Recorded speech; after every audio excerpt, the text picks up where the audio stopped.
Wyoming Game Fish Commission meeting to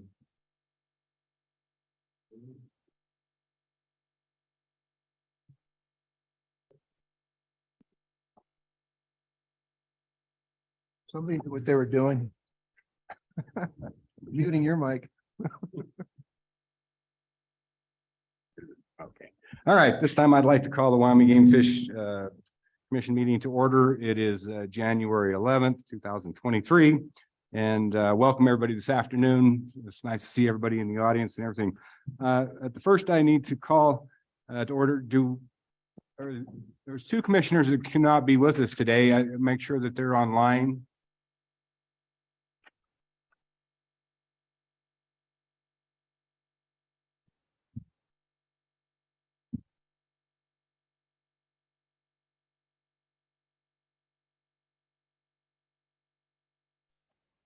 Commissioner Linvall's present.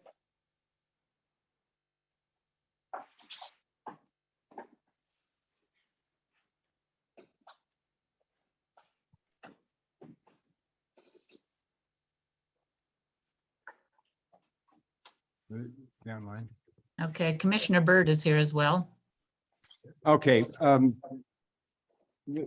time I'm going to take a roll call. Doobie here, Byrd, Here. Brokaw, Here. Ladwig here, Jolovich here, Lundvall. Here. Okay, I note that we have a quorum. We can present. We can move forward. If I get everybody to stand and pledge allegiance to the flag. Me. I pledge allegiance to the flag of the United States of America and to the republic for which it stands, one nation, under God, indivisible, with liberty and justice for all. Thank you, everybody. Preliminary thing, to those watching via Zoom, if you did not send in an advance comment sheet prior to the start of the meeting, but would still like to comment on the agenda item, please do one of the following. If you are on Zoom via your computer, you can send a chat to the host with your name and the agenda item you wish to comment on. If you're listening on the phone, you can send an email to wgfbideo@yo.gov, making sure to include your name, phone number you're calling from, and the agenda item you wish to comment on. Also, after each agenda item, we will take public comment on the agenda that was on the item now. We will first hear from those who submitted the advance comment sheet.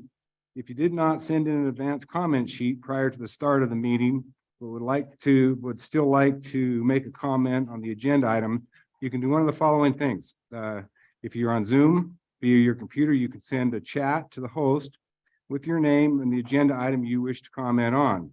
If you are listening on the phone, you can send an email to the WGFBideo@wyoming.gov, making sure to include your name, phone number you're calling from, the agenda item you wish to comment on. When your name is called, you will be prompted by the host to the role of panelist.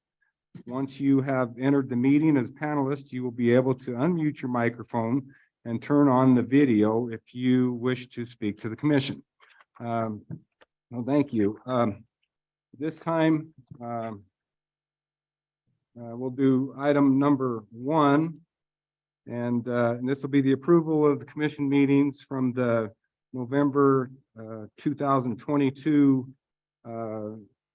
meeting. Is there any motion? So moved. Commissioner Doobie moves for that. Is there any second? Second. It's seconded by Commissioner Jolovich. Any discussion? With no discussion, all those in favor?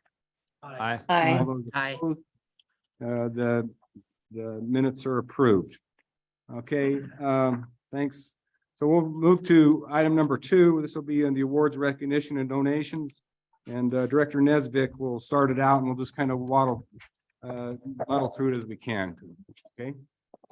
Thank you, Mr. President. Good afternoon, members of the commission. Today, I have the distinct honor to be able to recognize a bittersweet day for us, the departure of 2 Of our commissioners whose terms will expire February 28th, Commissioners Byrd and Commissioner Doobie. As all of you know, both of these commissioners have been extremely thoughtful, engaged, and have been really an important part of our team and have been a part of a lot of great accomplishments for the commission, for the department, and most importantly for our state. So I'm going to spend a little bit of time talking about some of the things that both of these outstanding Wyoming citizens were a part of achieving, and also some of the things that they had to deal with over their tenure here on the commission. So first of all, I did want to mention that Commissioner Byrd also served, a lot of our commissioners serve on in activities outside of the commission that are consequential to their assignment on the commission. Commissioner Byrd served on the Animal Damage Management Board, I think for the entire or nearly the entire time that she was on the commission, was attended those 4 times a year meetings and was an important part of making decisions. That board is made up, it's co-chaired by myself and the director of the Department of Ag, but then we always have a Wyoming Game and Fish Commissioner seat on that board, and she was an important part of that board. Commissioner Doobie most recently served on the Wyoming Wildlife Task Force. That was like 18 months of the commission on steroids, meeting almost every month for usually 2 days at a time, 1 or 2 days at a time. He worked on the budget subcommittee, and he's our commissioner who's assigned to the Wildlife Fund Board of Directors. And obviously both of them were engaged in other activities in their districts outside of the commission, representing all of us in their important role here on the commission. Some of the things as I thought back over the last 6 years, that I guess some of the more thorny issues that both of these commissioners had the pleasure of working on, license allocation, and that's kind of a constant, but grizzly bear and wolf management, a lot of our elk management challenges that we face here today, trapping, significant dialogue and work by this commission on trapping issues, feed grounds, methods and technology for hunting, migration corridors, antler hunting, and there's many more of those more contentious types of topics these commissioners dealt with. But here's some things that are accomplishments that they were both very involved in. So first of all, the Dry Piney, the I-25 KC to Buffalo, and Kemmerer Wildlife Crossings, all of those are in different stages of completion or planning, I guess I should say, for Kemmerer. But these 2 commissioners were here as the commission really prioritized crossings and were a big part of allocating money to those, and also inspiring others to contribute to those and providing the department direction in our pursuits of those important wildlife crossings.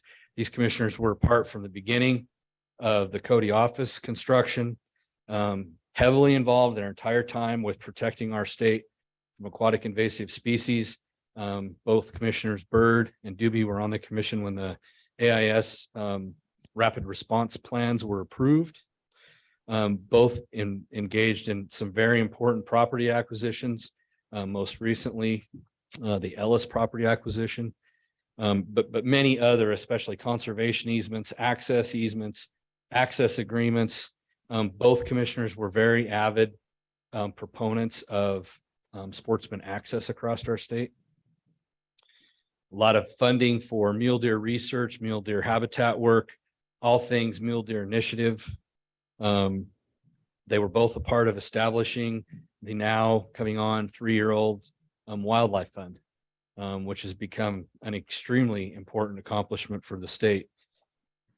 They were in early on the study and determination of our path forward with regards to how we take care of employee housing in Jackson, and have been a part of providing the initial approval and funding for that project in Jackson, which is going to be one of those kind of legacy projects when it's complete.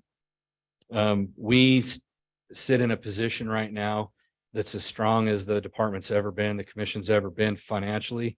Both of these commissioners were involved in positioning the department where we are right now, with 7 months worth of operating reserve, a good strong budget that takes care of the needs of our wildlife and our citizens, and also additional pots of money that can be used for the highest priority wildlife projects around the state. This commission and these two commissioners were involved in a new, really kind of transformational way that we work on our systems in the department, fiscal feasibility and document management. Sounds like a lot of boring kind of stuff, but it's really important for how we do our business and how we become more efficient and get more done with less. They were here for before the pandemic, during the pandemic, and after, and helped guide us through that. And have always been, both of them, very staunch supporters of our department employees, and always interested in taking care of their needs. So specifically, I'll talk a little bit about Commissioner Byrd first. She comes from both a hunting and a ranching background. Her and her husband run a ranch up south, or up north of Glen Rock, and have been involved in ranching in Wyoming for a very long time. She certainly brought that perspective with her to the commission. She's also been an avid hunter for many, many years and is quite accomplished as a hunter, hunting both in Wyoming and other places. Very thoughtful, poised, mature, reflective of the character of the commission, I would say. Engaged with department employees on a lot of the projects that they were engaged in there in her district and other places around the state. And, she also had the opportunity on certain occasions to provide some mentorship and direction to some of us on some of Wyoming's nicer golf courses. She's also very good at providing direction with the aid and help of very fine wine. She was good at that. So Commissioner Doobie, again, background as a Wyoming rancher for many, many years. He also brought a perspective as being he was in the outfitting industry before he came onto the commission, and has been a wildlife enthusiast his entire life, and brought with him, a real poise. Some other commissioners talked about Commissioner Doobie being the wise, pragmatic gentleman of the commission to kind of keep everybody lined out. He's the only one that ever came anywhere close to keeping Commissioner Crank in line.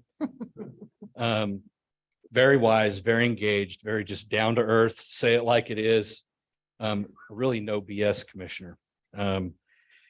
He also was engaged outside of the commission in assisting me evaluate many of Wyoming's best backcountry habitats. And I really respect and appreciated that. We became quite good friends and had some absolutely phenomenal experiences in the wildest places of Wyoming. I'll always treasure that. Spanking me in cribbage all the time. Yeah. But today, I know there's a lot of folks. We're going to have an opportunity to thank them a little bit more and tell some more stories. This evening, we're going to have a gathering for them. And there's a lot of folks that, have been calling over this last couple of weeks, asking about both Commissioner Byrd and Commissioner Doobie. And I know that both of you are on the minds and the hearts of Wyoming's people, Wyoming sportsmen. Appreciate what you've done for them. This department, on behalf of this department, I can't tell you enough how much we appreciate your service. Galen, I really wish the snow wouldn't have precluded you from being here. I'd like to be able to thank you here in person, but please know that even if it's through a bunch of electrons, we send our absolute appreciation for what you've done. And I do know that I'll stop there. I know we've got some other folks that want to say thanks to the commissioners, and I think we've got a couple of presentos for them here in just a second. I'll ask Harvey and his wife from Bow Hunters of Wyoming to step up to the mic and provide your presentation. Yes. Oh, okay. You did, Galen, you there? Yes, Did you want to say something? just thank you to everybody. That was a nice talk. I really am bummed that I'm not there, but I've enjoyed spending time and working with everyone. Thank you. And we'll give Commissioner Doobie here a chance here in a second. I know that Bow Hunters of Wyoming wants to say something, and I've got some things on behalf of the commission and the department to give them. So.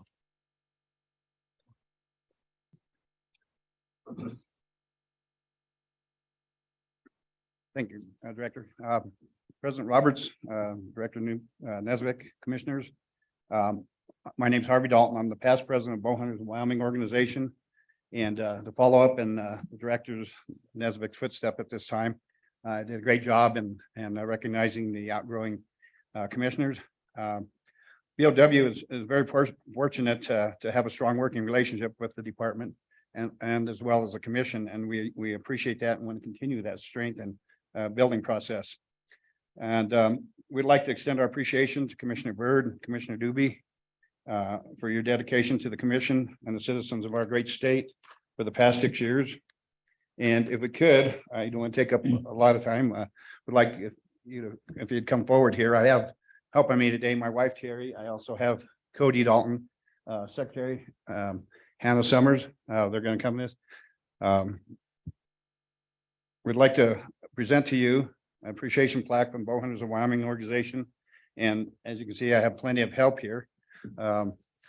Again, Commissioner Byrd is not here. I will read the inscription on the plaque that we're going to present to Commissioner Byrd. Presented to Commissioner Galen Byrd in recognition of your support, dedication to wildlife and its habitat, to your service as a Wyoming Game and Fish Commissioner. We have your term 2017 to 2013, 23, excuse me, and Bowhunters of Wyoming. If I can, I don't know if we can see the plaque. Just a personal touch here.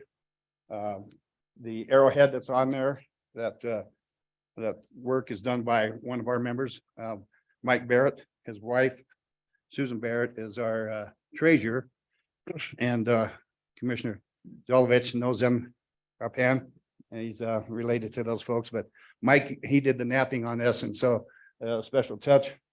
You want to present that? Is it code you and? Okay. You want to hand that down? I'll straight in and take your pictures. Which one you have? Okay, whoever's, you two can go over there and do that.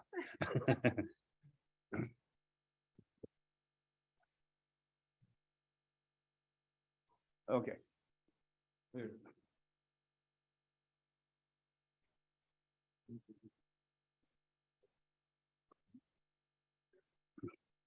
Commissioner Byrd, I don't know which one of these gentlemen you trust that I give this to and relay it to you. And well, you're not going to be at the next meeting, but you'll take care of it. Yeah. Okay. Thank you. Thank you for your Very time. nice. Thank you. Questions, Yeah. folks, gentlemen? No. Thank you.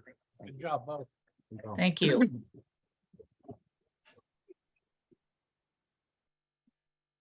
So Galen, you can see this online and we're about to present this to Pete, but this is a shield that's made actually by one of our employees, father or father-in-law, I can't remember which. Father-in-law, that is really, I think, a good reflection of something that you can look at and always know where it came from. It's obviously, that's our shield and the years of your service. And, on the bottom of the badge is Commissioner.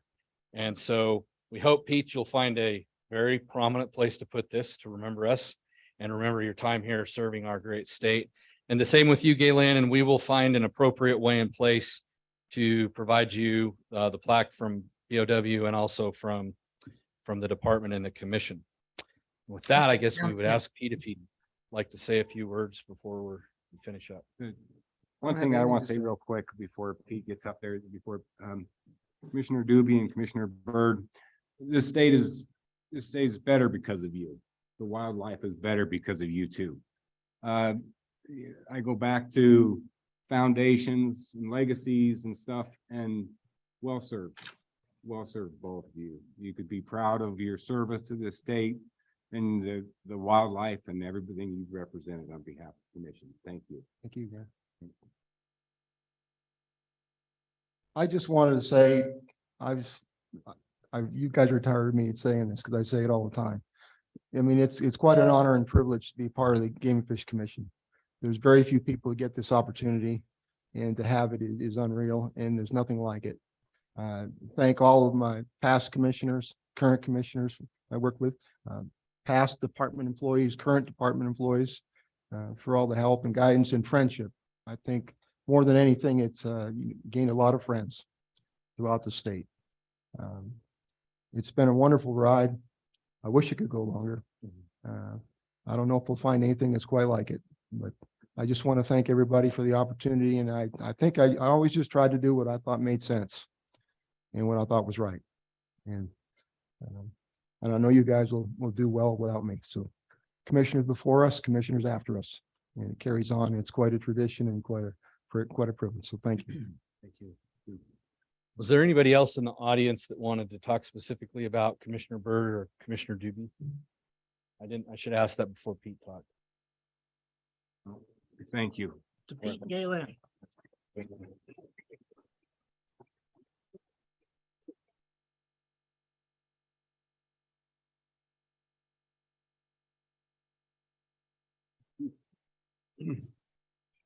So we do have one quick item that's not on the agenda here. I'm going to ask Lanny and Mark. I think they've got a presentation. I'll ask them to come on up to the microphone or whoever's doing it. Mr. President, could I interject here real quick? I've got two texts from people out in Lander and one in Rock Springs that they're not able to hook on electrically or through the website. Wayne, is there anything you can do to help with that? Wyoming Wildlife Federation and Lander, some staff in Rock Springs. Okay. He and I'll continue the discussion. Thank you, Mr. President. Go ahead. Okay. Mr. President, Director Nesvik, Commission, I'm Lanny Applegate. I'm here to represent the Wyoming Fire Chiefs last team. And I have with me Mark Young, who started the last team, and Byron Matthews, who's the president of the Wyoming Fire Chiefs. And we'd like to do a presentation today. Without the commissioners over the years, we couldn't accomplish what Mark's going to talk to you about. I think we've had 4, maybe 5 commissioners over the years help us out with tags to support our endeavors for our fallen first responders. So with that, I'm going to end and let Mark Young talk to you. Thanks, Lanny. President Roberts, Director Nesvik, and commissioners. I'm Mark Young. I'm the currently the director of the Department of Fire Prevention and Electrical Safety. And right now I am representing Wyoming Last. I want to follow up with Lanny said. We just want to give our thanks once again to the commissioners who have supported us in the past.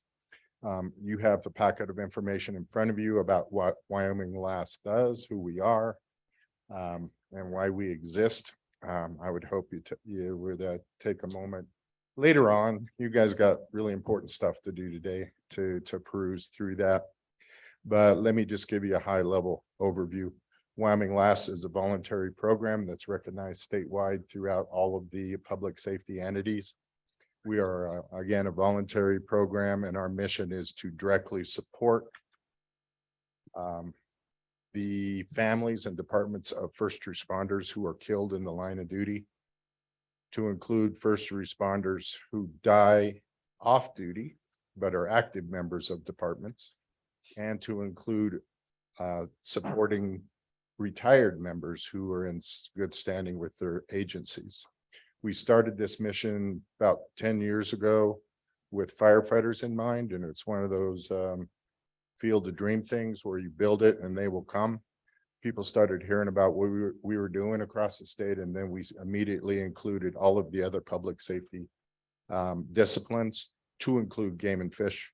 As a matter of fact, we've supported one direct family of Bob Sexton in a retirement funeral. But some of the support that it looks like that we provide is we are directed by the family only. If the family wants us to come in and help them, we will help them. We help them in the form of putting on the memorial service or the funeral service. We'll help do the receptions. We'll help apply for any federal death benefits that are available to the public safety officer. And we'll just come in, as I like to call it, we like to call ourselves the ghost team.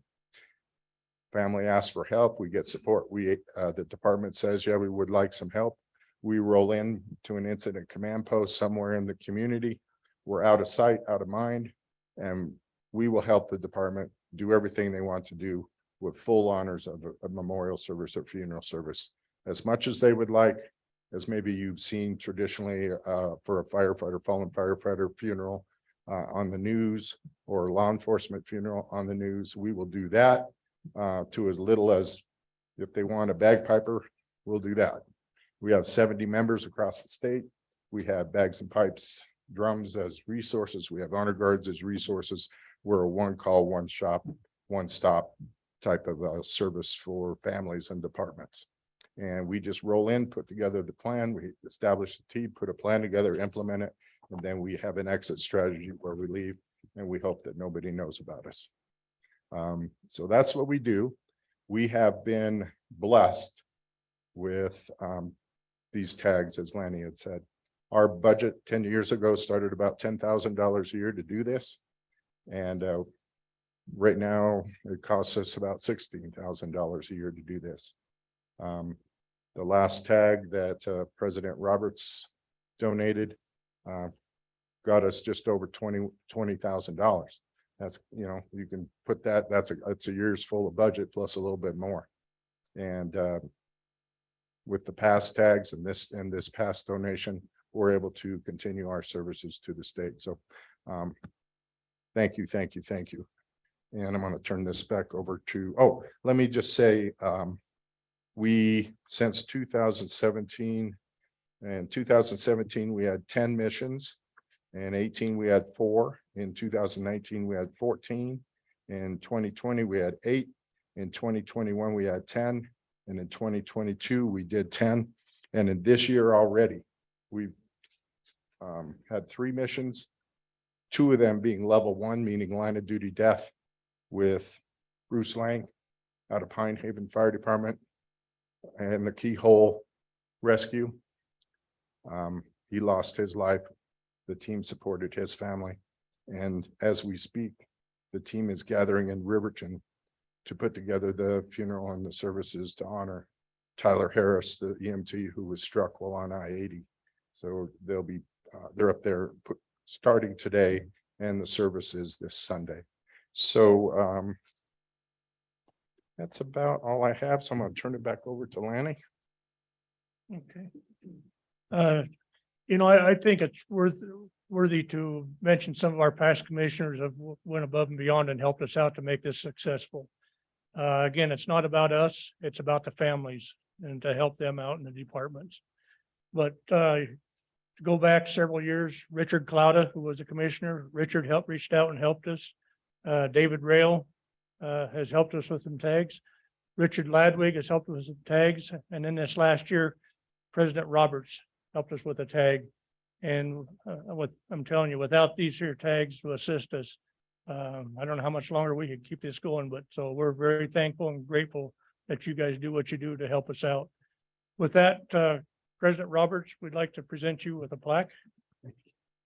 And I'll have Wyoming Fire Chief Byron Matthews present that to you.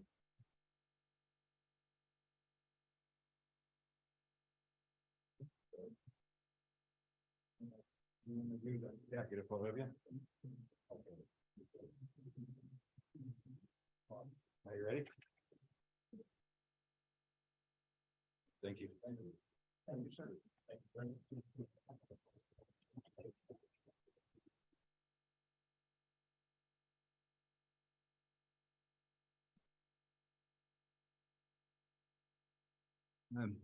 Thank you.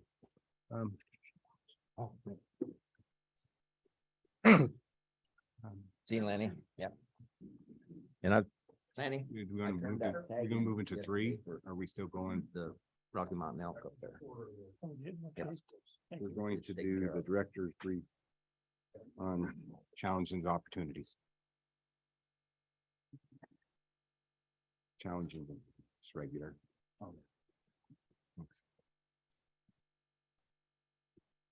Hello again, Mr. President, members of the commission. I've got a few things here before we talk about the Wyoming Wildlife Task Force.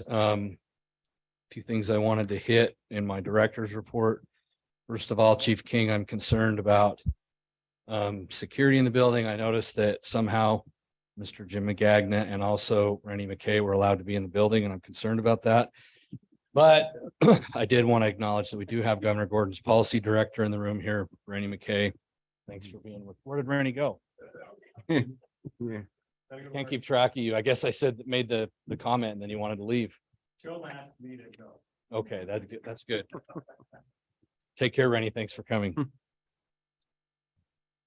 Okay, so I wanted to hit on a couple of things, and I highlighted this in my column from the magazine, from this month's magazine, but I wanted to hit on a couple things looking back on 2022 that are big accomplishments and achievements for the department and also the commission. So first of all, hats off again on all that was done with access. 2022 is a big year with the Raymond Mountain easement, Bear River Divide, and then also the Ellis Ranch acquisition that wrapped up here just a few months ago.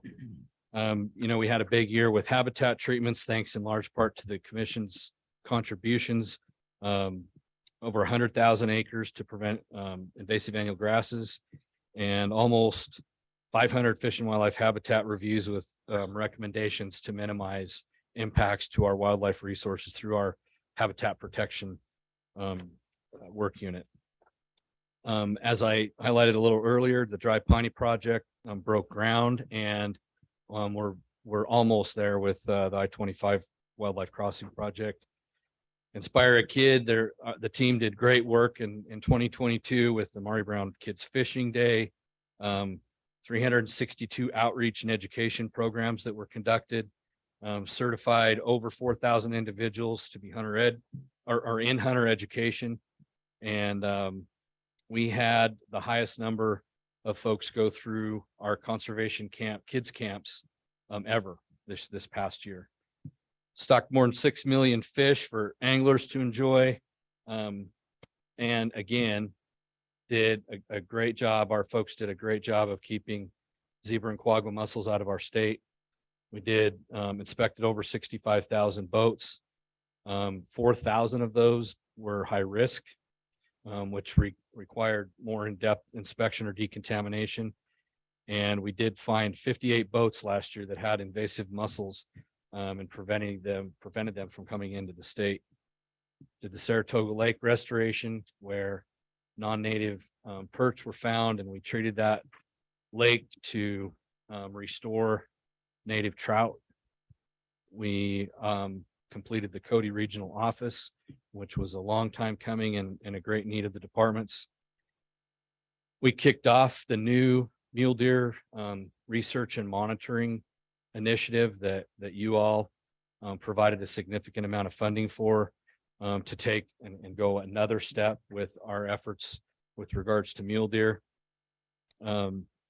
Continued to fund extremely important projects, just both for game and fish to keep gas in the trucks and the lights on in our buildings, to large scale one-time funding allocations that you all made to do good things around the state for wildlife. So great year. Thanks to all of you. Thanks to the team within the department for another great year doing good stuff.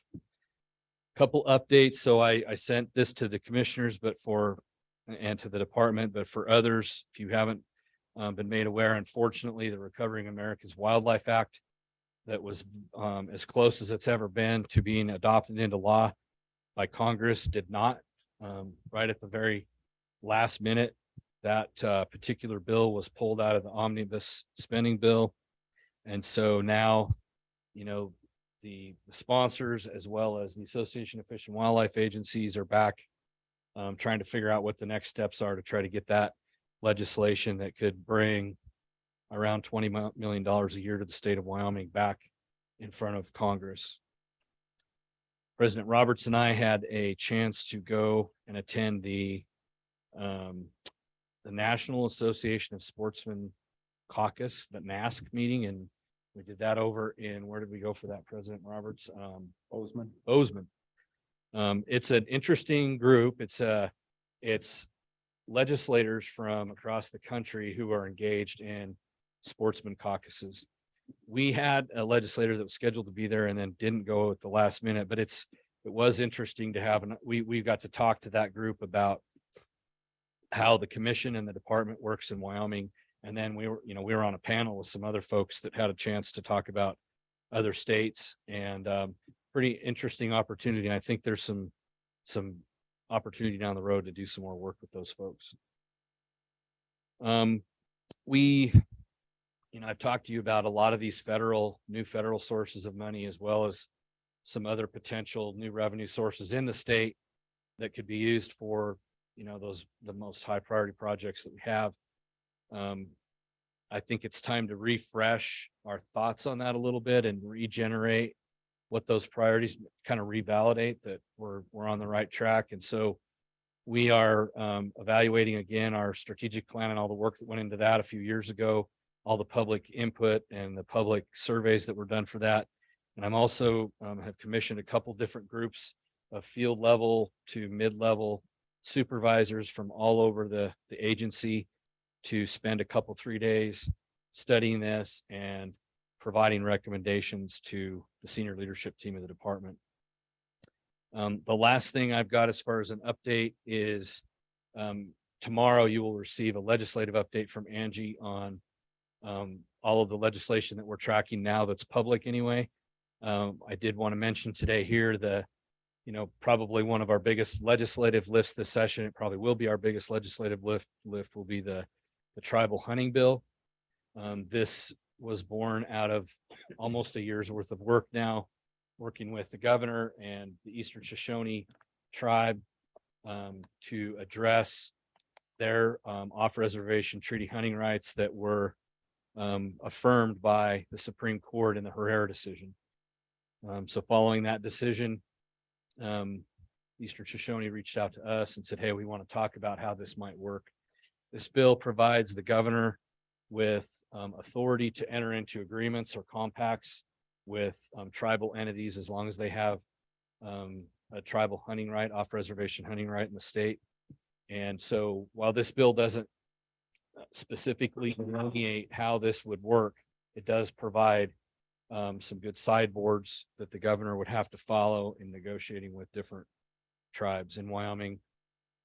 Really there's not, in comparison to other states, there's not a real high number of tribes, but we have started working with the Eastern Shoshone, which are obviously on a reservation within Wyoming. They're also Wyoming citizens and a sovereign at the same time. And so that's who we've worked with to this point. That bill has been filed and is public now and will be deliberated here in the coming weeks in the Wyoming legislature. And with that, I would ask if there's any questions of me. Director Nesbitt, I have kind of going through the challenges and current issues. With the snow that we're receiving, is the department needing help for the elk? Already now, I'm getting lots of reports of the elk are starting to come into the farmers' fields and everything to do. And then I'm assuming that it won't be long and the commission's going to be, or the department's going to be hearing a lot with needing to emergency feed the elk. Is there any help, or how do you? Yeah, so right now, I don't believe we've had any department initiated emergency feeding. In fact, I know we haven't initiated anything within the department to conduct emergency feeding. The first I've heard of this potentially becoming an issue was today with the Kemmerer area as well as Cokeville. So, the way that works, we've had this happen. It happens on many years. I'm going to ask Rick to cover me if I say anything if you've got any updated information, please chime in. But typically when we do identify a need to do emergency feeding, we work with the local commissioner. In this case, it would be you. And in order to initiate those. Right now, we don't have a need for, even if we initiated emergency feeding tomorrow, we have budget capacity to be able to buy the hay and to move the hay to where we need to move it. But certainly there could be an adjustment later in the year that may be required depending on the scale if there was emergency feeding. Does that answer your question? Yes, thanks. I just think it's something it might be a bigger issue this year than it has been in the last few, of course, and because I've already getting rumblings of of elk down in the fields of the farmers and stuff and, Outside the town of Kemmerer. yeah, inside the town of Kimmer now. It's first time I've ever seen is Kimmer have an elk in it, so. This is, but appreciate that, Director. Any other questions? Okay, I guess you can move on to your wildlife task force update. You want to do that? Yes, that's the next item is. Item number 4. What I wanted to do here, Mr. President, is run through, the task force concluded. And I wanted to run through a final list of all the recommendations that the task force made. And I did want to acknowledge too, we have one of the co-chairmen here with us today, Rusty Bell. I think is to my right back behind me here. Rusty will have some thoughts after I run through this list.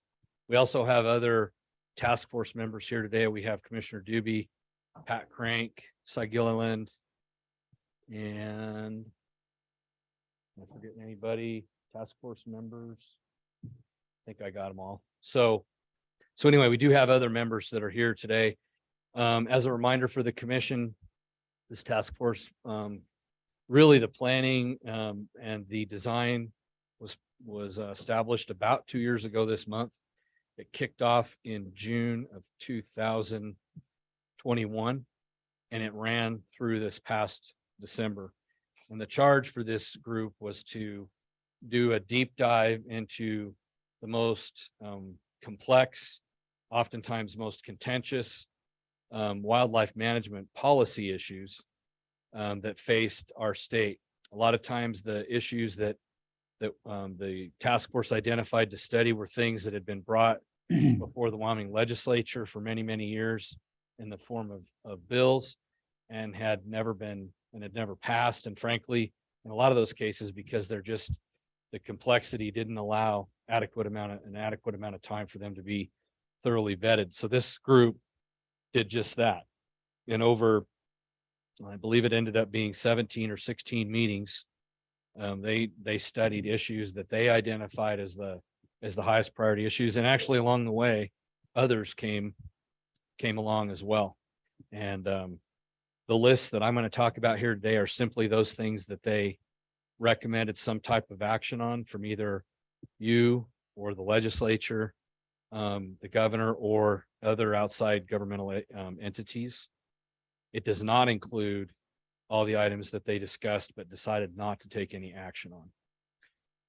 The task force early on was very adamant and thorough about ensuring robust public engagement. There were multiple public comment periods during each task force meeting, and all actions that the task force took had a public comment period between meetings that allowed people to weigh in writing. The task force also members conducted town hall meetings across the state, all the way from Afton to Cheyenne, to engage people on some of these issues that were important to the public. The task force received volumes of public comment in written form, as well as hours of public testimony. They conducted their meetings online and in person, so the public could view either way. And I really feel like they hit the mark and did a good job with public engagement. So I'm going to run through this list. I'm not going to go provide a lot of detail. I'm just going to provide kind of what the gist of the recommendation was and where that's at now. This list will be available to the commission and the department and the public here after we finalize it here today. So one of the first things that the task force grappled with was addressing the declining number of bighorn sheep, primarily bighorn sheep and moose licenses available, along with the increasing demand for those licenses. And through a lot of study, determined that the best course forward was to change from a 5-year waiting period to receive a moose license or bighorn sheep license after you've drawn to make it once in a lifetime. That ended up in the Wyoming legislature and passed and is now in law. The task force also recommended to the Wyoming legislature that they transition to license allocation of 90% resident, 10% non-resident for what they ended up terming the Big Five, which is mountain goat, moose, bighorn sheep, grizzly bear, and bison. And that bill also passed last session. Task force recommended that the Wyoming Natural Resource Trust be provided additional corpus or additional money to as part of the corpus of that fund. That recommendation resulted in the governor putting $85 million into his budget last year for that, for the WWNRT, and the legislature approved that. The task force recommended that the state do whatever it could within its means to return grizzly bear management back to Wyoming. The governor, as you recall, a year ago this month, filed a petition with the Secretary of Interior requesting that the GYE population of grizzly bear be delisted and management be returned to the state. The task force recommended a substantial change in the way that bighorn sheep, moose, and moose licenses are issued with regards to preference points, and their recommendation was to transition to a bonus point system where now with preference points, preference is given for 75% of the licenses to those, only those that have the highest number of points. And this transition, if it is to pass the legislature, will result in, rather than a strictly bonus or a strictly preference point drawing for the highest number of point holders, it would transition to a random drawing, but those folks with bonus points, higher numbers of bonus points, would have more chances in the drawing, more tickets in the lottery, if you will, in order to obtain those licenses. So if you had 10 preference points, we transition, you would then have 10 bonus points, and the task force recommends that those points are squared before applications go into the drawing. So if you had 10, they would become 10 bonus points. You'd go into the drawing with 100 chances. But the person with 1 bonus point and the person with 1,500 bonus points would all at least have a chance in the drawing. That will be deliberated over this next several weeks in the current legislative session. This bill did pass out of the interim Transportation, Recreation, and Wildlife Committee and is going into the session as a committee bill. Task force recommended to the legislature that they separate in statute both species of deer. Right now they're defined as deer. Task force recommended that they be broke out as white-tailed deer and mule deer. That recommendation did not pass the committee and was not forwarded on for consideration during the session. Task force also recommended that the 40-year-old cap on non-resident elk license, full price elk licenses be removed, and that the commission move to a regional system of allocating elk licenses, non-resident elk licenses, similar to how deer licenses are allocated. The commission, as you recall, voted to remove the cap in July and directed the department to move forward with drafting a plan and a proposal for how that would work with regionalization to be provided back to this commission. I think we're looking right now at July. You received an update on that in November. The task force recommended, and a letter was sent to the Wyoming Department of Transportation Commission recommending that they support wildlife crossing projects around the state and continued their thanked them for the work they've done to this point and encouraged them to continue to be supportive. The task force recommended that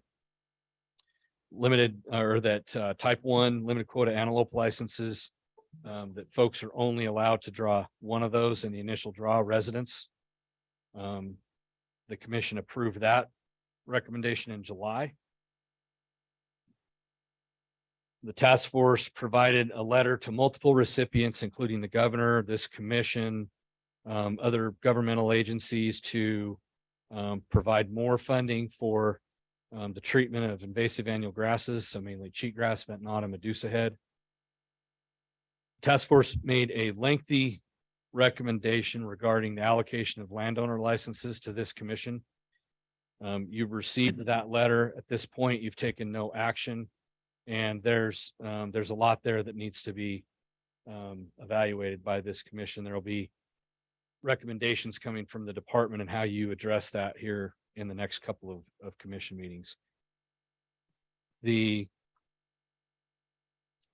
task force also acknowledged the rapidly changing advances in technology, specifically for methods for hunting, and recommended that the legislature pass a bill that gives the commission more authority to regulate methods of take specific to new and advanced evolving technologies. That bill has been drafted and will likely be considered here in the session. The task force also recommended a non-resident fee increase for the Big Five to bring those license fees for non-residents more in line with other states. This will also be considered this legislative session.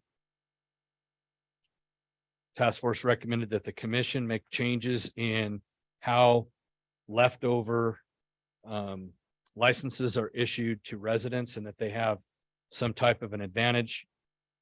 That was finalized at their final meeting and will be coming to the commission here in the near term.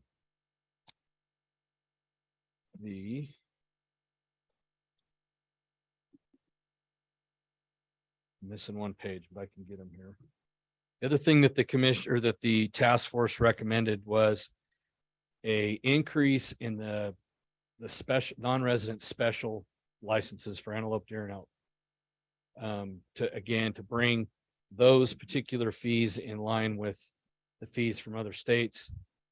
That would result in a pretty significant increase in revenue for the department and is being, it's actually going to be contemplated tomorrow morning in the TRW committee, but it's been filed as a bill and will be discussed tomorrow. And the last thing is the task force talked about and had some real discussions about the allocation of funds from the conservation license plate account is what some people call it.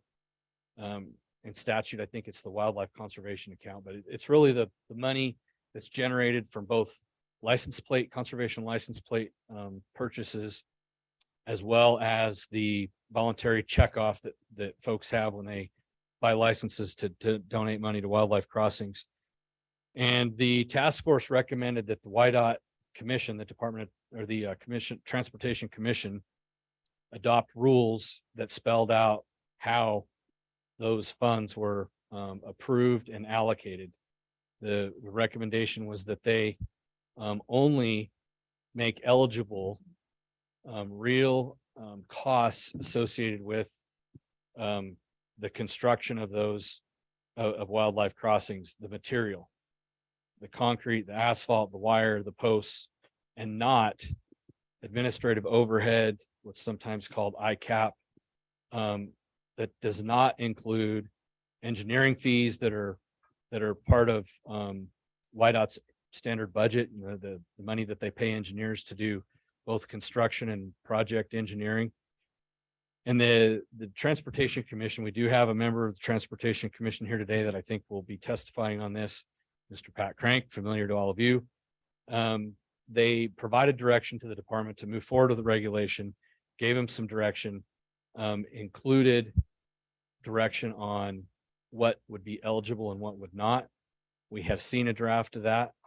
It's probably not exactly in line with the recommendation that came from the task force. In fact, I know it's not. And they also recommended that the Game and Fish Commission have a role in approving those funds. At this point, the draft that I've seen shows that it includes, I think, the word collaborate with the Game and Fish Commission when the department or the Transportation Commission approves those projects. And I should mention that was also something that they added to the draft regulation, was that the Transportation Commission would actually have to approve those expenditures Prior to that, there was nothing that established that. Those funds were essentially approved by the Department of Transportation. So that's a list of the approved recommendations, and I think I will stop there. Before I ask for questions, I think it would be good to have the co-chairman, Rusty Bell, come and provide you some of his perspective and some of the information that he has. President Roberts, members of the commission, thank you for letting me speak today. Thank you, Director Nesvik. I guess really what I want to talk to you about, and as well as answer any questions that I could have, is just really thank you. Thank the task force, the public, and mostly thank your department staff. Over 18 months of work that the task force had, a lot of meetings, a lot of time, and a lot of staff time, and they were wonderful. Not only at the meetings, doing what the gentlemen over in the corner of the room are doing, the online stuff, the in-person stuff, coordinating a lot of public comments between, making sure we got minutes right, making sure when the task force of not 7 but 18 asked questions, that those questions got answered in an extremely timely fashion. So I would ask everybody to just give a round of applause to all of the department staff that spent countless hours outside of what they normally do to make the task force even come off as somebody might say successful. So thank you to the staff.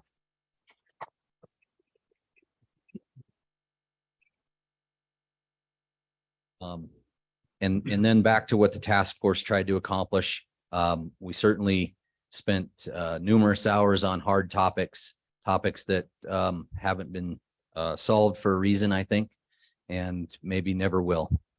There's a lot of complex things, and when you touch one part of an issue, 3 other things pop up, and we talked about a lot of those issues until we were blue in the face, and then even brought them up 3 or 4 more times.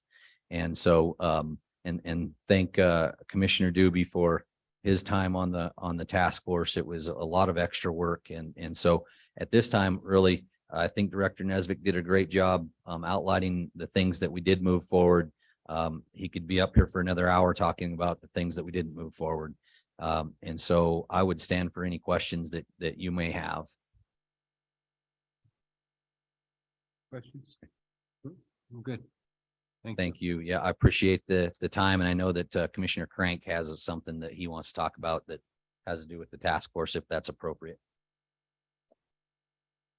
Mr. President, I just wanted also to say that I think some of the best thing the task force did was open up a lot of the public's eyes on how the operations of the Game and Fish Department works, especially our license allocation system regarding where deer, elk, antelope, the whole 9 yards. And I think it gave the public a very in-depth look to that and how complicated and it is really.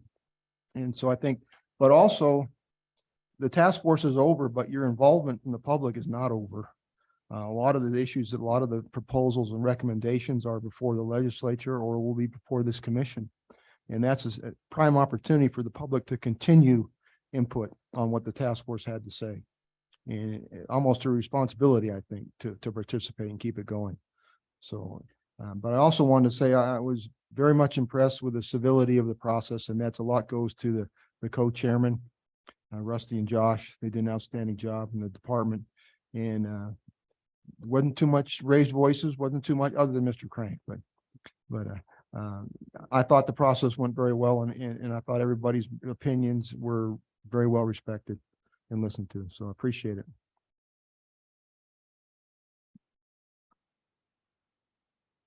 Mr. Crank.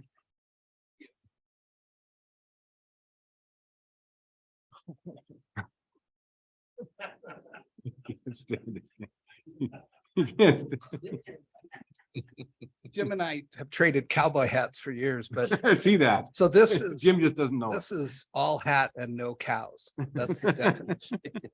Or maybe more accurately, fat guy in an orange shirt with a hat with no cows. So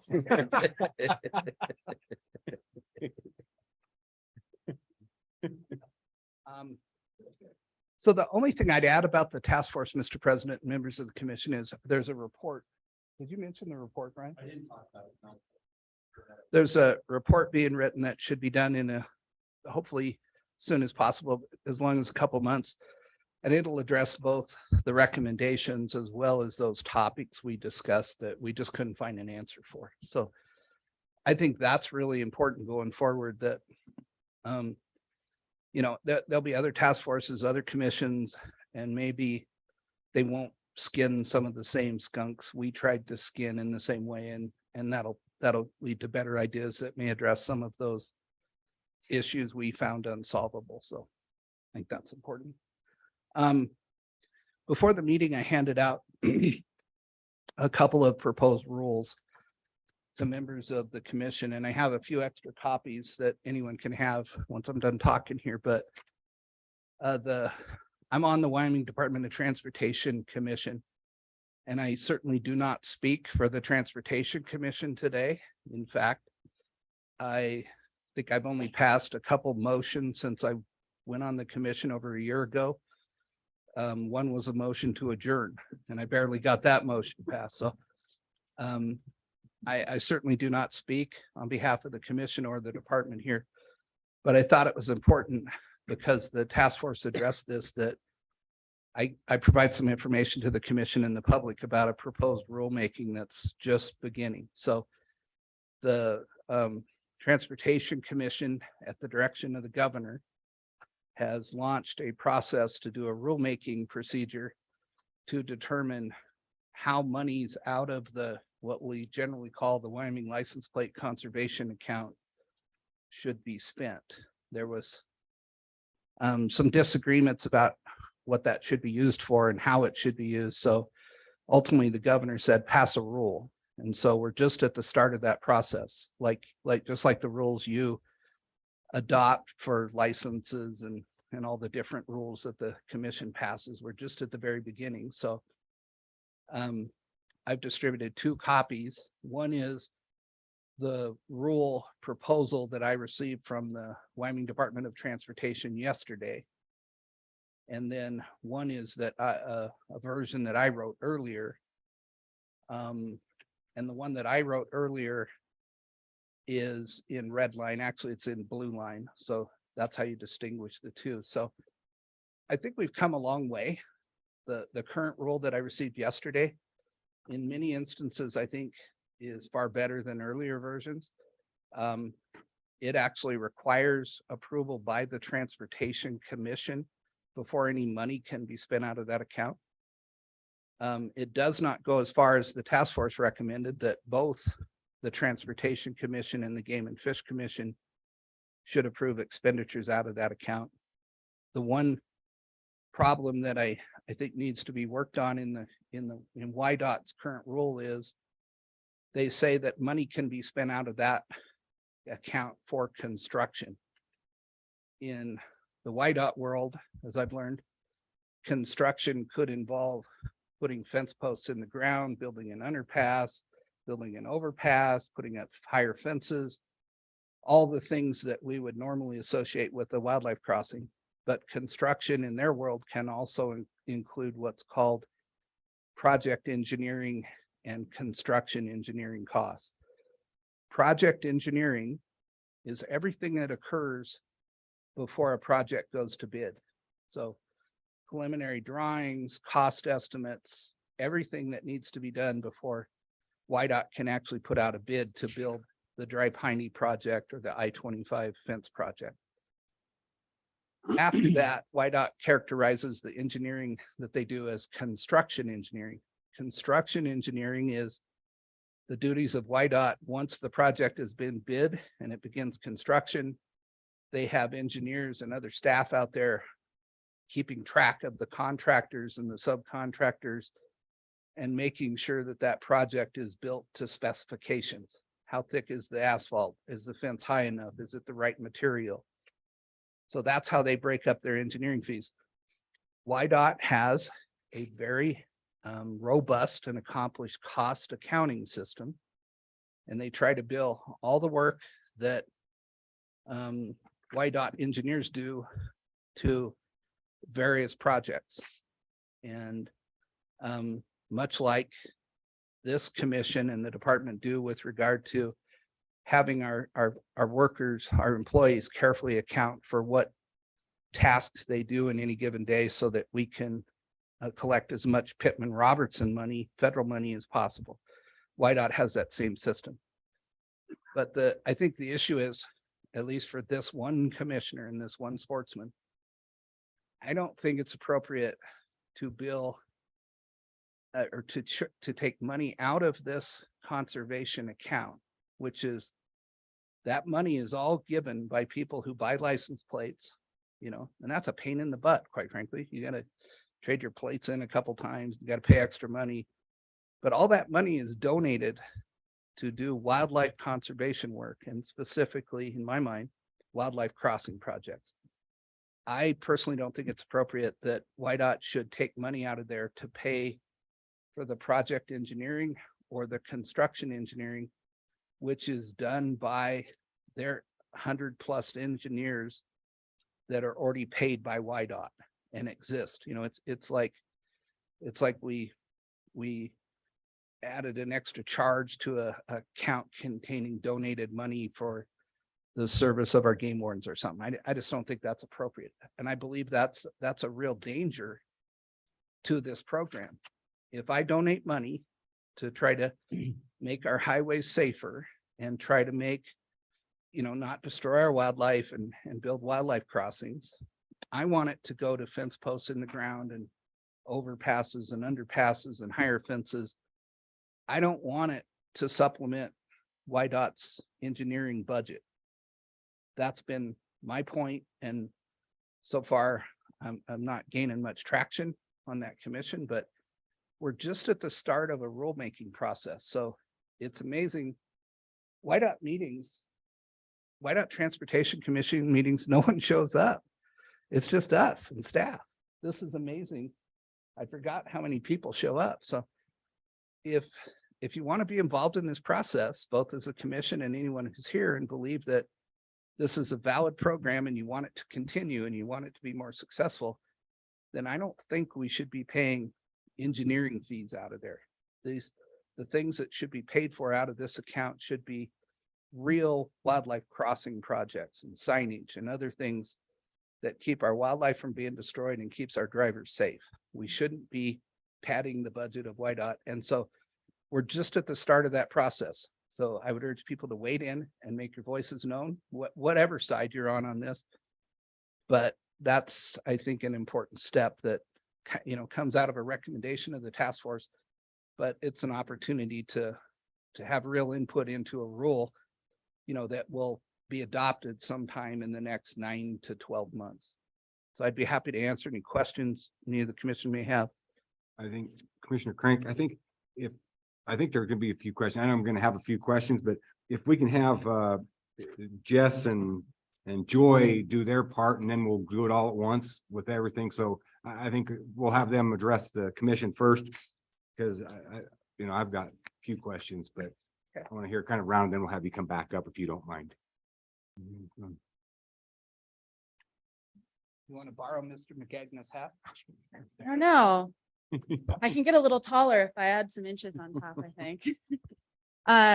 President Roberts, members of the commission, I'm Jess Johnson. I'm the Government Affairs Director for the Wyoming Wildlife Federation.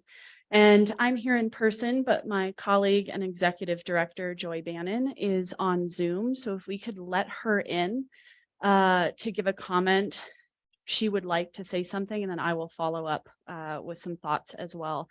And if she isn't able to get in, I am prepared to read the comment. That should be her. Yes.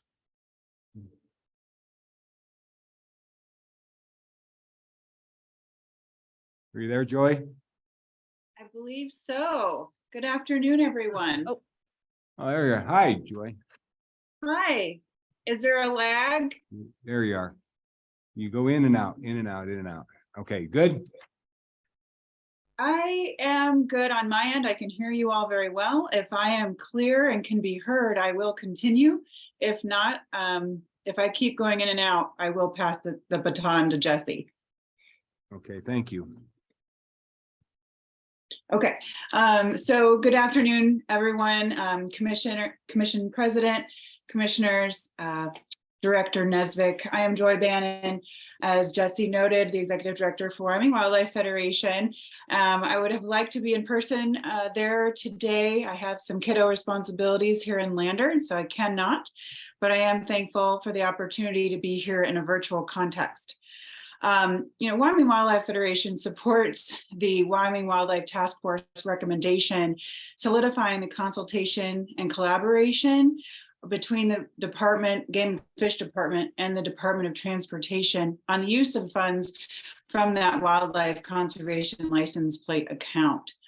Wyoming Wildlife Federation was at the legislature in 2018 when we helped Representative Blake and Millie Fanatic Foundation to pass that bill, House Bill 39. Wyoming Wildlife Federation also sits and has since 2018 on the Wildlife and Roadways Implementation Initiative team, whereupon discussions have occurred through time among the two agencies, Department of Transportation and Game and Fish, regarding the conservation plate funds. As a nonprofit organization, we find this joint agency communication and coordination on the use of the funds for wildlife crossing projects should absolutely have the consultation of the Wyoming Game and Fish. When it comes to wildlife crossings, the road and transportation decisions are certainly a factor, but the wildlife are as well. These funds are important to be used for materials and for wildlife conservation efforts as intended by the bill, and not used for, say, like the engineering purposes, for example. All this being said, it makes sense to Wyoming Wildlife Federation that the consultation should occur, and that to have that input of both agencies is important. Wyoming has the benefit of being a leader in many ways for the state. As far as the United States, we are a leader in many things. And yet again, in this arena where our leadership is clear, the coordination among state agencies, we have a common goal to achieve an increase of roadway safety for our Wyomingites and for our wildlife. The conservation plate account is an avenue to move that needle positively. But in order for those funds to go toward the best location for both goals, wildlife and roadways, both agencies need to be at the table. Thank you for your time today. You are all very much appreciated. Thank you. Thank you, Joy. And if you guys are good, I'd like to add a little bit to that. From my perspective, I was the boots on the ground during 2018 when we were working on passing this wildlife conservation license plate bill. Who knew the Wyoming State Legislature didn't like vanity plates as much as they told me, but we got it through, and it was in part to a lot of the work from many, many different partnerships and organizations. And I think what we've seen since 2018 is Wyoming stay a leader in wildlife crossings. And I can say that because I've done consultation work with other states. I've even done consultation work with other countries around this. And the thing that remains a factor to our success is the joint work between both Wyoming Department of Transportation and the Wyoming Game and Fish Department. I think this partnership is incredibly valuable. But when we were passing this license plate bill, I think we had initially thought that it was going to be in consultation for these funds. It did not get put in the bill, and clearly that was an oversight. So doing the rules around this, I think, is important. Another part that I'd like to demonstrate with this is that account is actually open to many other ways for funding. So the funds that are in there aren't just from buying license plates. When I think it was the year after we passed the license plate bill, there was other bills that allowed for the donation box that we see when we put in for our licenses. I think there's other donation boxes across different agencies. And so if someone is buying a hunting license, and you can give to search and rescue, you can give to Access Yes, you can give to wildlife crossings. When you hit that wildlife crossings one, that actually goes into this conservation account. And to date, since all of these have passed, aside from the license plate funds, hunters and anglers specifically have given $182,000. And to think that this would be used not in consultation or not for the hard work that we were talking about, or what Commissioner Crank was talking about, it just seems that the consultation part is important and imperative. We'll continue working for other ways to get the funding in there. I'm not done coming up with creative ways to raise funds, whether it's through the legislature or not. And I am happy to stand in support of this recommendation from the task force. So please let me know if you have any questions. I'm happy to pass them on either to Joy or myself if we can answer them. Thank you. Thank you. Yes. You have any other blue slips there, Mr. President? I am. Go ahead. No more blue slips Uh, for this topic? This is the only ones I have on there. Okay, so now we can open it up for discussion, answer questions. We have Transportation Commissioner Crank here. We've got other members. Actually, we're talking about the license plate account now in that last recommendation. I neglected to give another task force member an opportunity to speak since he's here. Cy, did you have anything that you wanted to talk about with regards to the task force? Okay. Sorry, I missed you earlier. Okay, so we can try to answer questions or take your direction on what the commission would like on this. I don't know if it's proper time to open it up to the public at this point before we get into this, or we just handle this with, I've got a question for Commissioner Crank real quick, and that, but then I'll have to do a call to the public after that for, okay, this right here is what the Transportation Commission, that was their first draft, second draft, D2? Second draft. D2, and then this was the updated No, that was, so the blue line one is my response to their first draft. The first draft, quite frankly, just parroted the language of the statute, and it didn't even, the first draft, the Transportation Department presented didn't even require Transportation Commission approval. So we've moved the ball. So now the newest draft requires the Transportation Commission to vote on expenditures out of that account. And they've done away with what they call ICAP fees. ICAP fees are just an overhead allocation. They, on a yearly or bi-yearly basis, say, well, it costs us this much to maintain our buildings, to have heat, light, janitors. And under federal highway funds, they can charge those a percentage of that ICAP fee to the federal government for each job. And that's good. I mean, I'm fully supportive of that.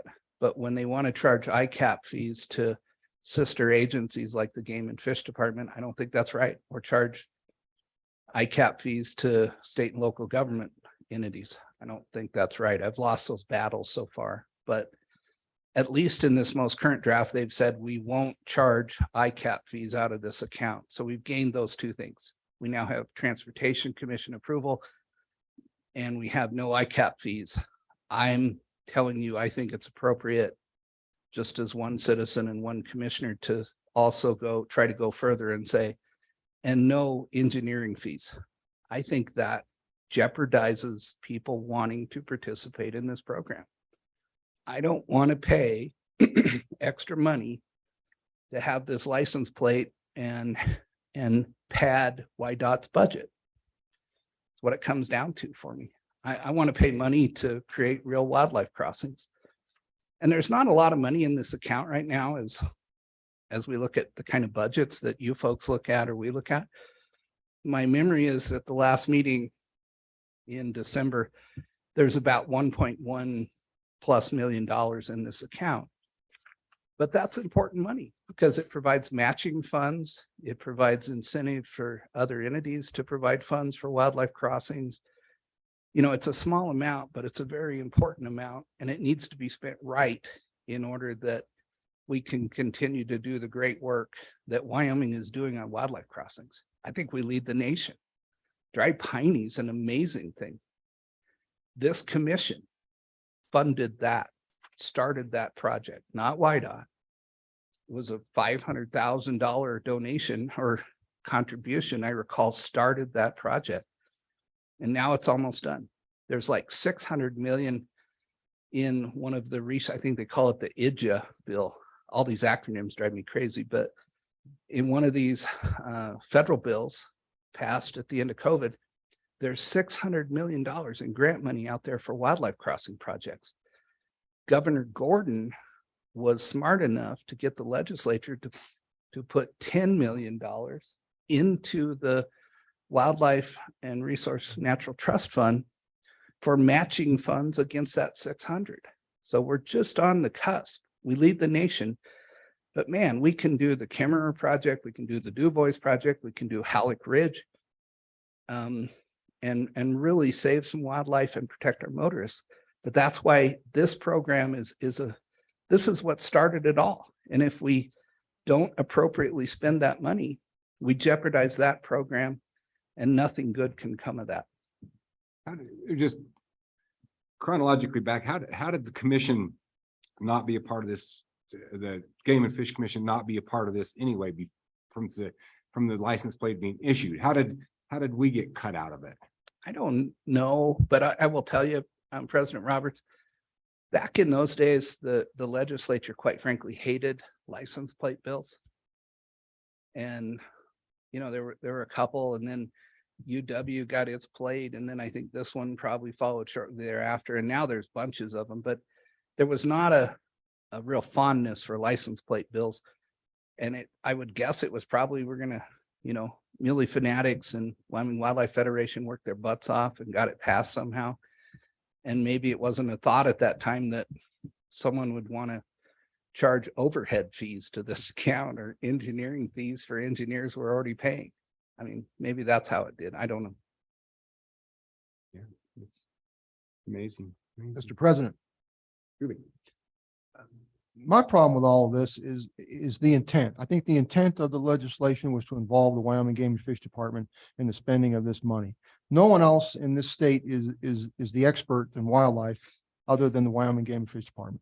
So to not have them to be a co-partner on how this money is spent is ridiculous. I think it would be a PR coup for the Wyoming Highway Department if they would do the right thing. As people like myself, I have 2 plates. I know there's people who have more and have one, but you know, I don't like keep giving my money every single year. It's not like the University of Wyoming plate where you pay one time. With this one, you pay every year. And all that money goes towards, we want it post and wire. We don't want somebody to pay somebody sitting in an office somewhere. That's part of their own overhead. We have our own overhead. We don't charge the wildlife division to keep the lights on. I mean, it's part of doing business. And I think DOT would be well versed if they would re-examine that and include the Game and Fish Commission / department and how that money is spent, when, in my opinion, that's not their money. That's the public's money. And we have to be careful on how that is spent. And if we want this process and this account to grow more, we need more people to buy license plates and more people to contribute on the checkoff. And they're not going to do it if they think half that money is going to go towards overhead. So I think it would be wise for DOT to redo their approach again, do another example, another draft, and look in themselves and think what would be best for the people of Wyoming. So such as that, Mr. President and Commissioner Gibby, such as that's a question, I would say amen. I agree with everything you just said. It just, you know, the current rule that they just put out yesterday says there'll be collaboration with the commission. That's a good step. I don't know if it's the final step. You'll see in the rule I wrote earlier, I think it should be approved by both commissions. What harm is there that if they want to spend $500,000 on a wildlife crossing project to put posts in the ground and wire up and an overpass, that someone from Whiteout appears in front of this commission and says, we want to do this, and you would say, sure, that's a great idea. But that's where we're at. I think you hit it spot on. I appreciate that. I appreciate the insight that you're giving the commission, and I think that judging from the crowd, looking at the facial reactions of the crowd, they exactly agree with what we're talking about here. I mean, that money goes to wildlife, not an engineer. So I appreciate it. Thank you so much for your time today. Thank you, Pat. Thanks, Pat. Thank you. I guess I only have one more question for Director Nesbitt. And this was on how do we raise the alarm on cheatgrass and to get the state to get behind this? This is a huge problem. And I don't know, could you address to see how maybe we could get, people don't realize what we're dealing with this cheatgrass and invasive species for the, is there any, what can we do as a commission to raise the alarm for people to, whether, to the weed and pest people and everybody to get something out there to say, hey, this is a real problem we have. Yeah, I think, I think you bring up an extremely important point, and you guys have heard me talk about invasive annual grasses before. I believe they're just like a cancer. I mean, I've watched for 30 years the complexity of the state change in May. You can really see it when that stuff heads out and turns a different color. You travel around the state like I do, and this state has changed because there's more cheatgrass. One of our biggest problems is that a lot of that cheatgrass in a lot of Wyoming is managed by the Bureau of Land Management. And to this point, they have not approved the new chemical indaziflam. It's also referred to as Rejuver, which is the brand name. And that is a significant step forward in being able to do more work in our state. I asked the BLM about this on Friday in a meeting in New Mexico, and I was not happy with the answer at all. It was a horrible answer. It was a bureaucratic answer. It was the same thing we've heard for a long time. The governor himself has talked to the most senior level people in the Department of Interior, asking them to fast track this process, and it hasn't happened. It's not fast tracked. I mean, I thought it was being fast tracked. It's not. What I was told is, maybe in 6 months, and oftentimes with those folks, that means 12 or 18 months. So that's a step, right? That's one step, I think. I think the commission continuing to push the department hard to bring invasive annual grass projects is really important. We've done several of those, a lot on private land because it's easier to do there, but also on forest. This is one thing I didn't mention. So right now in the U.S. Department of Agriculture, the Forest Service, they can use indaziflam. In a sister agency in the Department of Interior and the BLM, they cannot, because they haven't gone through the same process that the U.S. Forest Service went through. So anyway, I get pretty wound up about this, but I think it's really important to our state. I think this commission continuing to have focus, and I continue to from the microphone that I have with the federal agencies, with the governor, and with a lot of our NGOs around the state and the public, I continue to talk about it. But I appreciate you bringing this up, because I think this is one of Wyoming's biggest natural resource challenges right now, is dealing with this cancer. Is there any way maybe the commission could set aside some money to get some sort of a PR campaign out there or something for the department for awareness of it? I know I've seen, you go to different weed and pest places and they have posters and stuff that have it, but I'm wondering if maybe we could get the department to do a video on it, or to do something that's get it out there, because folks, I think the director is spot on. We really have a problem with this, and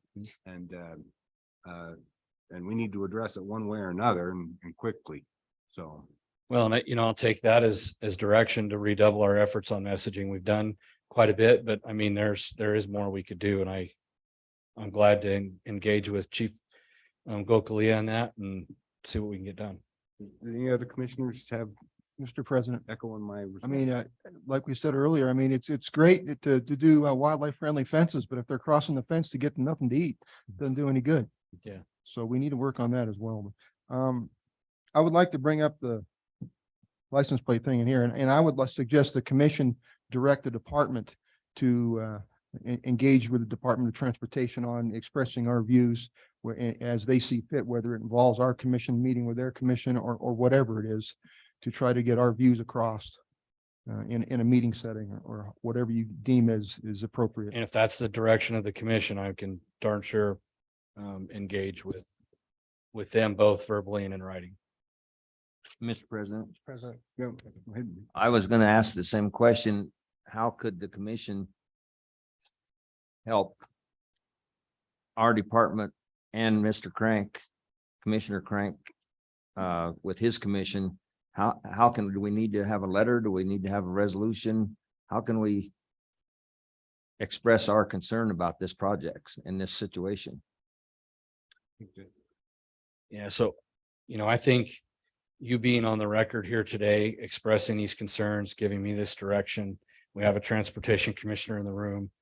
I mean, I think that's sufficient to go to them and say, this is the desire of our commission. And I can certainly articulate that. And if we still, the director of Whiteout and I have a relationship and can talk through this. And if we aren't able to reach some kind of a solution that's acceptable to this commission, maybe there's a more formal action that you can take. I think for right now, I've got some pretty good marching orders. And as long as the commission agrees that this is the direction you want me to follow. I agree. Absolutely. Thank you. Commissioner Byrd or Lundvall, do you guys have anything to add? No, I think it sounds great to go talk to YDOT and see what we can get done, get it taken care of. Yep, totally agree. Okay, thank you. Yeah. Anytime you two want to chime in, just go ahead and just cut me off, okay? Will do. Worries. So, well, it'll be, I think it's a consensus with the commission and absolutely to get something rolling with the YDOT on that and a directive to do so, and also a directive to do so to really, let's keep this invasive species and cheatgrass on the top burner also. Is that consensus? Yeah, Mr. Yes. President, if I may, if I would add to the cheatgrass issue is I think our county weed and pest are the vehicle to implement application. I think what they're gonna say they lack in is money for supply. So I think commissionally, we should look at financing some of those efforts a little more aggressively. When Director Nesvik talked about 2023 change in priorities, I think that should be on the discussion table. Also, I was at the same meeting Friday, and the federal level of BLM is problematic for a lot of our public lands, as Brian described. So I would like to have the discussion on what we could do. Can we accelerate that process with our state BLM director?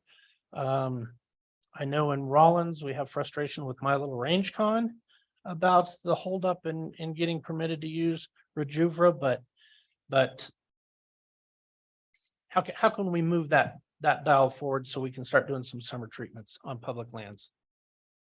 Yeah, so I think, I know this is a national issue, and so there's nothing that Director Archuleta, who's our state director, can do to speed this up. It's a national level approval. We did, you were there. We articulated to them how disappointed we were and that they needed to get on this. And like I said, that message has been transmitted from the highest level of our government in the state. From the governor and from the governor himself. Yeah, Mr. President, since I returned from that meeting in preparation for this meeting, and I don't know how many of you commissioners have read the Monteith Shop annual report for 2022. And in there on a couple of their different studies, deer studies, Bates Hole and the Wyoming herd, it really comes down to calories on the landscape that leads to doe deer health and viability, able to raise a strong young, get through the winter, blah, blah, blah. And you look at the calories on the landscape and there aren't any calories in cheatgrass. And so I think it's an underpinning of some of the problems that we're dealing with. We're putting tons of money into deer. I think we need to go deeper, closer to the soil. Is there any, I know University of Wyoming is pretty on time. Can we involve them in a lot of this I think, it would sure help with a lot of our bright people coming up through the college to get involved in this also. Yeah, we have worked with university on many of these things, specifically with invasive annual grasses, all of them. And we have, I talk about this concern I have for our whole state. I don't want to in any way sell short the fact that we have been very aggressive on the front end of the new invasive annual grasses. So that Ventnot and Cheat and Medusa Head in the north part of the state, that's the only place we have it. And we've really invested a lot of our resources there just to keep it out. And we actually obtained $750,000 from the Fish and Wildlife Service through one of these, I think it was America the Beautiful Challenge grant or something, to work on that project, but we got to do more. I'm not saying we're not doing anything. I just think we need to do more as a state, not just the Game and Fish Department either. Everybody's got to get on board. I agree. Mr. President, the only recommendation I would have is if we're struggling at the federal level, perhaps we send Director Nesvik to President Biden's residency. He has supper with him to try and work from the very topest levels. I second that. And is there any discussion on the commission about that before we vote? Aye. It's good. Very, very insightful. Thank you. Thanks, everybody. Thank you. At this time, I'll do a call to the public on any of the issues on this item number 4. If anybody else wants to weigh in on any things that we've talked about, or maybe have something a little bit just on this particular subjects. And hearing none, we'll just go ahead and go to item number 6. Ms. Wood.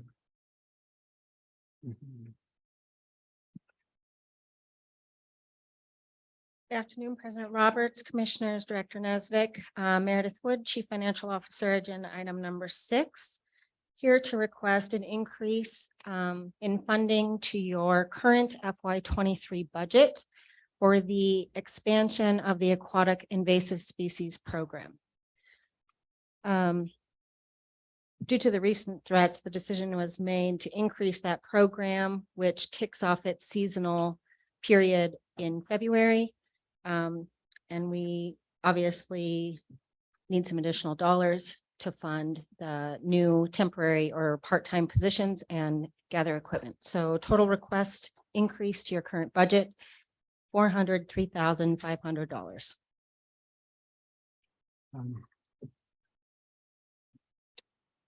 Can you itemize that a little bit more? I sure can.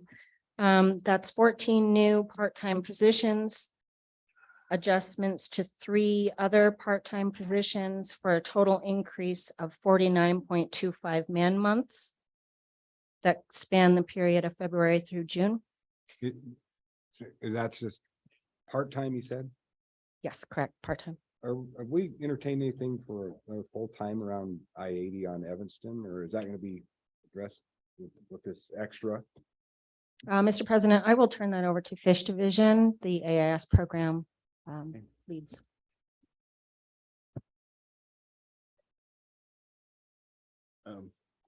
President Roberts, Commission Director Nesvik. Right now, we have our 5 full-time employees. And at the moment, we haven't really had much discussion on more for that because of the cap that's currently in place. That's kind of where we're at this point. Well, my concern is, and we do part-time, and I understand it, the whole, and it's none of our, I mean, it's sort of kind of wheelhouse, but boy, the labor market's tough, really tough. And I know that Utah and everybody else can't even get anybody to do it. I'm just wondering if, you know, if the department's been looking at more of a solid kind of a, well, I don't want to get into personnel type of thing, but I just wonder if we're looking at with the labor market and the way things get somebody locked in more is what I'm talking about. I don't know. Is one full-time better than 3 part-times, or, you know, or do we, you know, I don't know. President Roberts, Commission Director Nesvik. You know, we've expanded the program now to 5 FTEs, and basically the way it's designed and always has been designed is through the AWAC market contract. And since these are seasonal positions, it's easier to fill those positions because we have a certain time period when they're needed, i.e. the watercraft seasons and stuff. And so that's why it's designed this way. And we have increased the hourly wage here recently to try to make it more palatable or more marketable. And so hopefully that'll have an impact. Yeah, you guys do a wonderful job. Don't get me wrong. You do an absolutely wonderful job with what you do. And so thank you. Thank you. Mr. President. Yes. A question for perhaps Chief Osterlin. The increase in part-time numbers, I'm guessing most of those will be located northeast part of the state because of the infestation confirmed in Pactola and South Dakota. So I'm guessing you're going to put more people in that area monitoring boat activity in Wyoming. Yeah, so a little background. So our plan is to, we did the response this fall, which was at the boat ramps. We've always kind of had the perimeter approach, trying to check the boats coming into the state, protect the state from that threat. So that's the approach we're taking again for next year. And that's the reason for the 14 new positions. We'll create a check station in Newcastle. We're in the process of trying to work through a lease for a location for that check station. And then another one in Lusk. And we're in the process of trying to get a check station location there. So we'll have positions, a couple of these positions or three maybe are lead positions. So it will help, organize. And one of the complicating factors is the remote locations of these things. We have one FT in Sheridan and one in Casper, and so having these lead positions there will help make it more fluid and help fill the gaps when somebody is sick or can't show up. So these 14 positions will be directed at Beulah, Newcastle, and Lusk. Excellent. Thank you. And how much money was that? $403,500. Mr. President, Yes, Mr. Vice President, more esteemed Vice President. more breakdown from Ms. Wood. So we got 42.9 man months. And then you mentioned supplies or equipment. Supplies and equipment, if you have questions on the purpose and No, not location. specifically, but Okay. but just this is building the whole thing Yes. to meet higher demand. Yep. 3 dynamic message signs, 4 campers to address the remote location. Yep. Concerns, decontamination units, storage shed, an office shed like they have at Glendale, I would assume. Yep. So we're really building the program, building capacity. Correct. Thank you. Mr. President, Yes, sir. question. I have the application announcements for the part-time aquatic invasive species technicians and I count a total of 59 positions they're trying to be filled right now.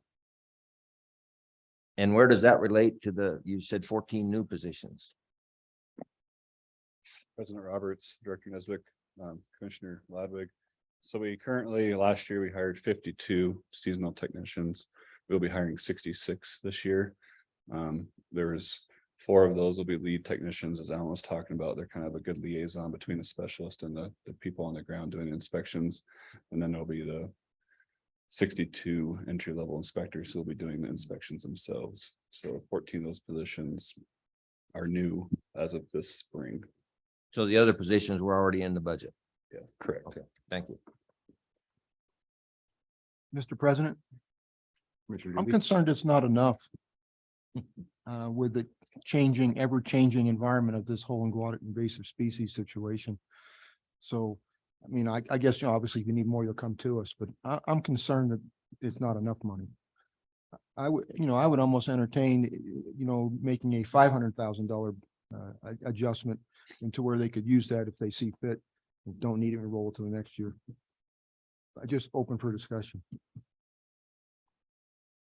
Mr. President, Commissioner Davey, I would agree, especially with the state's, the department's focus and determination of keeping it out. I did notice that Meredith made a comment, this was to June. And so I guess then in our fiscal 23-24 budget. 24-25, right? Is that money in there to maintain this new level of inspection, or in July, are we going to have to amend again to include these 14? Mr. President, Commissioner Brokaw, But FY 24-25 budget development is happening right now. So you will see that in March at full capacity to account for this increase plus sustainment and Can't additional. wait till then. So I think we could wait till then. You'd be okay with believe that? that's Would you be true. Comfortable with that? Yes.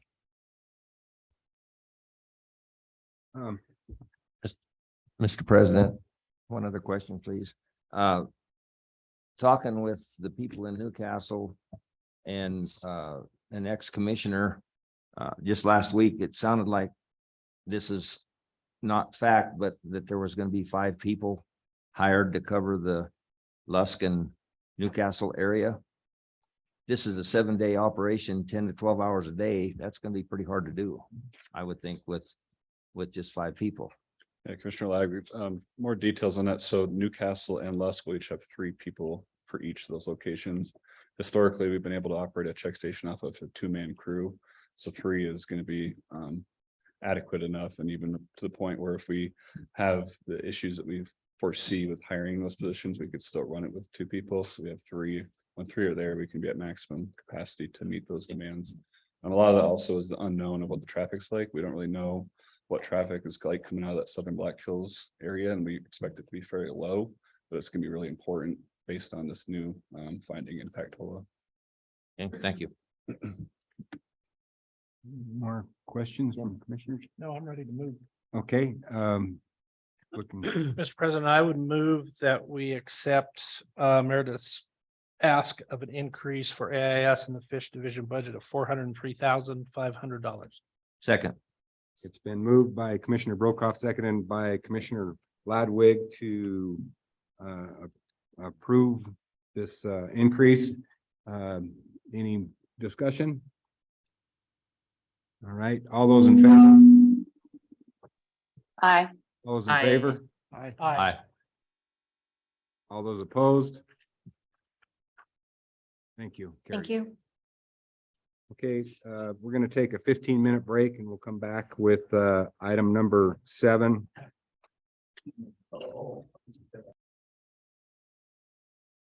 Commissioner Byrd and Len Vollen, are they online? Okay. All right, let's go to a number 6 with Chief King, or 7, sorry. Just want to make sure everybody was awake after break. So This is new by check, that's done. Good afternoon, President Roberts, Director Nesbitt, members of the commission. For this topic this afternoon, just as a way of a reminder, back in July when we were in Evanston and you approved the Chapter 42 mountain lion regulation, we had quite a discussion about a whole host of questions regarding mountain lion management. And so here in just a minute, I'm going to turn the time over to the folks that you really need to hear from. That's Justin Clapp and Dan Thompson. But just as a reminder, there were several questions that came up. We talked about pursuit opportunities for resident hunters. We talked about surrounding states management and their season frameworks. And we also had a discussion about susceptibility of females with dependent young to harvest. And so Dan and Justin are going to provide you some a deeper dive into answering those questions for you. I know it'll be very helpful. We're really fortunate to have Justin and Dan with us. Their large carnivore expertise is second to none. But before I turn the time over to them, I do just want to touch on the lion pursuit season. We promised at the July meeting that we would come back to you with an assessment of whether or not the commission would have the ability purely in regulation to establish a pursuit only mountain lion season. And it's my recommendation to you that we do not do that, that we run into two problems in trying to set up a pursuit season without clearly defined legislative authority and ability. One is the statutory definition of take.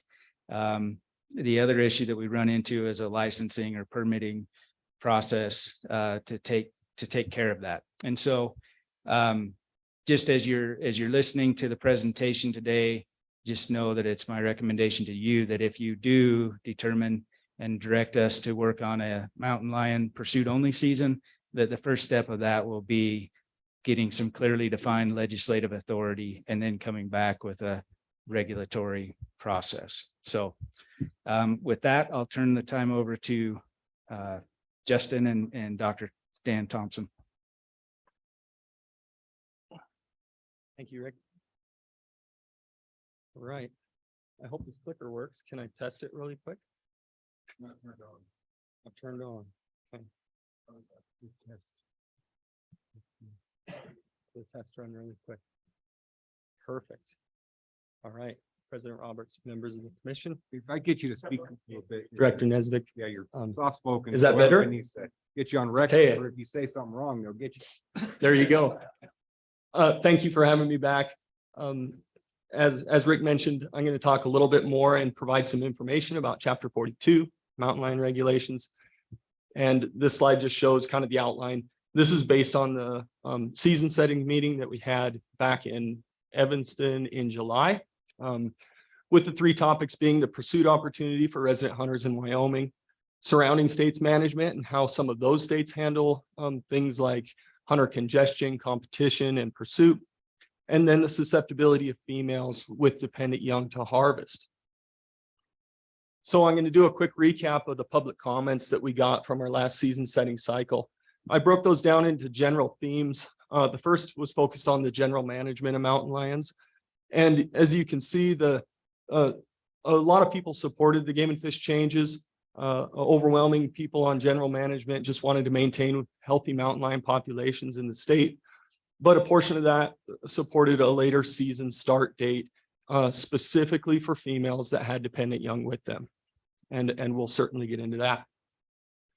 The other was the pursuit and opportunity for our resident hunters. That was another theme. And as you can see, overwhelming support for the ability to pursue mountain lions, regardless of whether the lion has already been harvested, meaning that your license would be legal for you to pursue mountain lions. And when you found a mountain lion that you wanted to harvest, you could harvest it, but not close your opportunity down to continue to train your dogs and run. And also, when a mortality limit was met, typically that closes a hunt area to all take, to be able to allow our resident hunters to continue to pursue in those areas after it closed. So just some perspective from our overall comments. This is kind of what we thought couldn't really be ignored when we have, over 60% of our comments coming from our sportsmen or hunting public on this topic of pursuit and resident opportunity. So I'll start here. The desire to pursue mountain lions through the designated season dates is what folks generally were after, regardless of the mortality limit. Now, the regular season dates are defined in our regulations as the calendar days that the department has defined as acceptable for the activity of running mountain lions.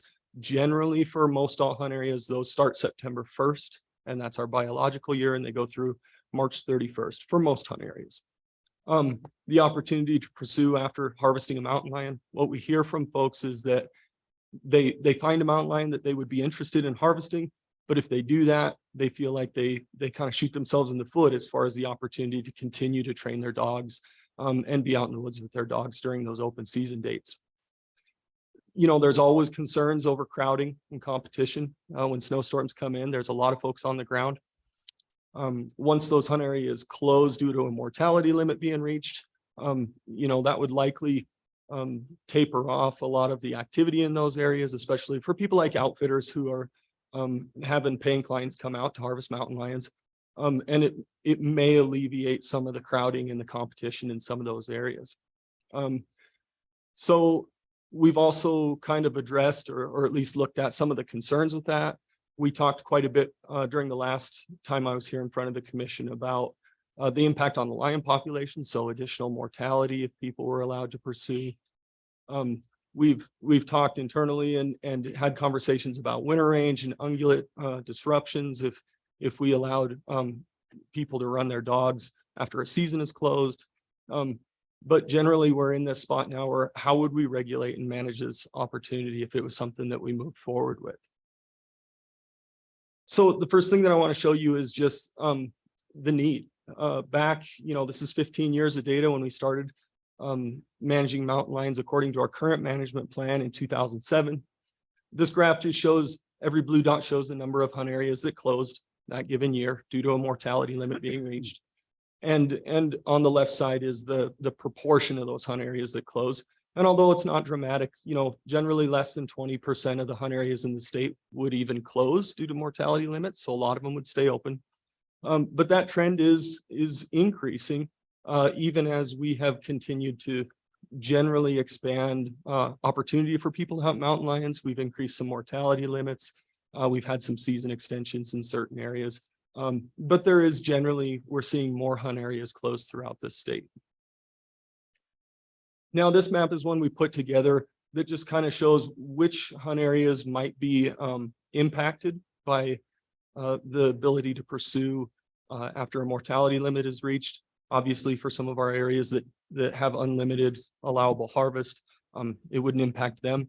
But the areas in darker red and orange are areas that commonly close or close more than others. But it's important to note that any of these hunt areas, as long as they're not unlimited, would have the potential to close depending on winter conditions and how much hunting pressure was put there.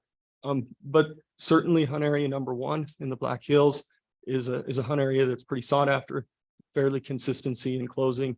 And so some of the pursuit would be happening there. The Northern Bighorns are another area. And then a few areas in Southeast and Southwest Wyoming routinely close during a season. So in summary, you know, the opportunity for people to hunt across the state persists. You know, we don't close down 90% of our hunt areas in any given winter. There is an opportunity for people to move around and find a place to hunt if an area is closed.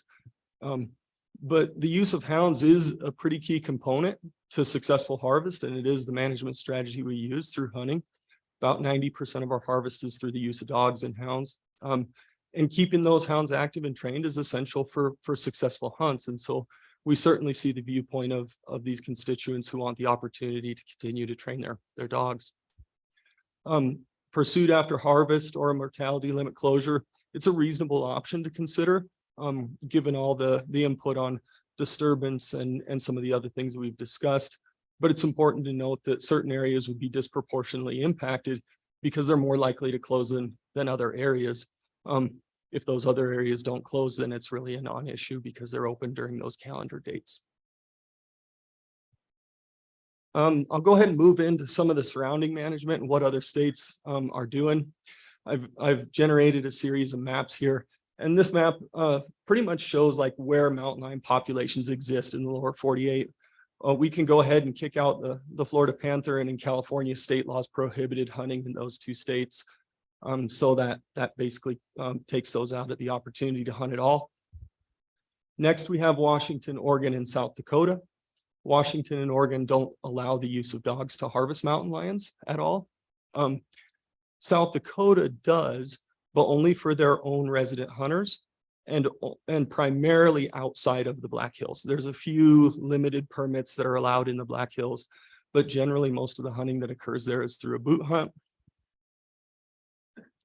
Moving on to North Dakota and Nebraska, they really don't have a whole lot of harvest relative to states like Wyoming. Talking in the neighborhood of maybe a dozen or less cats, and no opportunity for non-residents to go into those states and use dogs to hunt. Moving on to Texas, there's a couple populations of mountain lions down there.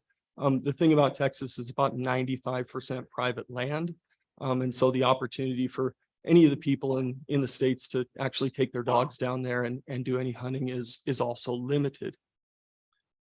And so that leaves the Intermountain West as places. And the reason I'm showing this map is just to give people some perspective that when non-residents from any state want opportunity to go and hunt mountain lions, these are generally the states that they're focused on.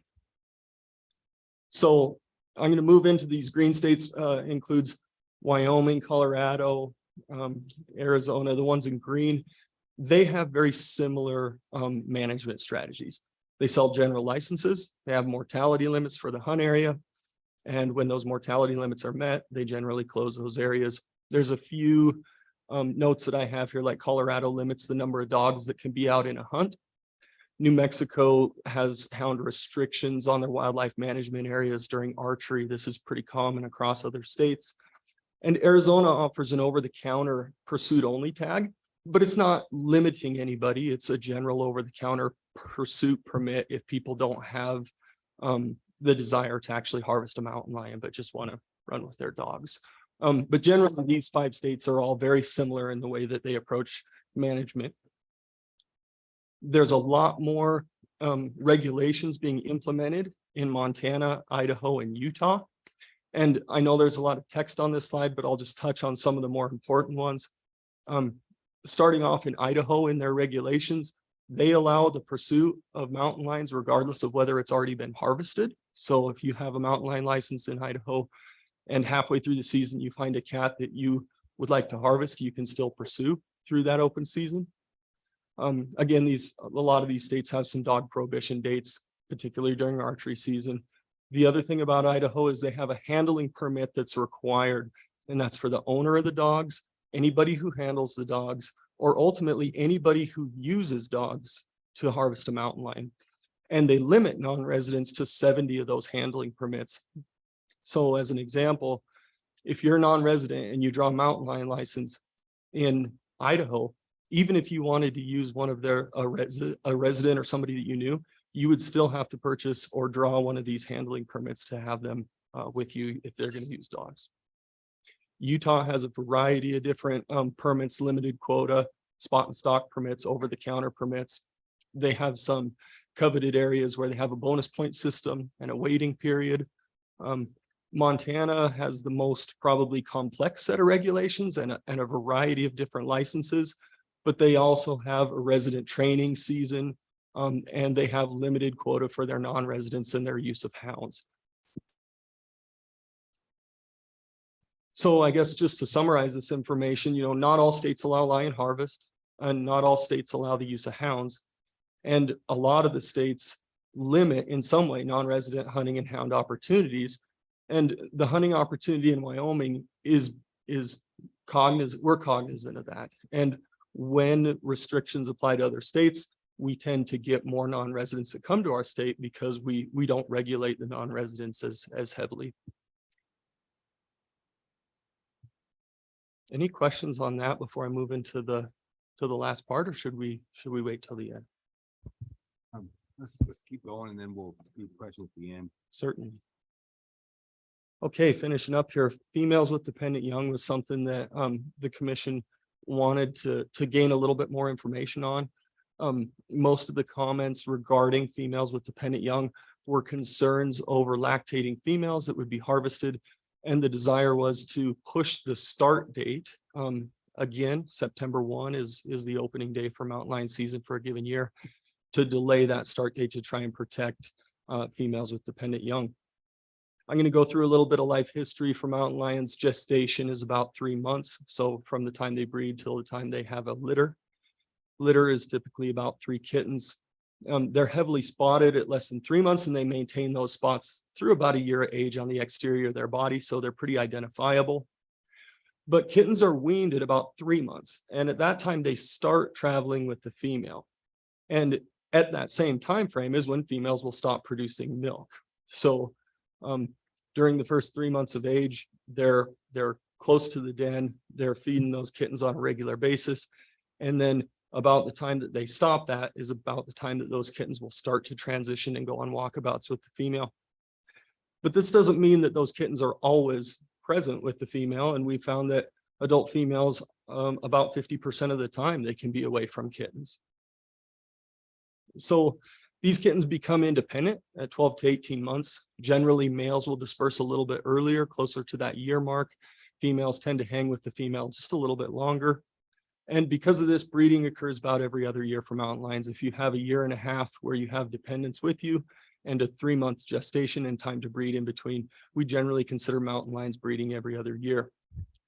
And every year, about half of the adult female mountain lions produce these kittens.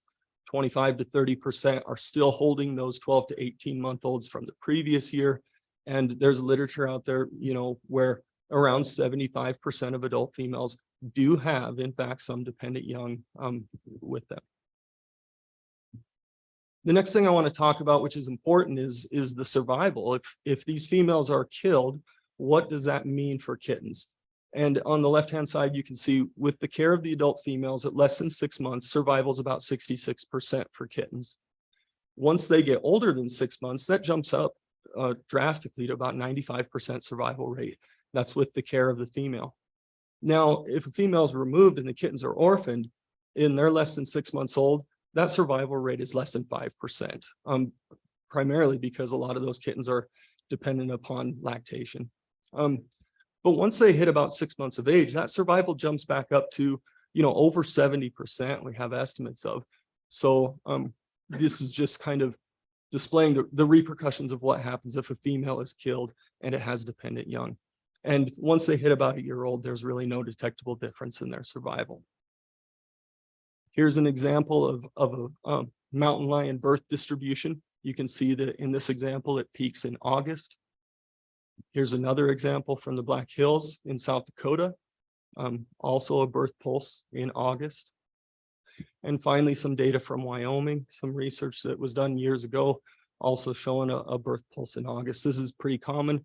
Mountain lions can reproduce in any month of the year, but they do generally have a birth pulse in August, which is why, some of the comment that we got was to try and delay the start of the hunt season to protect those in September.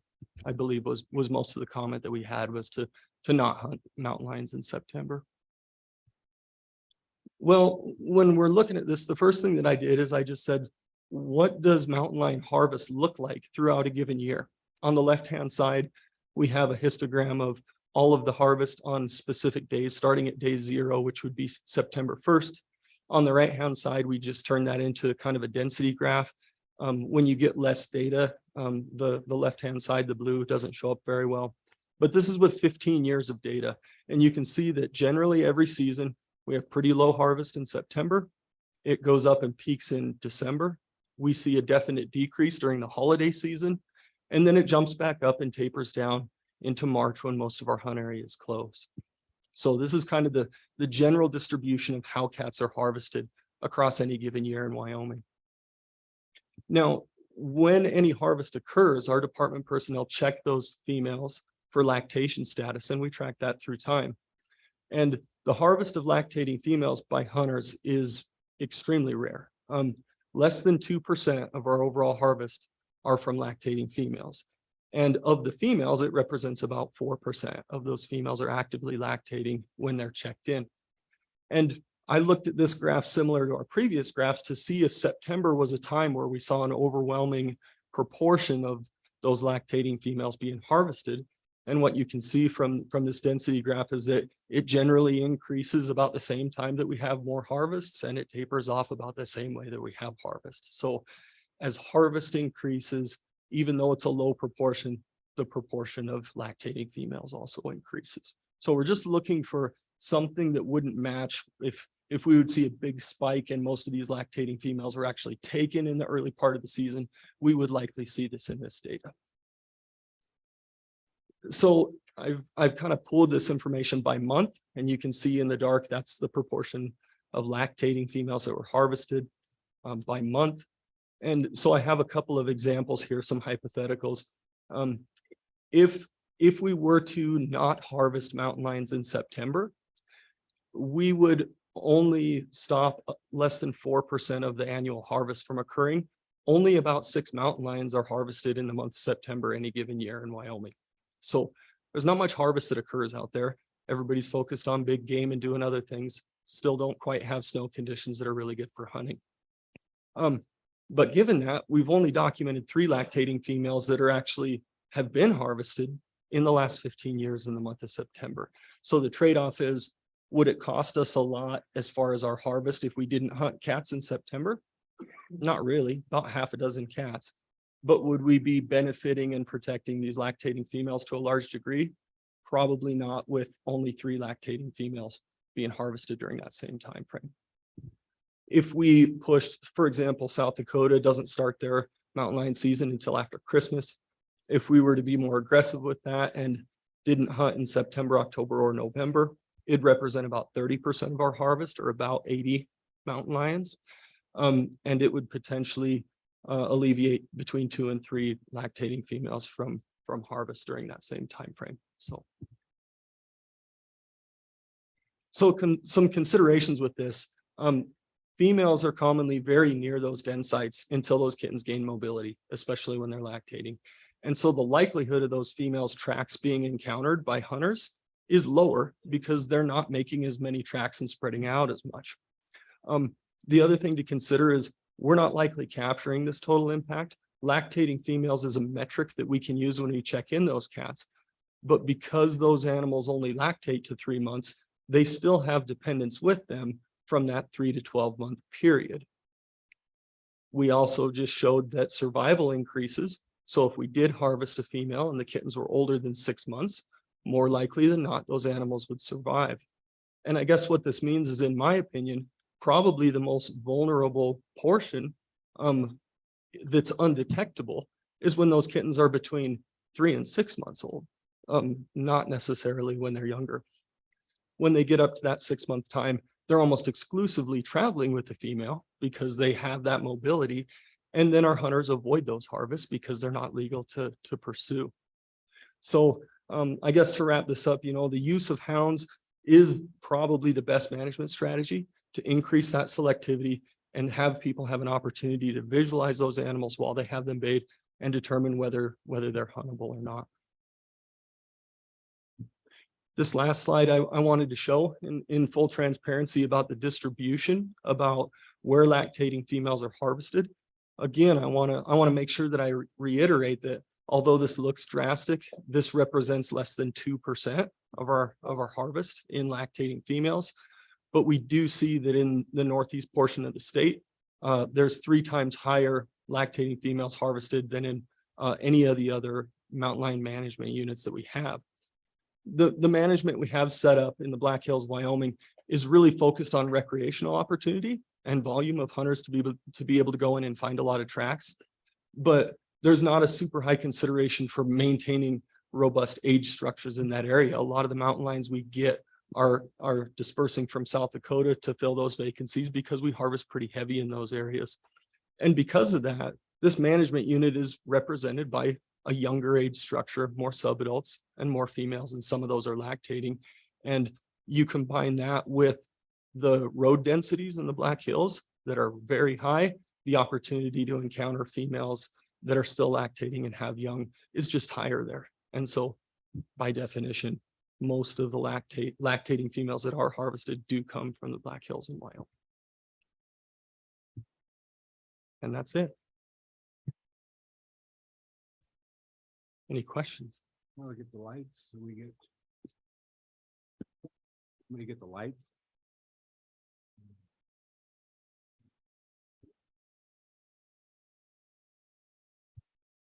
Mr. President, I have a question. When you're talking about the pursuit hunting, after someone's already taken a lion, how is that procedure, how handled if they have a fatality during the pursuit?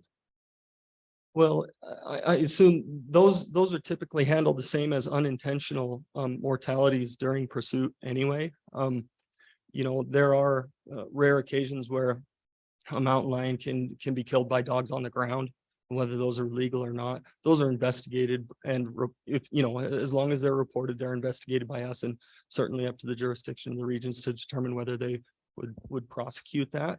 But those mortalities, if they're not legal harvests and they're not intentionally illegally harvesting, those are brought into account when we determine our overall mortality limits, similar to incidental trapping and things like that, where we do have a handful of mortalities, highway strikes, electrocutions, damage removals.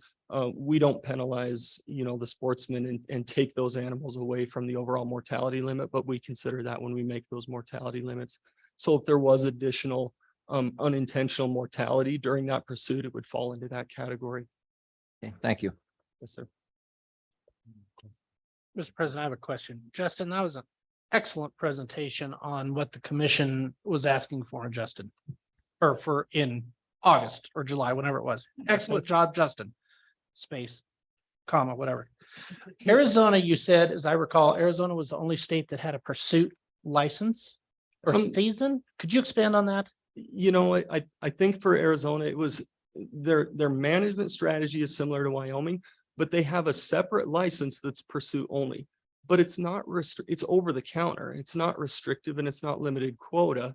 And so it basically, I don't really understand, and maybe I'm uninformed about the details of it, but they have a pursuit only license that can be purchased over the counter that in my understanding would serve the exact same as just buying a license and choosing not to harvest a cat. Right. But if they're not limiting or having a draw or something like that, it's rather odd to me, but maybe it's at a reduced price for somebody who doesn't plan on actually harvesting an animal that just wants to pursue. And then would you remind me, the sportsmen that want to see a pursuit season, is that traditionally Wyoming houndsmen or non-residents that want to come to Wyoming? Well, this was set up with the idea that we would allow this opportunity for residents to be able to continue to pursue. And the idea behind it is that under this paradigm, we would not be penalizing or restricting non-residents. We would be adding extra opportunity for our residents. And that's very different. If you put in, non-resident limitations or limited quotas, you then restrict non-residents from coming to the state to hunt.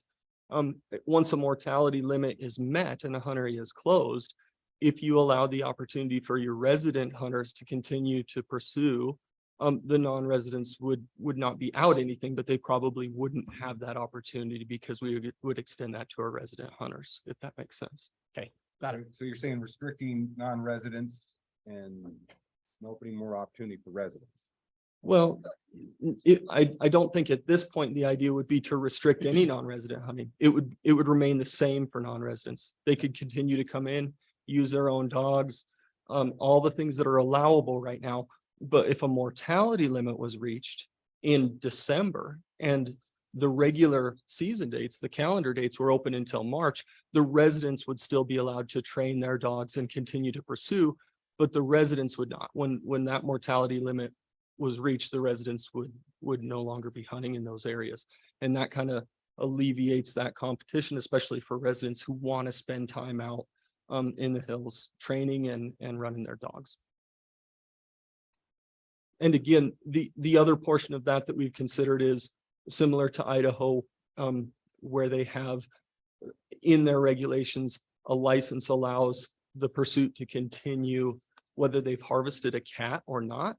That is kind of separate because you could still implement that without extending harvest past a season closure when a mortality limit is reached. That in itself is slightly different. And we want to make sure we make that distinction. Commissioner Lundvall, do you have a question? More a comment than anything. Can you hear me okay? Oh, Commissioner. Yeah, go ahead. Okay. First of all, Justin, thank you. That was an excellent presentation. I think I'm so glad that we're recording this and that it can get out there. This is a perfect example of something that was brought to the commission that would be so easy to make an emotional decision on, or be swayed by one thing or the other. But this is the perfect example of when we ask for science and data and the numbers to back up decisions that we make. So I just wanted to say thank you for the excellent presentation, and I'm glad we're recording this. So I hope it can get out to the other folks that were interested in this and know that this is the stuff that we use to make these decisions. And so just thank you so much for giving that to us. Thank you. There was one question that when it talked about running other wildlife, and these hounds won't run on other wildlife. Well, they're pretty much trained. They're going to go after cats and cats only, aren't they? They're not going to they don't run any kind of ungulates around. I mean, they're focused, aren't they? I mean, Well, I mean, that's certainly the intent, I mean, nobody wants to have dogs loose that are running wildlife other than what's intended. That's the whole point of using dogs to hunt both bobcats and mountain lions in Wyoming. We don't allow any bear hunting to be pursued by dogs in Wyoming. Other states do, but for us, it's very focused. So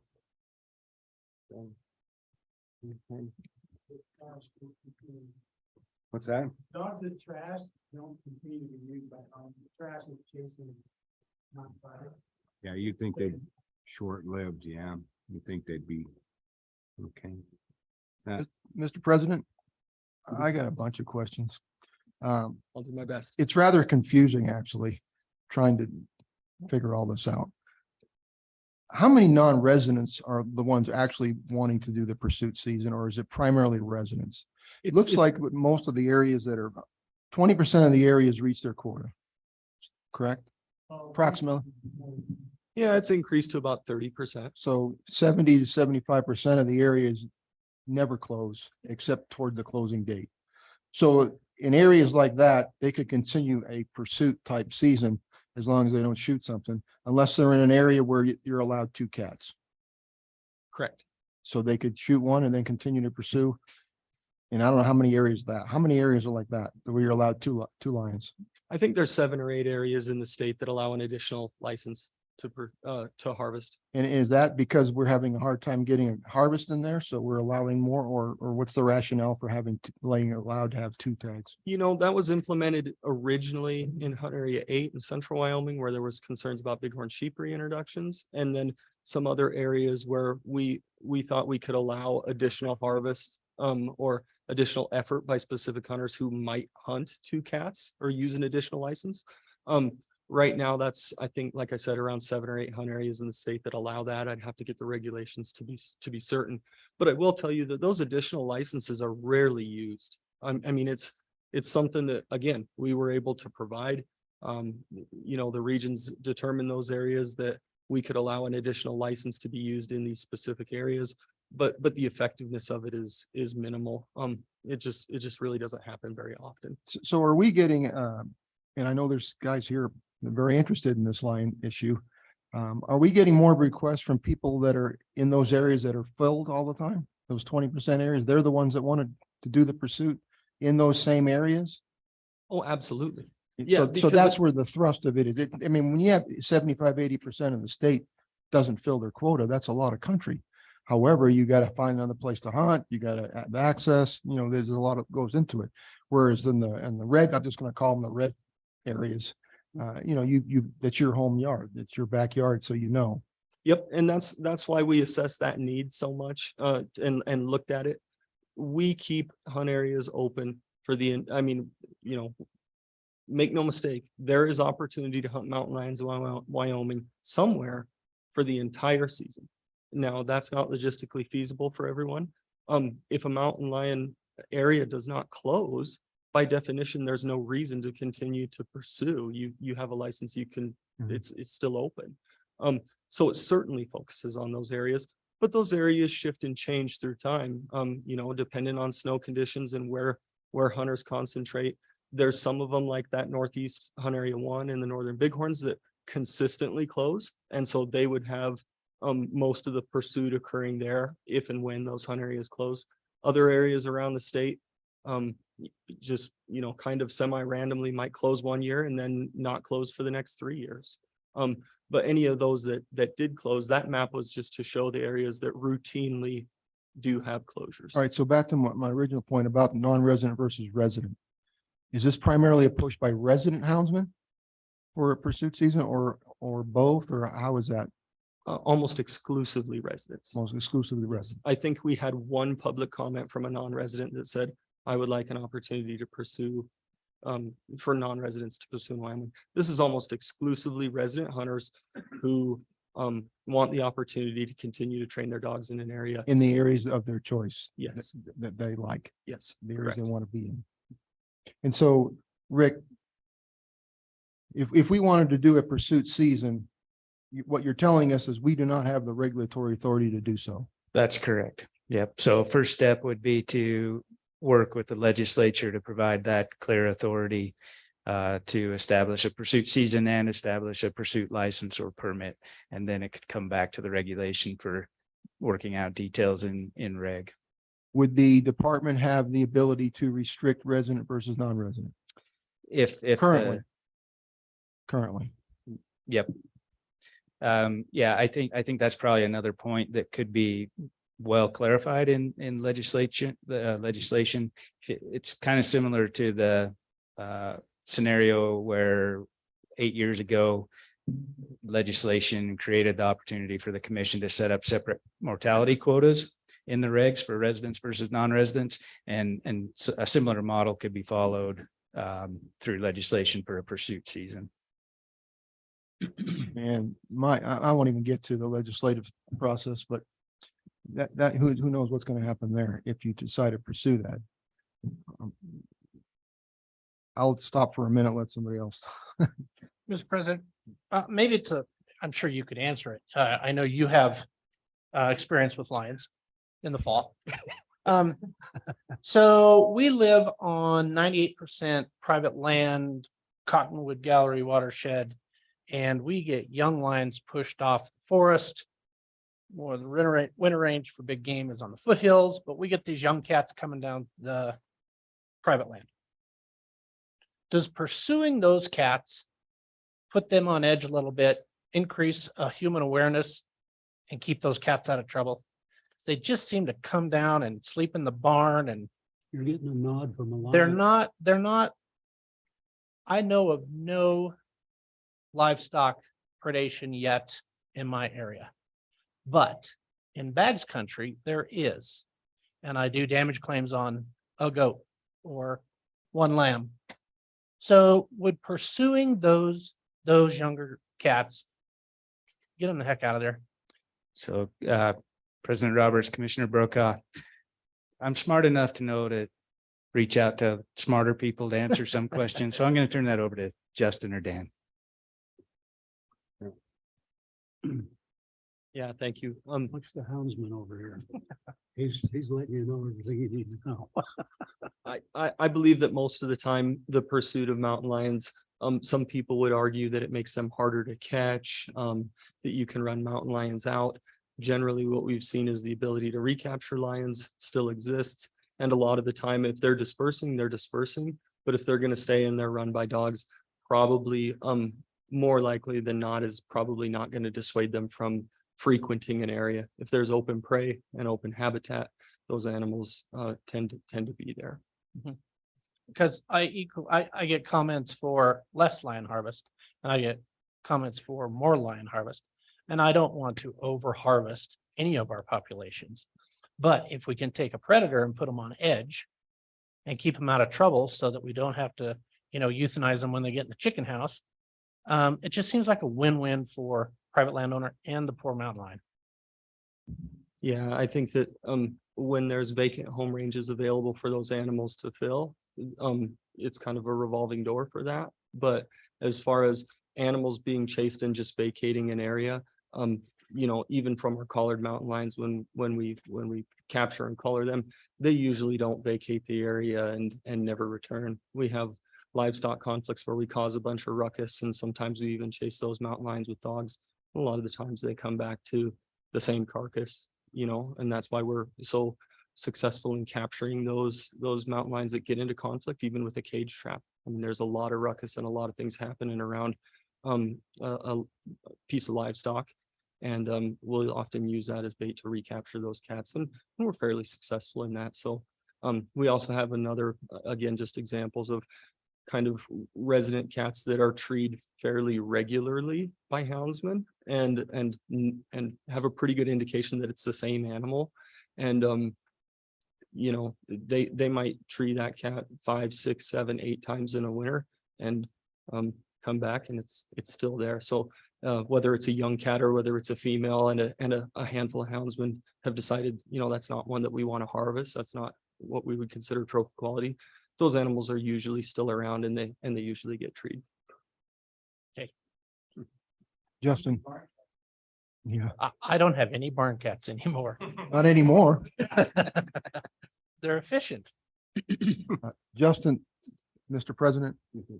So clarify this for me. If we did have the ability to issue a pursuit season of whichever form, it seems to me that by the information you provided, it wouldn't necessarily be a detriment to our lions. No, I think, we've done multiple assessments and had conversations about that. And we feel that it would be an acceptable thing to take on as far as additional mountain lion related mortality.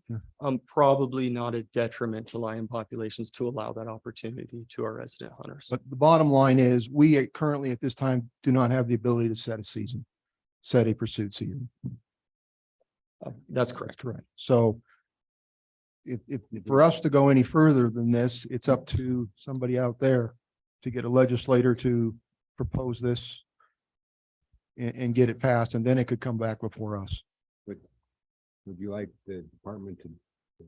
It's not up to the department. I don't think the department pursues legislation. Yeah, but can we direct it? Yeah, okay. We direct the department to talk to to get the legislature to look into it further. Yeah. If you. I don't necessarily have a problem with that, at least pursuing it, because I think the science shows that we could do something like that and provide more opportunity, especially in some of these areas, these public areas where the quotas are achieved, and then our residents would like more opportunity.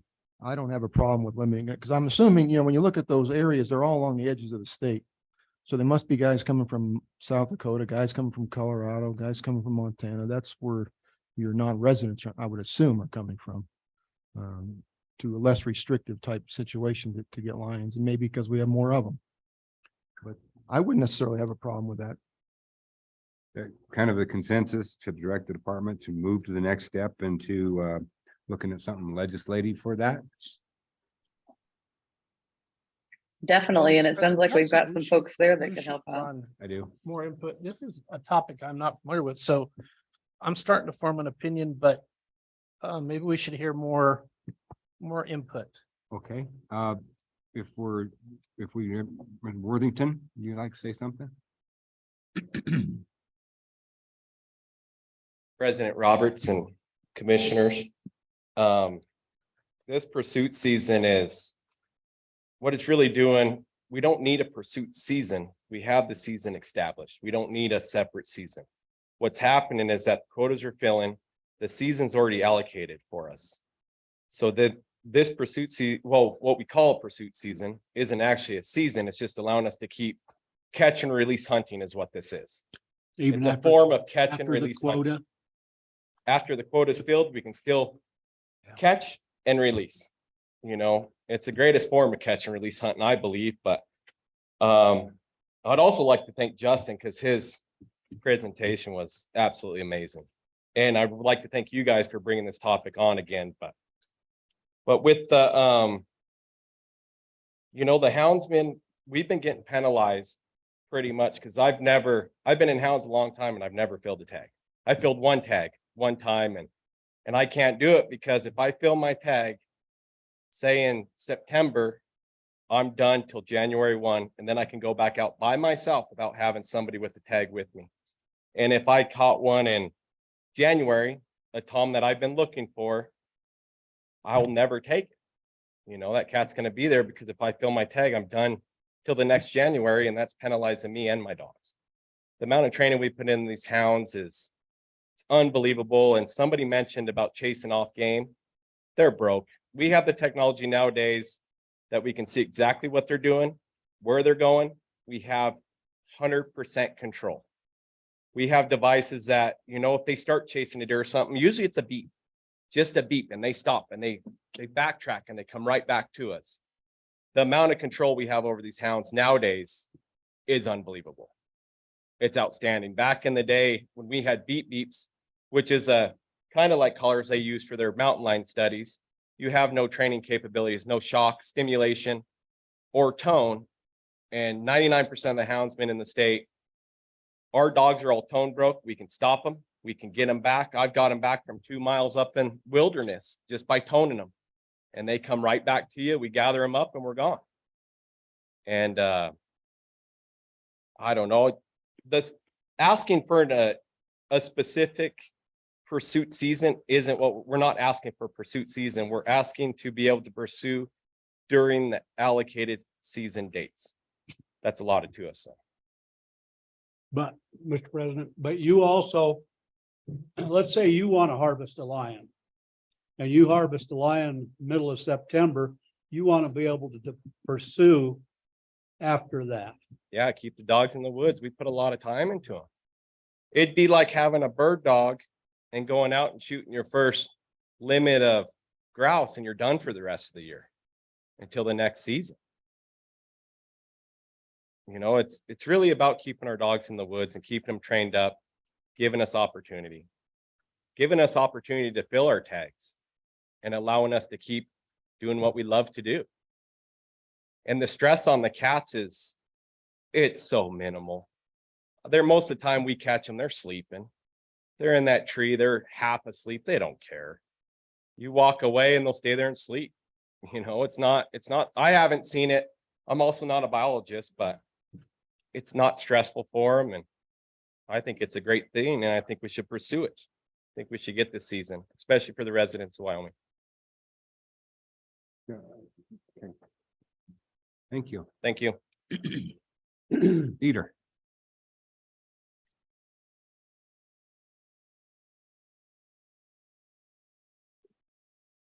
President Roberts, commissioners, Director Nesbitt.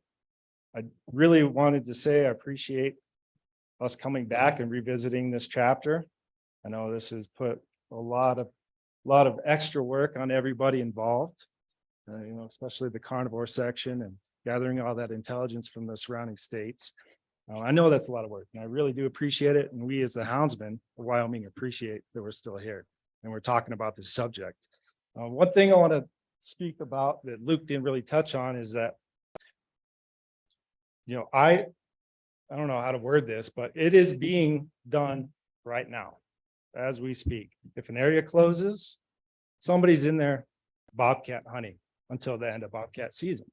You know, I don't feel like it should be black and white. You know, it should be black and white. There shouldn't be gray areas everywhere when it comes. We don't want to go around the law. You know, we just want more opportunity. There is a lot of places to hunt within the state. And I do agree with that, but logistically, you know, on a weekend, I can't load up and go to the Bighorns because I can't get around up there. You know, unless I want to post hole for 3 miles and, you know, it's just too much snow. And gas and everything else. I'd rather spend a tank of gas with my family out in the woods close to home. And that's really what it comes up to. These units that do close, you know, we want to extend that opportunity for us to be in the woods without playing the system. You know, we talked about that in July about how, you know, ways around it. And we just think it should be black and white. Mr. Worthington, we don't want a season. We just want the opportunity to keep going through the allocated season. We don't want additional tag. We don't want to make this any more complicated. We just want words saying that we can still pursue until the end of the regular season. I understand this is a pretty complicated subject. We really want to see this pass for the houndsmen of Wyoming. And once again, I thank you. Thank you for listening to me. And if this does not go forward today, you know, we just request the direction we need to take to keep moving forward, you know, because we're not going to give up. We're here. So thank you for your time. I appreciate it. Thank you. Appreciate it. For you. Use Claudia and this is me. I'm not ready to take a position, Mr. President. I am confused and clouded. So I guess I would like to, these two gentlemen have stimulated some thought about, and I have concerns when we go to legislature on what the time it takes and what we might get out of it that we didn't want. So in my mind, I used to have a private game bird farm, not a game bird farm license. And I could hunt birds during a certain time. And then it broke down to a training permit where I could just have birds and I could train outside of my game bird farm, period. So my mind started going with, I don't know how many houndsmen we have, but if you're a houndsman and you have a kennel of dogs and you registered as a kennel and you got a license to go pursuit during the structure season regardless of quota. And that's where my thoughts were going. So that's discussion we might continue or hear from more people, but In order to do that, we're still have this conflict with the definition of take. Hunt, pursue, capture, or attempt to do all those things. or attempt, yeah. Yeah, and so I think there's still a statutory requirement to make this very clear that the commission has the authority to even do something simple like that. Mhm. Do you agree? President Roberts, Commissioner Broka, I agree. And I would echo the comments that we heard from the houndsman. In order to get this done and just make it black and white, the legislative approach is the right approach to take. Get it done, outlined in statute, come back in reg, and then everybody has a clear and direct path forward that's black and white and is straightforward. So again, that's the right path to make this black and white. And so everybody knows that what they're doing is straight up legal and accepted. Mr. President, I feel it's a moot point unless we have that ability. Once we have that ability, then you can look at how to formulate a regulation and address some of the concerns. But until that time, that we're just hypothetical. So I guess I would support the department looking, maybe talking to a legislator and see if they're interested in carrying a bill and see. And then if it does pass, then you're back before us and we're proposing seasons and regulations, or not necessarily seasons, but regulations and how to implement it. And to me, it's more about the wildlife resource. Yeah, it is about the hunter opportunity as well, but it's also how does it affect the wildlife resource? And from listening to our experts, we could devise something that would not be a detriment to our wildlife and provide hunter opportunity, which is what we're all about. So I guess that would be my recommendation, is that we direct the department to look into whether it would be feasible to get a legislator to carry some type of legislation to allow us to have that opportunity. Was that a motion? If that was a motion, I'd be glad to second it. That was a motion. I would be glad to second it, Mr. President. I don't know if we need a motion or just a directive to have the department look at it. I don't know if we need to motion that or not. Motion or just direction? Yeah, if it's a consensus, we'll have unless you want to make sure it's a motion and on there. It makes no difference to me, Mr. President. I would say if we could issue a directive for the department to look at further in this with the legislature and get some sort of draft legislation to help to move it forward, to look at it then. Is everybody consensus with that? Yeah. Yes, Mr. President, further discussion before we vote. I think the houndsman should rally with some other NGOs and see if there's enough support out there right now to get after it and go. Work with the department or take it on by yourselves. If we get someone to sign up while the department's doing their research on exactly what we need, we could attack this maybe pretty quickly. I agree. Mr. President, Yes. the question I would have at this time is, the legislature is already in session. Can this ball be bounced fast enough to get it done this year? Or is it going to take another year? So President Roberts, Commissioner Ladwig, the biggest hurdle to that is the drop dead date for the introduction of bills in the legislature. And I do think it would be a pretty tall task to get something drafted and through their process by their drop dead date. But I can't say yes or no on that, but I can tell you that if it is the direction from the commission, we'll work swiftly with the houndsman to do what we can do. Okay, thank you. I think if it's a consensus, then we'll have the department directive from the department look into that.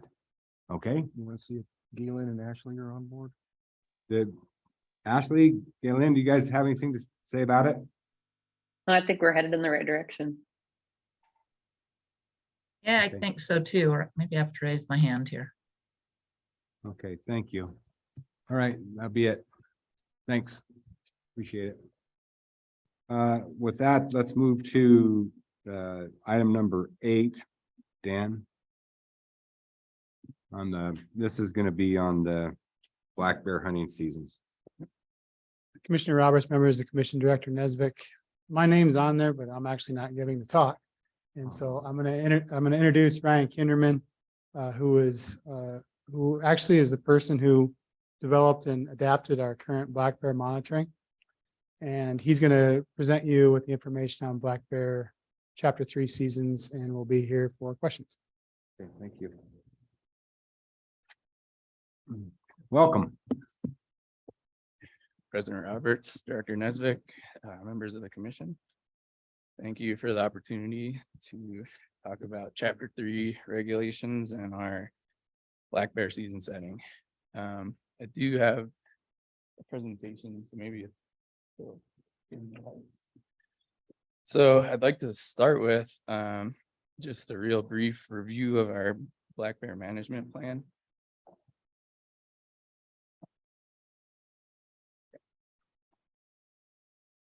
So the main tenet for it is to provide recreational hunting opportunity while maintaining viable black bear populations. And so there's a lot of room to adapt things because we understand that each region in our state has different goals for management objectives. Each of the black bear populations can sustain different densities depending on habitat. And so our management plan, what we do is to provide guidelines. And so then the management decisions are made at a regional level. And so we do this on a 3-year cycle. So we'll assess what's happened in the harvest and look at population trends. And we do this to try not to have knee-jerk reactions and make changes too quickly. But just as a Can we get you to reminder. talk a little bit closer to the Sorry. microphone for us, because so everybody can. Okay. Our time here. Thanks. Is that better? You bet. Thank you. And so what we can, we do have the ability, if we needed to make changes in between that 3-year cycle. And so the management plan was developed just from a lot of black bear research, different management strategies and studies throughout North America. And so we took ones that were applicable to Wyoming and put them all together. And so just to also review our hunt area map. So each of the black lines is the hunt area, and the bold lines are our bear management units. And then different colors are the regions. And so these, of course, have changed throughout the years, depending on what we need to do or how populations change or management strategies change, though we don't have any proposed changes for those for this session. And just to go over the season setting process again. So the large carnivore section will put together all of our harvest data and any other research or population monitoring we've done, compile it into a report and send it out to the regions for them to look at. And then, I mean, I can tell you from this particular time, it was a real team effort. You know, we met with all the regions several times. We met with multiple regions at once because some of the overlap within each management unit. And so, you know, we put our heads together, you know, that the regional personnel are more familiar with what the public is looking forward to and from the last 3 years. And then, yeah, we're just looking at what's been happening. And then if there's any other considerations with other wildlife species or conflicts as well. So the main criteria that we use from our harvest data, there's three of them. And so what we're looking at is based on vulnerability of harvest. And the most vulnerable in our black bears populations are adult males. They have the biggest home range sizes, so they're moving around a lot more. They're a little less timid than the females, so more likely to run into a hunter. And of course, hunters are generally seeking them out. So we'll look at the percentage of adult males out of the total legal harvest. And then the next criteria would be the percent of females in the total harvest, because we need females on the landscape to have reproduction and maintain the population. And finally, the percent of adult females in the harvest for the same reasons, because they're the one reproducing. And so for our bears in Wyoming, that average age of first reproduction is 5. And so if we don't have enough females on the landscape, it can take quite a while to repopulate things. And so I'll show you an example of what I send out to the regions for just one area. Just so you can get an idea. We don't have to go into it in too much detail, but it's the total legal harvest per year for male and females. And then there's that percent adult male, percent female in the total harvest, and percent adult females. And so we have to look at all of them together. It's not just one of those criteria that will tell you what's happening. And so just for a general overlook at our black bear population in Wyoming in the past 20 years, so these blue lines are the number of legal harvests corresponding with the left for the numbers, and then the red line is the number of license sales. So we've been harvesting more bears, and we've had a tremendous influx of bear hunters that are out pursuing bears rather than just buying a license to keep in their pocket if they're deer or elk hunting.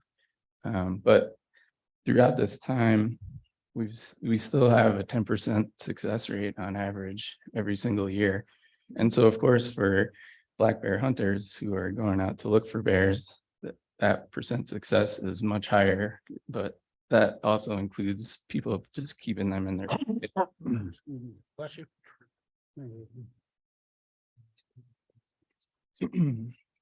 So one additional component that we've started for population monitoring is our DNA hair snare studies. So we've implemented that in 4 different mountain ranges so far.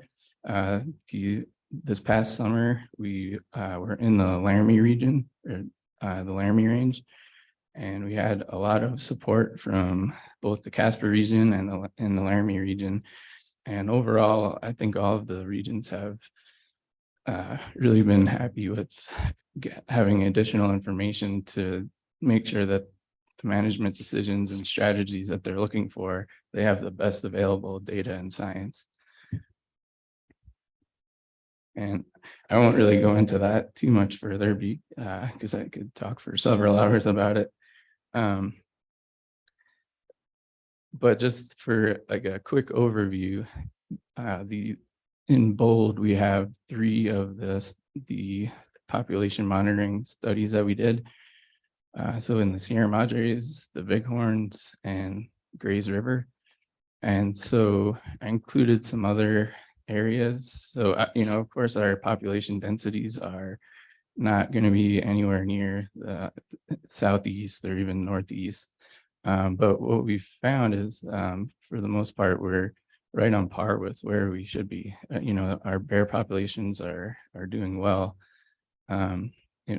In one instance, in the Grays River, it was a little lower, and that was helped provide reasoning to slightly decrease that mortality limit in that area, just to try and build back the bears a little bit, because we had regional support and support from the public because they were starting to see it on the ground as well. So now I'll get to some of the proposed changes, and we'll start with language in the regulations. So the first part is just clarifying definitions. So we define bait location and bait site. And then those terms are used throughout the regulations, and it just makes it easy to understand and less verbiage in there. And then also giving hunters the option to put their sportsman's ID on a bait rather than their name and address, just as an additional option for them. And then we have proposed changes for the bait regulations. And the big reason behind these changes is basically based on perceived issues of littering or trash around bait sites. And so we're just trying to limit that without hindering hunters and how they operate. And so these are the initial proposed regulations, and we'll circle back to it later because we've made some revisions to it based on public input. So the first part is just limiting each bait site to one container. And then the next part is to provide clear language that bait sites need to be anchored as such that they can't be moved from the site. And so that doesn't mean it has to be screwed into the tree. You know, you can use a chain or, you know, however you can secure it is acceptable. But like I said, we'll circle back to that in a little bit. And so we won't go over every change in detail because there's quite a few, but the biggest change that we're proposing is in the Bighorn area. So hunt areas 1 through 6. And so it's split between the Cody and Sheridan region. And so what it's been for years is they're each grouped together. So hunt area 1 and 2 share the same mortality limit. Hunt areas 3 and 4 share the same mortality limit, and hunt areas 5 and 6 also have the same deal. And so what we did, because there's been interest from hunters and support for quite a while, as well as the regions, we decided to split hunt areas 1 through 4. So they will each have their own mortality limit.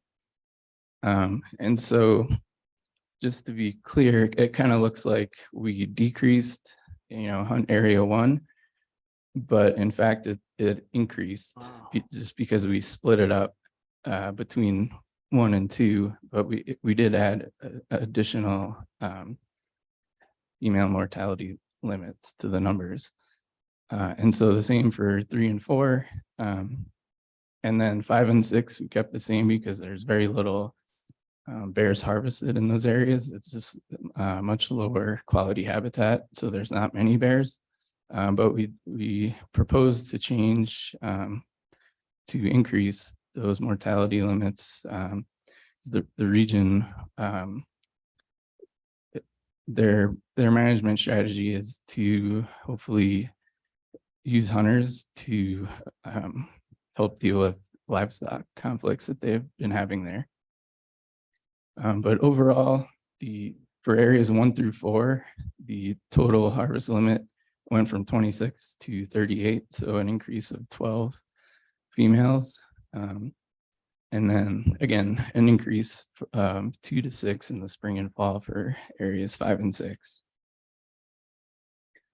And then I'll show you the harvest limits or proposed changes for the rest of the hunting areas. I won't go through this in detail because I have a map that kind of lays it out visually a little better, because I know there's a lot of small writing on this slide. But one to highlight is hunt area 8. We extended or proposed to extend the spring season from June 7th to June 15th.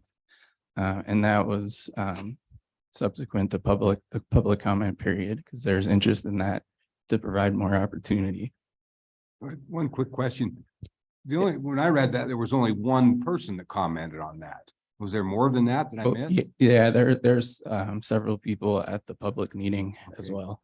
Okay, thanks. And Because I just looked and it just had one comment. Okay. yeah, and so we also extended the spring seasons for several other areas. And so now they will all be consistent. So they'll all close June 15th. There was only a few left that closed earlier. And so there's a lot of public support in each of those areas to do that. And then one more to highlight is Hunt Area 19. So proposed to add a wilderness hunt in August. And it's the same hunt we added in the last season setting in area 13. It's just on the other side of the wilderness area. So the first one was in the Paposia Wilderness, and this one is in the Bridger Wilderness. And it was successful to help deal with conflicts, and there's interest in doing the same thing in area 19 as well. Okay, so here, I think this will be easier to see. So once again, we're splitting areas 1 and 2 and areas 3 and 4, and increasing the total female harvest limits in those areas. We're also increasing the female harvest limits, or proposing, sorry, in hunt areas 5 and 6, which are grouped together. On hunt area 11, there was public interest and regional support to increase the spring season to provide more opportunity. On hunt area 9, we increased it last time based on both hunters and the region using the hair snare data that we got. But the region is trying to put more, keep the pressure on the bears. So proposing an increase there. And then an increase in both areas 33 and 7. And again, it's regional and public interest and more opportunity. Hey, would you do the 8? And then these are the areas where we're proposing extending the seasons. Okay, so there's interest in hunt area 11 to have additional opportunity in the fall. So we extended it, proposed to extend it into November. Hunt area 19, proposing to add that wilderness hunt in August. Again, hunt area 8, that was from public comments to extend the spring season by a week. And the same for areas 33 and 7. And again, now all of the hunt areas are consistent for the spring season.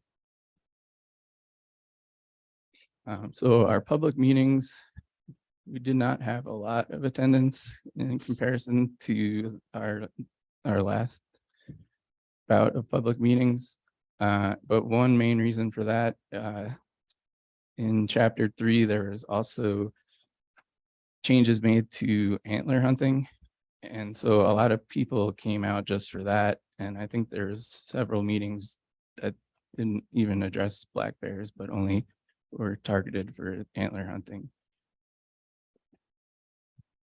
And so then to get to the comments, so there was a lot of comments against having a single bait container for several reasons. And then a lot of suggestions to allow for 2 containers. Again, we had the hunt area 8 extend the spring season. People were in favor of the proposed changes. We had some comments against bear hunting and against bear baiting. And then some other comments not related to chapter 3 was against the term trophy game and need to have printed regulations available.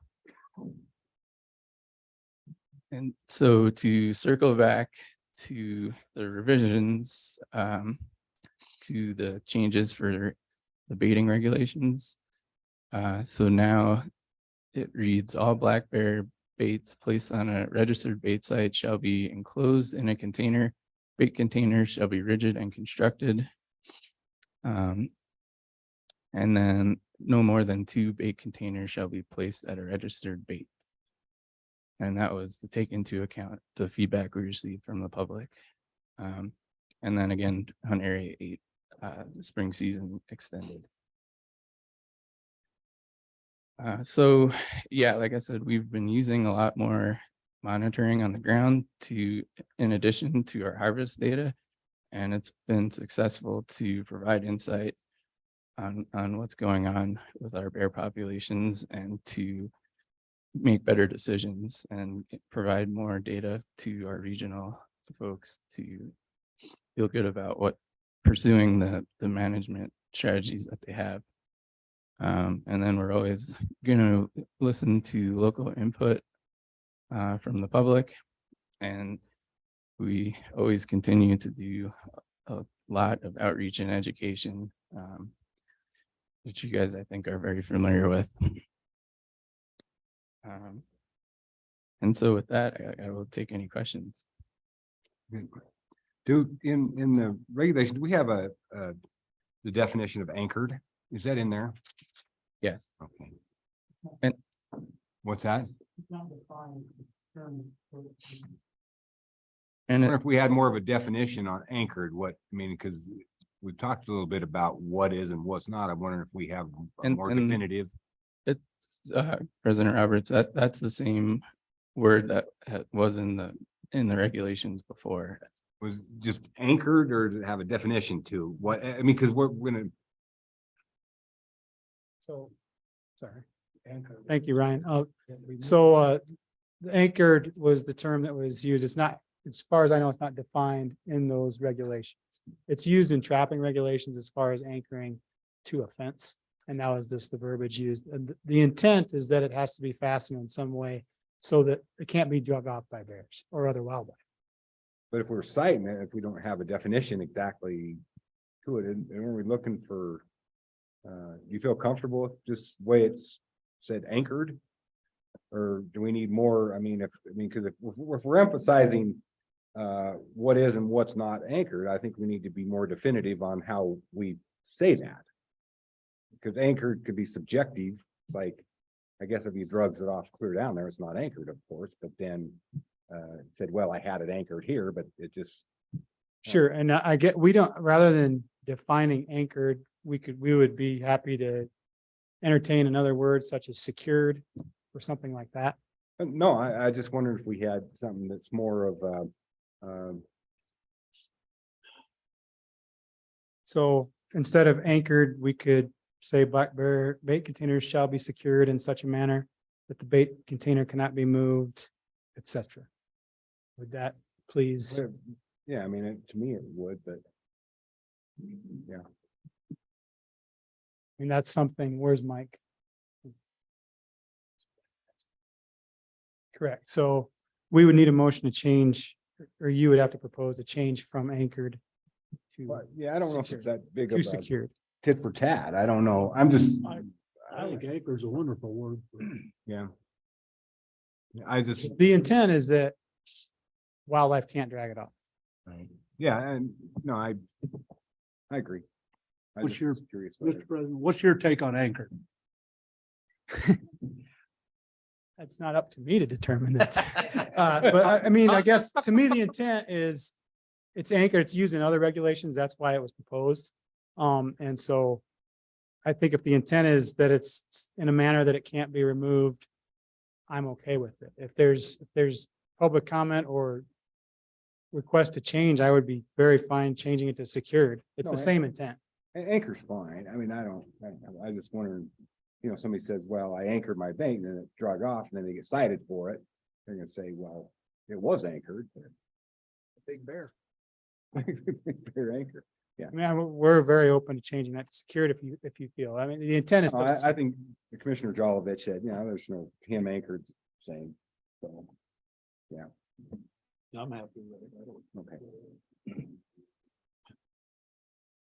Hey, Dan, I want to talk a little bit about, go back in the presentation a little bit, and I think you're actually probably the guy to address this, but we've made a lot of progress over the years in sampling black bear populations and more importantly, density. And it used to be almost to a point of being almost cost prohibitive, but we've made some really good advancements in that. We've been able to sample a lot of bear populations around the state. Could you talk to the commission about manpower investment and costs of doing these hair snares in different places, and what's your prediction on the future of how we're going to use that tool to make good decisions on management Absolutely. recommendations? Director Nesbitt, members of the commission.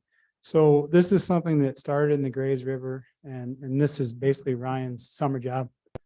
We have personnel that go to different ranges. We meet with the regions and admin, wildlife administration, determine where would be the next place to quantify local bear densities. And so what it requires, and again, it's adapted through time. It's become more efficient based on the work that Ryan and our crew do, where we can go to an area and develop a grid system. Initially, we would go in and first mark animals and get an idea of their home range size in order to determine what grid sizes are needed to put out these hair snares. We've done enough work now in multiple areas that we don't have to actually go in and collar those animals. So we've been able to reduce that through efficiency in order to reduce that cost prohibitive nature of it as far as the capture. Now, if for some reason people want more information, we can still do that. But what it entails is several field personnel committing to 3 to 4 months in an area and putting out these hair snare corrals. And there's a grid system with nine points in a grid. You'll put out a hair snare with a lure. The bear goes through, and you've seen us present this before, usually in the March. And what it does, what's great is that I think in the past, we just used our harvest trend data, which I still stand behind. But this was another way, another double check on what we feel is going on with the population. And like for the Grays River, for example, the intent was to reduce the population. And we saw that demonstrated through those densities. We've used the data from the Sierra Madres, and we will, and the Bighorns, we will for the Laramie range, to not just say we're increasing, but we have a high density of bears. We have public interest in it. Therefore, we can increase opportunity and increase black bear harvest because we have the data, the population to support it. And yes, we a lot of the money is actually spent on the DNA analysis, because we have to do a lot of analysis on that hair. And so that can be as much as $20,000 to $30,000 a year. But then 2 to 3 people's personnel time for basically 3 months straight in an area, because you have to go out and collect those hair samples once a week and clean them off and make sure you're getting those samples in. But what I see for the future is this is a systematic approach that we've implemented as a monitoring tool, just like we would do when we're doing a line transect for pronghorn. It's something that was lacking a decade ago for black bears, and it's something I think that we can build into our program to have that more quantifiable, tangible information for you as commissioners and for the public when we come to you to increase those limits. And I think what, in my vision, is it's something we will continue into the future in a systematic approach, and especially go to the same areas and look at an area in 5 or 10 years and look at what has or has not changed based on our population harvest objectives. Did that answer your question? That's perfect. And I think the analogy to line transects is really good. It's a marker in time snapshot. It applies to that year when we did the hair snare, but this is a big advancement from where we used to be. You know, people used to ask, well, how many bears are there? I don't know. We looked at harvest. That's what we used. And like Dan said, it was a good tool, but this is more precise. It's used in conjunction with other data, is a really good way to estimate where the status and the viability of the population. And I would add that with the way that we've refined the approach, it's actually Montana is adopting basically a program for their state based on what we're doing. And I mean, to branch out a little bit, I view this as a potential tool for GYE grizzly bears, this approach we have. So again, it's important that we built this through time, and now it's kind of become how we do things for black bears into the future.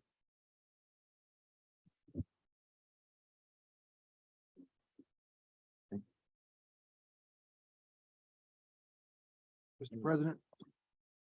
I just want to appreciate the way that you are showing in the public setting that you listen to the public. And there are instances where we make changes to regulations based on public input. It's very important that the public know that we do hear what they're saying. Don't always agree, but we do hear what they're saying. And when we do agree, we do it. We make a change. So I think that lends credence to the process and also allows the public to be more in tune with it and want to participate. So I do appreciate that. And I do appreciate the increase in quotas in the bighorns. I think we got a lot of bears up there. We're having lots of troubles out in Ucross along Clear Creek. I mean, that's 30 miles away. And it's a continually thing, and they do get in trouble. They like sheep. So I do appreciate that. And I don't know, and I don't know, the discussion on the 1 container, 2 container kind of thing. Is it department's recommendation to allow 2 containers? No more than 2. No more than 2. Okay. Blue sheets? What, do you have blue sheets? Blue sheets on this? Yeah. Are you in? Okay, we'll go to the blue sheets. Cy, do you want to comment on this?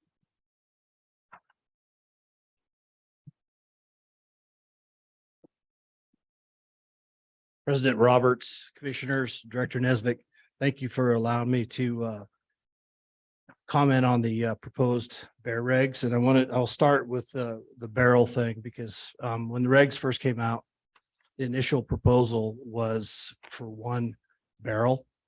And of course, that raised huge alarm bells within our industry because anybody who's ever tried to pack a 55-gallon barrel on a pack horse or on your back understands how difficult that is.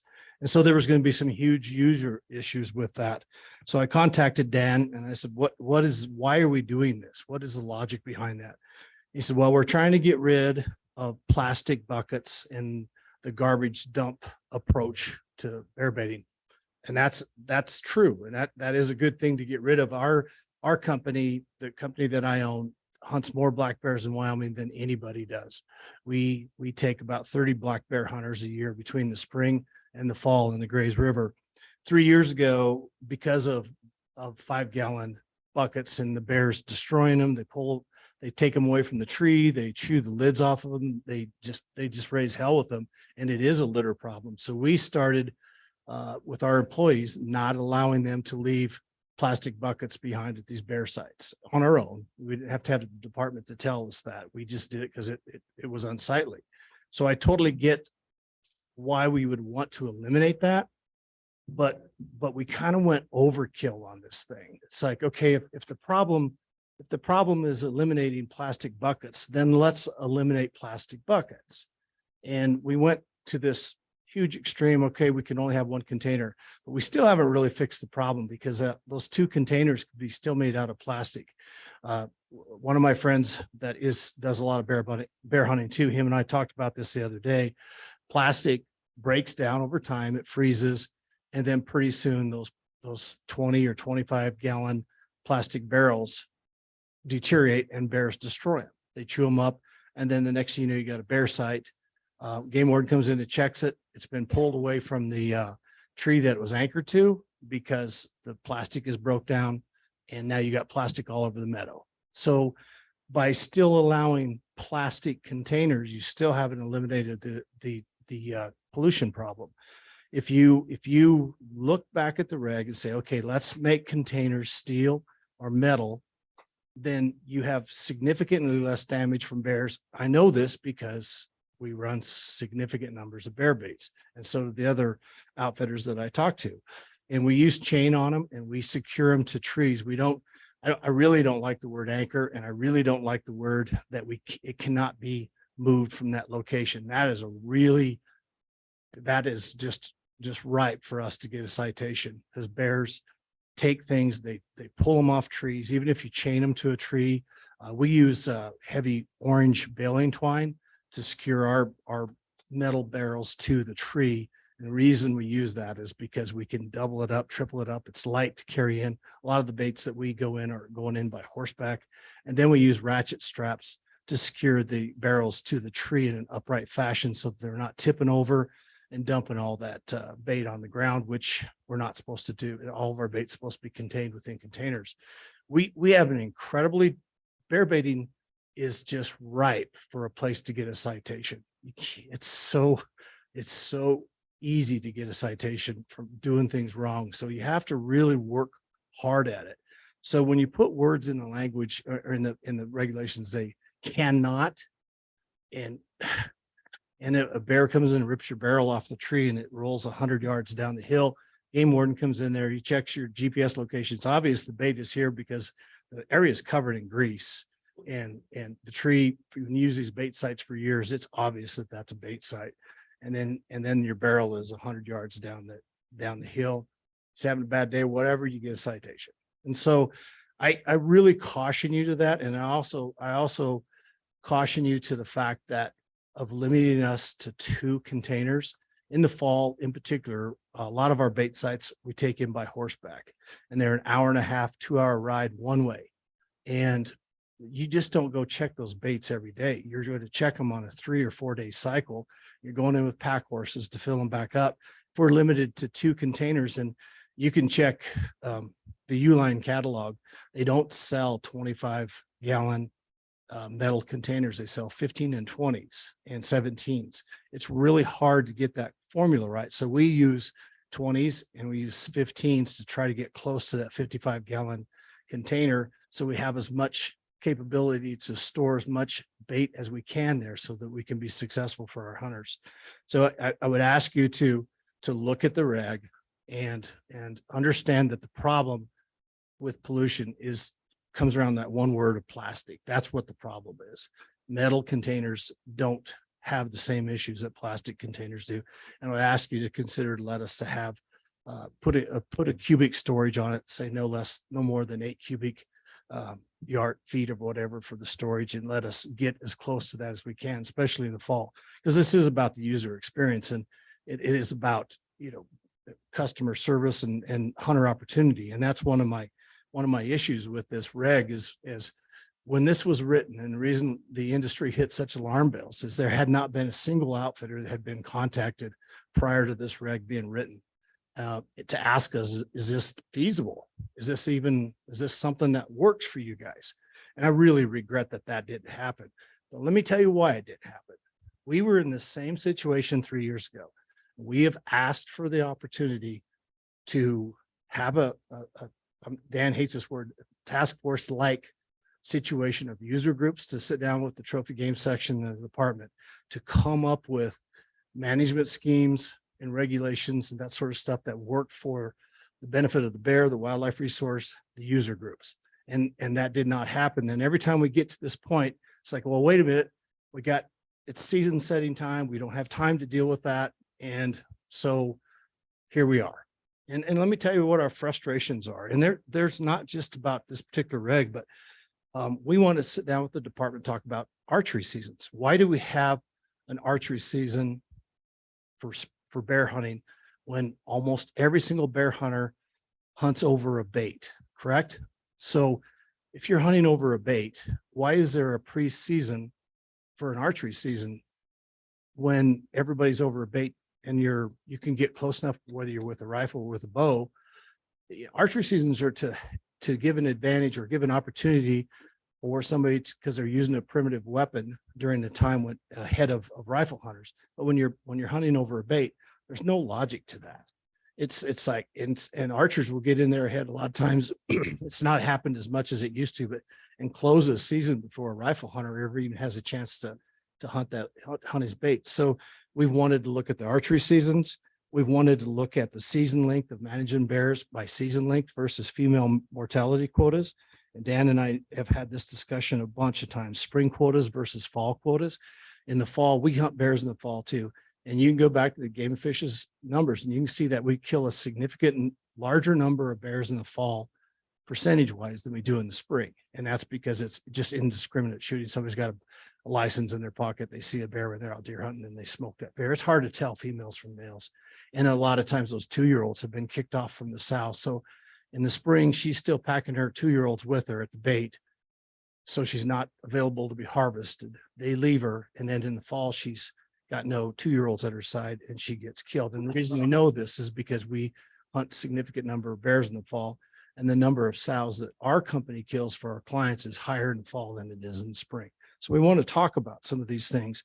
We've got a bear site registration in the Snowies and the Southern Sierra Madres. We have a significant number of out-of-staters coming in from Colorado because they can't bait and register in bait sites. We want to talk about that. Is there a way to fix that? It's hurting user opportunity for Wyoming residents. I'm always the first guy to be in favor of helping the non-resident, but this is something that needs to be talked about. Maybe in the Grays River, we're having the same issue with Utah hunters too, at a higher percentage than what we should have. I don't know. So the other thing is the bear check-in procedure. We've got to have a discussion with that. This has just gotten really, really bad. I've had this discussion with Brad Hovengay, the director at Jackson, and I don't know how to fix this, but you guys, the regulations require us to check a bear in within 48 hours. Okay, that sounds great. So your hunter kills a bear on Saturday night or Friday night, and he's going to fly out Saturday. That's awesome. Let's go check that bear in with the local game warden. Local game warden is not available. Local biologist is not available. Nobody's available. Nobody, and we tell our local people that we're hunting Monday through Friday, there's a good chance we're going to kill bears on Friday night. Who do we check in with Saturday? They've put us in this situation more than one occasion. Last year, and this is a direct example of what happened last spring. My employees called the Afton game warden and said, we got 2 bears to check in. This was a weekday. And he said, well, I can't do it. Okay. Why is that? He says, well, I'm doing office work in my office. We're like, okay, we'll drive them to you and you can walk out of your house, check these bears in 20 minutes and away we go. Nope. Got to take them to Jackson. Okay. We take them to Jackson. My employee gets ripped by the people in Jackson because they said, we want you to give us 2 hours notice before you come to a district office to check in a bear. We're like, but the regulations require us to go to a district office if we can't get a field person to check in a bear. Nope. You call us, give us 2 hours notice. Next week, we kill bears. Nobody locally will check them. We're going to drive an hour and a half to Jackson. We call the Jackson office. We're going to be there in 2 hours to check some bears in. Well, we don't have anybody here. Okay, could you find somebody? This is your regulation. You're requiring this. Why you're going to cause us to get a citation. We're trying everything in our power to comply with the regulation, and nope. And this is so frustrating. It's unbelievable. And why are we checking bears in anyway? I had a moose tag this year and I had a deer tag for area 89. Both of those, they asked me for teeth off my moose and off my deer. The Game and Fish sent me a tooth box.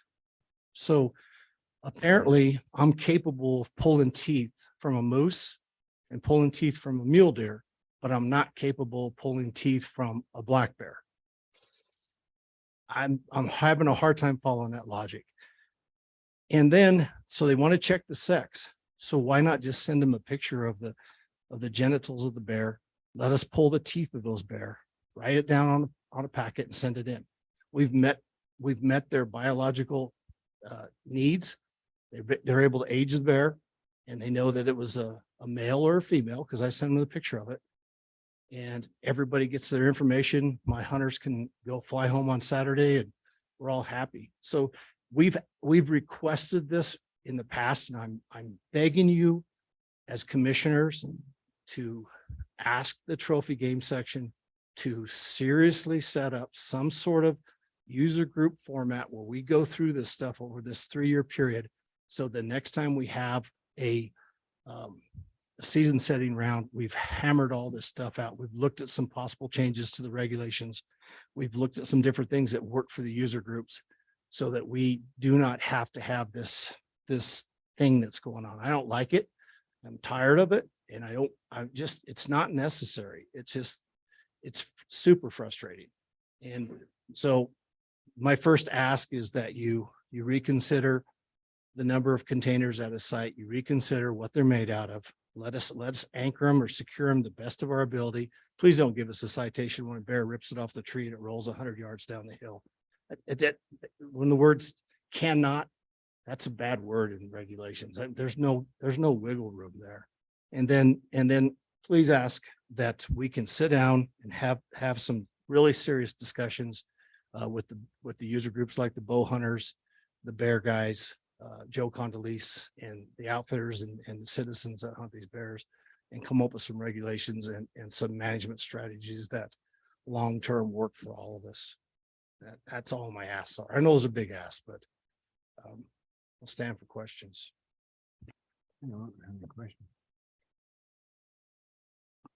Thank you. Mr. President, I have some questions that, let's dig in there a little deeper. That sounds logical to me. I'm not a bear hunter. So is there a difference in when we report a bear compared to when we check in a bear? So I read in here, I couldn't find that, but it says within 24 hours notice, an area will be closed. How is that, how you go kill a bear and you report you killed a bear, it goes against the mortality because it's a female. How is that different than the 48 hours to check it in and get a tooth pulled? Is that two different scenarios? We're or- required by regulation to have that bear checked in within 48 hours of killing that bear. We don't have to necessarily call the department and say, hey, Immediately. last night we smoked a sow and it was the last sow in the female quota. We don't have to do that. It gets done when we check that bear in that 48-hour window. Okay, so we could supersede the mortality limit in a 48-hour schedule that you're describing that you're not able to check that bear in. We get through a weekend, you're in violation of your 48-hour technical time. And then Ken and I each shoot 2 more bears.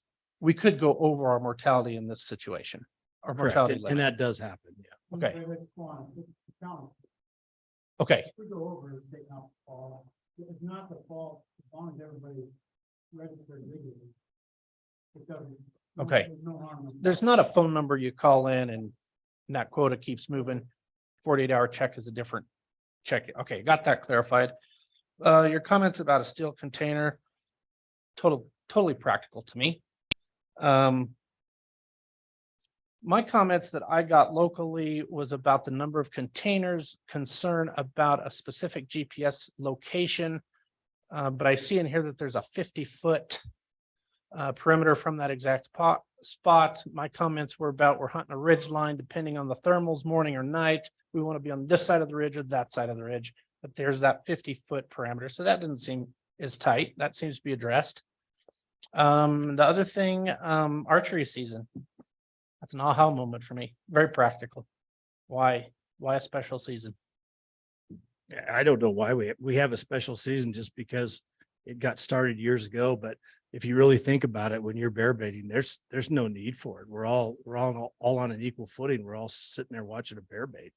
And if you choose to have your blind 30 yards from that bear bait, or if you choose to have it 120 yards, it's still the same strategy. It's still the same technique. It's just something that, I don't know, a lot of times we come up with something and we do it that way for a lot of years. And then somebody stands up and says, why? And then nobody knows the answer as to why we're doing it. And that's why I'm saying I'm asking the question, why? Why are we doing that? When you close a season, archers can close a season and the bear and the rifle hunters never got an opportunity at it. I don't understand that as being equitable. I just don't see that. Well, these new bows are a different Yeah, category. Now, this isn't the old grandpa's bows anymore. These That's a whole, boy, don't get me started on that rant. It's practical, it's logical. Yeah. So what I'm asking is that if you could see your way to modify these current regs so we can live with these in the next 3 years, and then direct the trophy game section to sit down with the user group and come up with it. And this is not a surprise to Director Nesbitt. Director Nesbitt and I have had this conversation during task force meetings, and I've had this conversation with District Supervisor Hovengate. He's actually the one who said, why can't you guys just send us a picture of the sex of that bear and pull its teeth and mail them to us? He said, I have no idea why we can't do that. There's no reason why we can't do it. Like I said, I had 2 boxes this year for mule deer and a moose. So obviously I'm capable of pulling teeth on those species, I think I could probably figure out how to pull a bear tooth. So it's just, a lot of this stuff is left over. When you look at, we've been hunting bears in the Grays River now for about 26 years. And when you look back when we first started, what was happening on the ground then was a whole different arena of management and concerns of losing our bear hunts, losing our mountain lion hunts because of things that were happening in California. So we kind of, and the department did the right thing. They went into this whole deal. It's like, okay, we're going to manage these bears and show a court, if a court ever challenges us, that we're doing our due diligence and we're managing these bears properly. And then all of a sudden you wake up one day and you're doing the same thing for 25 years. And it's maybe we don't have to do it the same way for another 25 years is what I'm saying. And I think there's enough smart people in the room between the department and between the user groups that we can come up with some things that make it a better user experience. That's all I'm asking.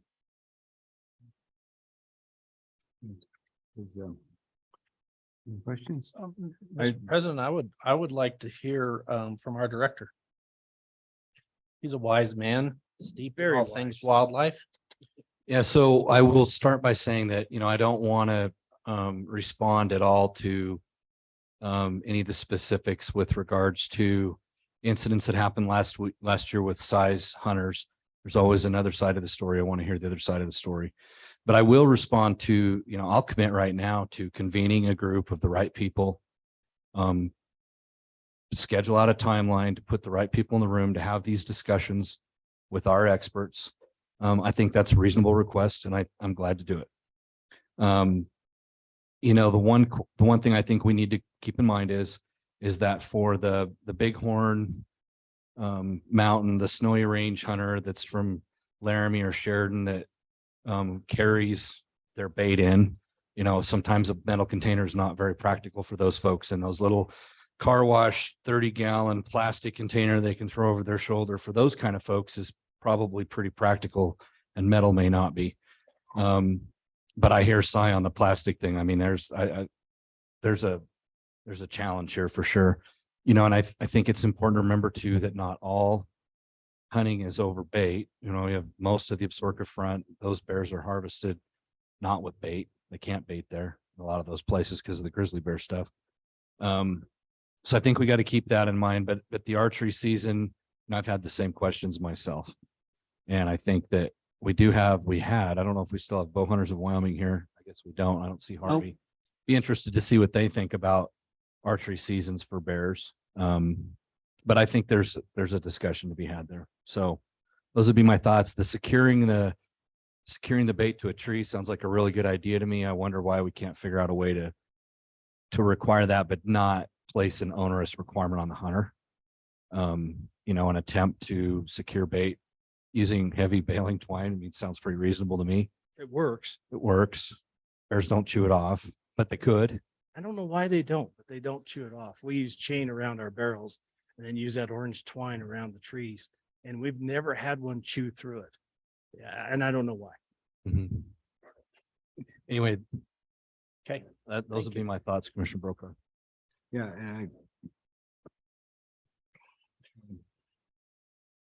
I do think you got other. I'd like if we could address the plastic container real quick for me. That's Sure. And President Roberts, members of the commission, Director Nesbitt, I will back up. It sounds like there might be a member from Bow Hunters of Wyoming that was something that was brought up by Bow Hunters of Wyoming, the archery.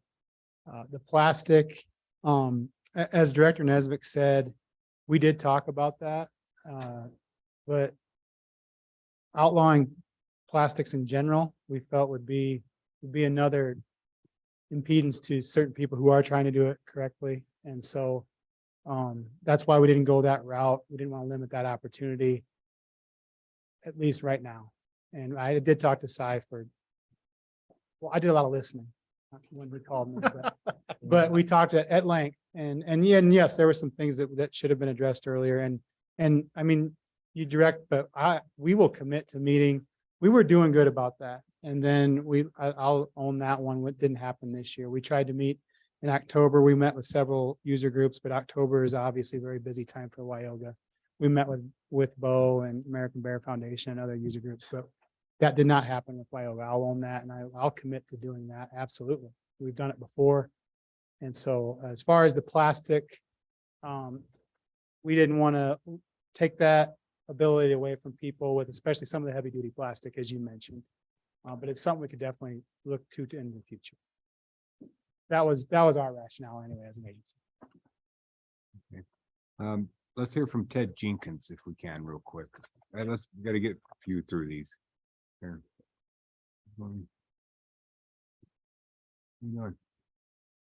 President Roberts, Director Nesbitt Commission. I won't take too much more time. Cy pretty much covered a lot of the concerns I've had. I just will reiterate, I've had issues trying to check bears too. I think that's a great idea to try to come up with a self-reporting type system, because I've had hunters that had to get, I am an outfitter in the Grays River. I do run some bear hunters every spring. I don't necessarily do much in the fall, but I've had some issues of trying to check baits. The guys have been overly accommodating when I needed them when they're around, but I did have an instance this spring where none of the guys were around in the valley. So I had to run over to Jackson, and we did wait for a little while to get our bear checked, mainly because size guys were there before me. So, and the container numbers, and the plastic thing, I understand the weight and stuff. Not everybody has access to a pack horse like some of us guys do, but it is an issue. I found several bear bait sites that them plastic barrels have just disintegrated over the years, and for some reason they're a lot harder to pack out after they've been destroyed than they are when they pack them in as a whole unit. So with that, I'd just go ahead and leave it there. Thank you. Thank you. Okay. Just got one for. You have one from Ms. Johnson? I do not. I was just gonna say, there's a representative from Bo that's online and willing to answer any questions if you guys have that. He Oh. just hopped on. Okay, all right, thank you. Let's hear from Jim. And then I'll go to the Joe after. President Roberts, Commissioners, Honorable Brian Nesbitt, Director.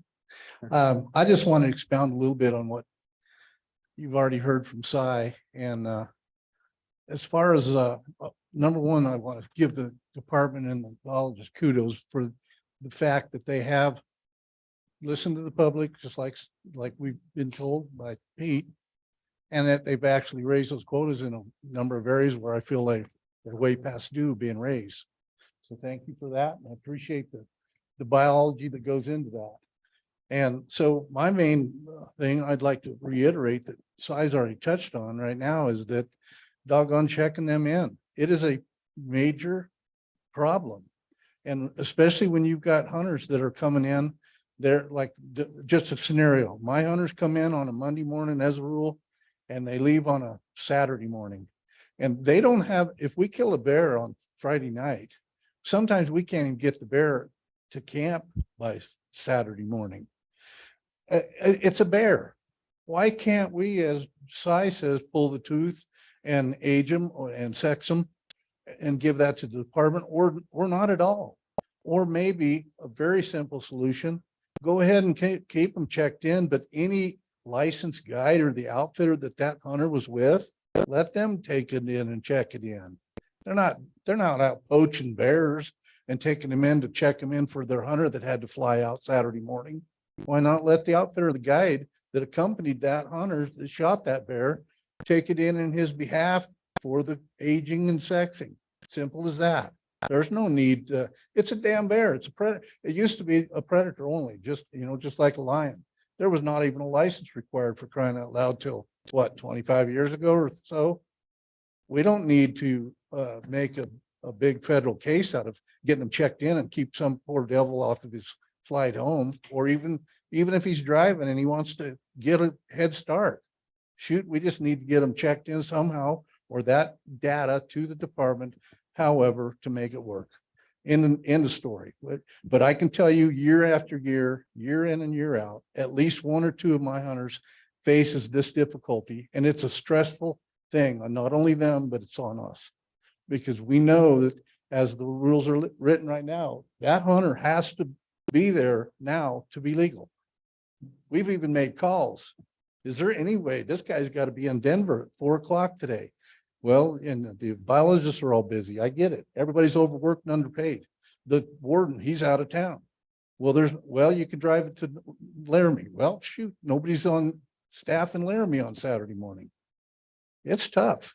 It's a simple, get rid of that damn check-in situation, or at least let the guide or outfitter check it in as a liaison for the hunter that shot it.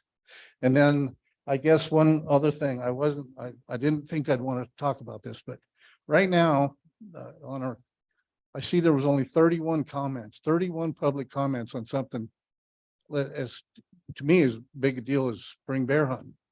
There had to be a number of just silly ones. The ones I read down the line was, one of them was, I don't like bear hunting, stop bear hunting and stop bear baiting. Well, had to be a lot of good, legitimate recommendations or opinions given by guys that, thought it through. They weren't just spouting off dumb crap. But, the one thing I said was the same as we need to get rid of that archery season. There's no, for a spring season especially, there's no reason that an archer should have a heads up on a rifle hunter when we're working on a short quota anyway.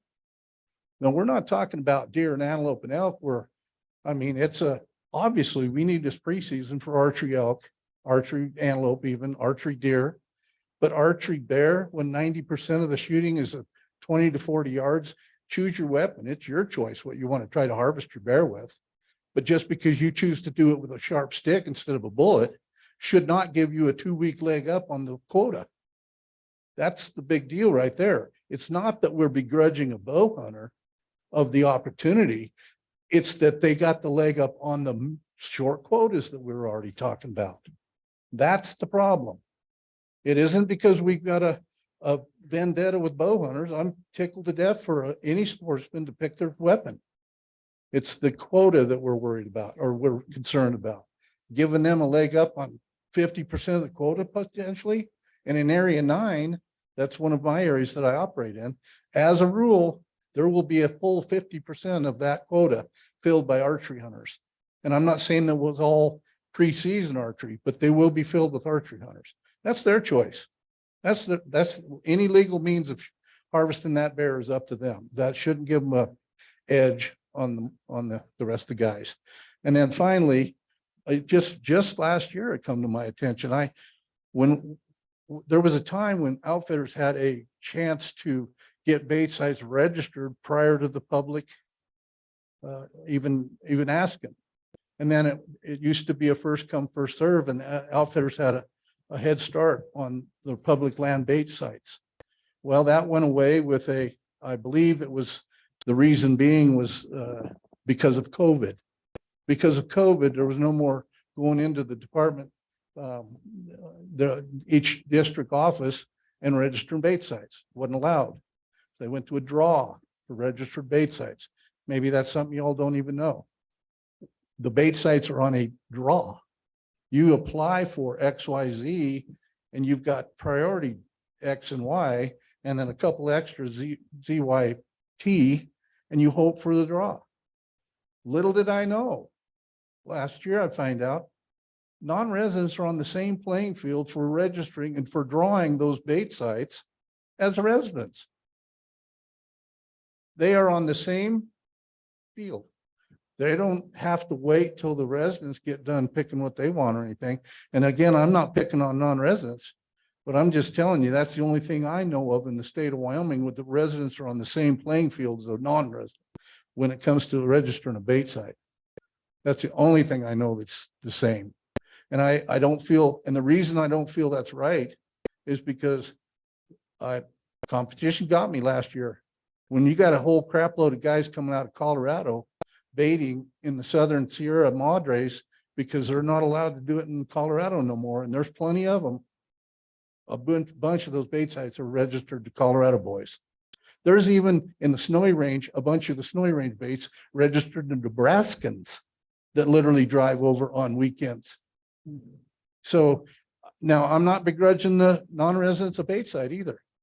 But there should be absolute priorities for the resident hunter first.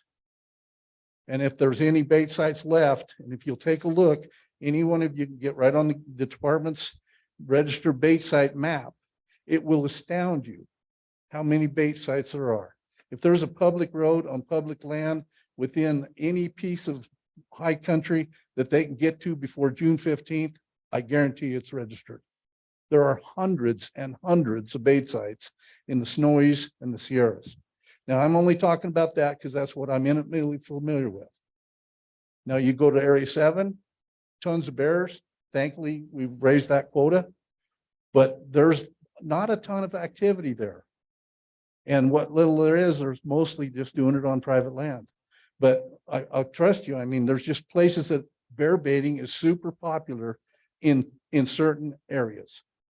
And I don't know, I just like to see a little more thought going into the checking it in, give it some consideration on residents, non-residents draw positions on if we're going to continue this draw situation for our bait sites. And then again, archery special seasons need to go away. Thank you for your time. I stand for questions. Okay, thanks. Thank you.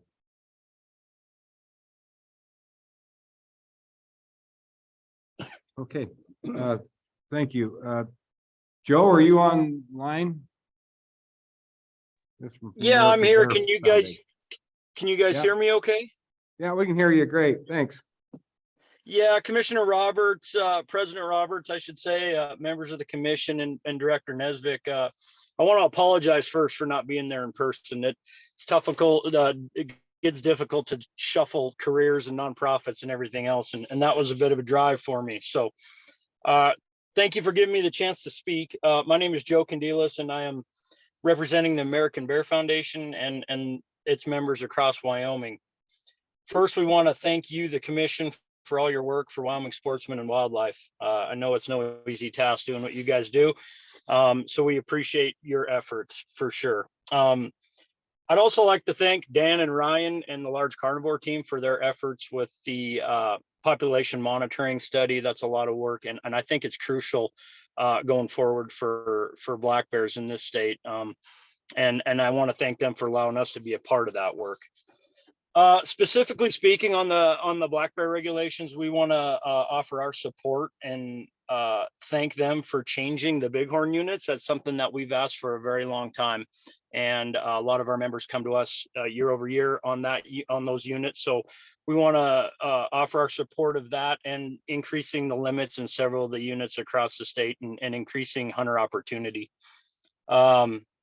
We appreciate the work of everyone that was involved in this, and honestly, they were great. The large carnivore department and Dan and Ryan were really good about listening to our concerns, and they listened and it looks like took our concerns and put them forth and changed some regulations that we'd been asking for a long time. So I just want to say that and thank them for that, and respectfully request to be put on a task force if there is one for bears. Thank you guys for your time. I'll hang on here for any questions if you have. Any questions? Okay, Joe, there's no questions. Commissioner Byrd, do you have any questions, or Commissioner Ludwall? Not at this time. All right, thank you. Not at this time. Thank you.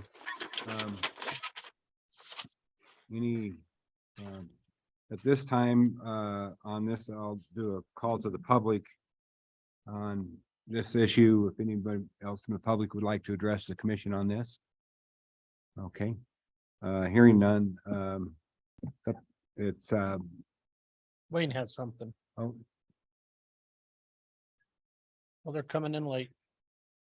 3 people online. Okay, give me from one of them. Who do we have? Trey Heiner? Yes, sir. Okay. Hi, Trey. How you doing? Good. How are you doing? Good. Go ahead. You're on open mic here in the commission meeting.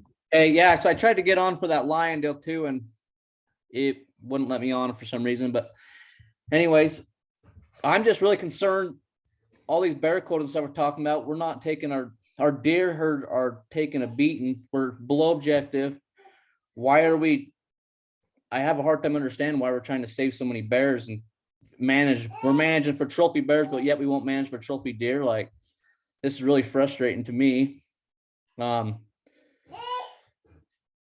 I really strongly urge you guys to give us our bears back on that quota in the Grays River that you guys took away from us here a couple years back. We run a lot of baits, and I'm telling you, there is not a shortage on bears in that country. The sheep herders are getting pounded. Our fawns are we're losing all our recruitment to predators. Lions, I've hunted a total of like 8 days for lions and have killed 7 cats this year. It's like there is lions everywhere you look up there, and yet the quota's already filled. We can't hunt, and our deer herd's suffering from it, and yet we want to save predators and not do anything with our deer. That's my frustration.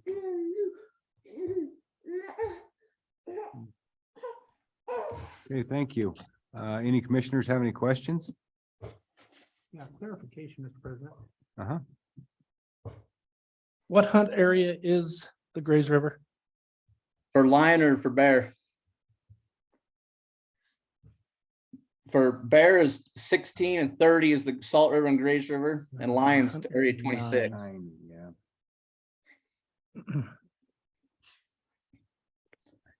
An increase of 6 for this proposal. Yeah. I think they did increase that a little bit, Trey. How many did we increase that? It was for Grace River. It was 11. You increased it down by Cokeville in the Kemmer area. Okay. Okay, any other questions from the Commissioner? All right, thank you, Mr. Heiner. We'll talk to you later. Yeah. You go. How you do it? Say again, Wayne. Okay, go ahead. You're in front of the commission. Is this for me, Brian Taylor?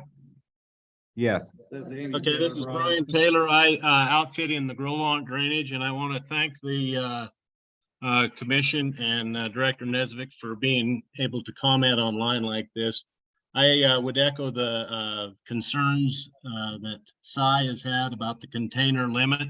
I think if the containers were viable for bear baiting, the better plastics, or a steel container, the amount of containers, as long as they don't exceed the cubic feet requirement, I think we could live with that. I'm fortunate enough to be able to use barrels, but I can see where in some of my locations I could use the smaller containers as well.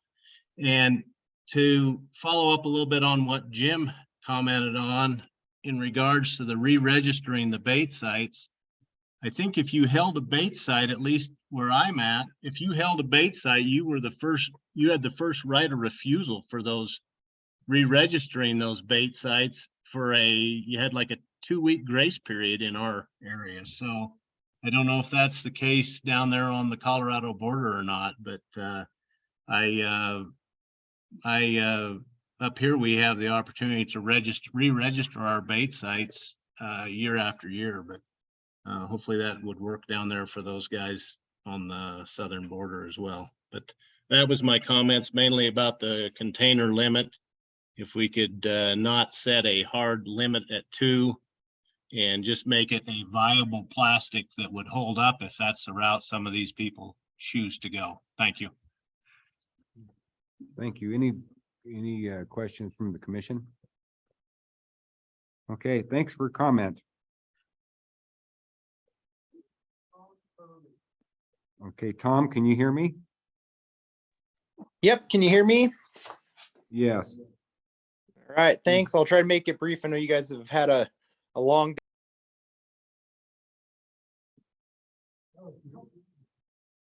Pretty brief. As brief as that was pretty brief. I'm getting Okay. kicked off here. It's just keeps blocking me. Can you hear me now? Yeah, we can hear you, Tom. Okay, it keeps muting me. Hopefully this will work. I'm president of Bow Hunters of Wyoming, and just want to put a couple comments in as far as the bow hunting goes. The bow hunting is a growing, bear hunting with archery equipment's one of the fastest growing for it's a smaller segment, but it has a lot of growth over the last 10 years of people interested in it. And we have a lot of members doing it, and more spot and stock, although obviously with baiting there, a lot of people do that, and you're going to have a higher percentage of success over the bait. There are a lot of people that are out there with archery equipment trying to spot and stock in the early season with bears. I'm most familiar with the Sheridan area where I'm from up here, and I can tell you I get out quite a bit, and I do see a decent amount of people while I'm out there spot and stalking in the bighorns. And it's not very conducive here for that. And I have a ton of friends through Bow Hunters of Wyoming who hunt the Cody side of things, and they spot and stalk a lot of bears over there and do pretty well archery wise for that. So it's definitely something that is growing and that we support. And I know a lot of people are getting out there and enjoying it. And I just wanted to put that out there, and just throw our support behind continuing that. And we've been working close with Game and Fish in this region on some of the changes, and we like the direction, and working with Joe from American Bear Foundation. I like the direction some things are going, and applaud the Game and Fish for their continued kind of involvement into how we can improve bear hunting. So I'll leave it at that unless there's any questions. Any questions from the commission? Mr. President? Yes. Yeah, Tom, this is Pete Doobie. The question I ask in the situation that's raised is whether or not we should still have an archery season because of the baiting issue, in that how basically baiting for whether you're using archery or rifle, your opportunity is pretty much the same. And the problem they're saying is they're getting too many bears taking over bait, that it's affecting the quota and not allowing rifle hunters to hunt. So that's the question. And so what do you feel about that? And what do you feel about possibly if there is an archery season, it has to be spot and stock only? As Bow Hunters of Wyoming, we don't have a stance on that, although I will bring that to our membership and get some more clarity that we can get back to you guys with on that from a personal experience note on that. I've talked with Game and Fish up here about the recent season setting meetings in Sheridan. We talked about changing some season structures to allow more opportunity and stuff. And, I, for one, would, I'd like to talk about it more, but I could consider spot and stock only for early season. I think that it really, I think, would almost have to be region specific, as some regions are very conducive to that. Some regions are not going to be, the Sheridan region, it's the face above Sheridan is basically all private. And there's a lot of times the season is closed prior to being able to really get anywhere on the forest. And so probably regionalized seasons, it may be a decent thing where we could get more opportunity or continue opportunity for bow hunting without negatively affecting the season for everyone. So I think it's worth a conversation. Thank you. Thanks for your comments. Thank you, guys.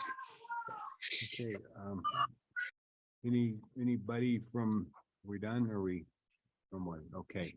At that point, then I'll close the comments section and on all aspects, and commissioners up to. Mr. President, two things. I think we've come far from the past, but I think today's conversation makes it plain that we could do more. Something that went quickly, Ryan went over it so quickly, he presented so well. Kudos to the carnivore team. In the year 2000, we harvested 200 bears. And then the department, made that effort to how they measure bears and quantify bear populations. And in 2021, 20 years later, we killed 800 bears. And we're sitting here today with a robust enough population that we're looking at increases across the board. Kudos to you guys for your management. Well done. It seems to me as we flushed out some of that discussion and Si made a comment, we address bear regulations every 3 years. Well, I think the commission has the latitude to look at this regulation before 3 years. And so I would encourage you to work closely with the department. Brian's given his word that this can be something, put the right people on line. I think there's several things that we do need to address: resident versus non-resident opportunities, an archery season, some of those things we've talked about. So I support that. It seems to me on the regulation proposed before us, the thing that we really need to flush out is the number of containers. And so I'm not ready to change the construction of a container. I understand the need for smaller containers for different users, but the number of containers seems to be limiting to those users versus the steel can guys. So I would like to flush out a number we can agree to then, so we don't get down in the woods when we go to approve and amend this thing. Not woods, they're really weeds. But on a deal like this, it would seem like the woods.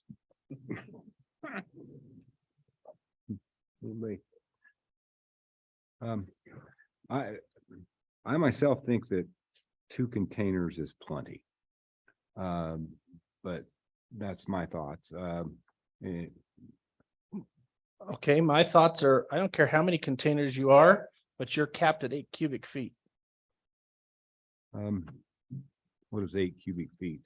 It's recommended here. It's a combined total of 8 cubic feet, which is approximately the You're saying It's a 55 volume of a gallon. 55-gallon. containers doesn't matter, cubic feet matters. That's what the department's recommended, and that sounds the most solid argument I've heard yet. Well, the department's recommended 2 containers. 2 containers not to exceed 8 cubic feet. Right. That doesn't make. So President, Commissioner Brokaw, you're saying it could be 10 containers as long as it's no more than 8 cubic feet. I'm just thinking of the 2 guys that are post holing in a mile. They don't have horses to pack. They're not going to be able to take one large container. They're going to each pack one.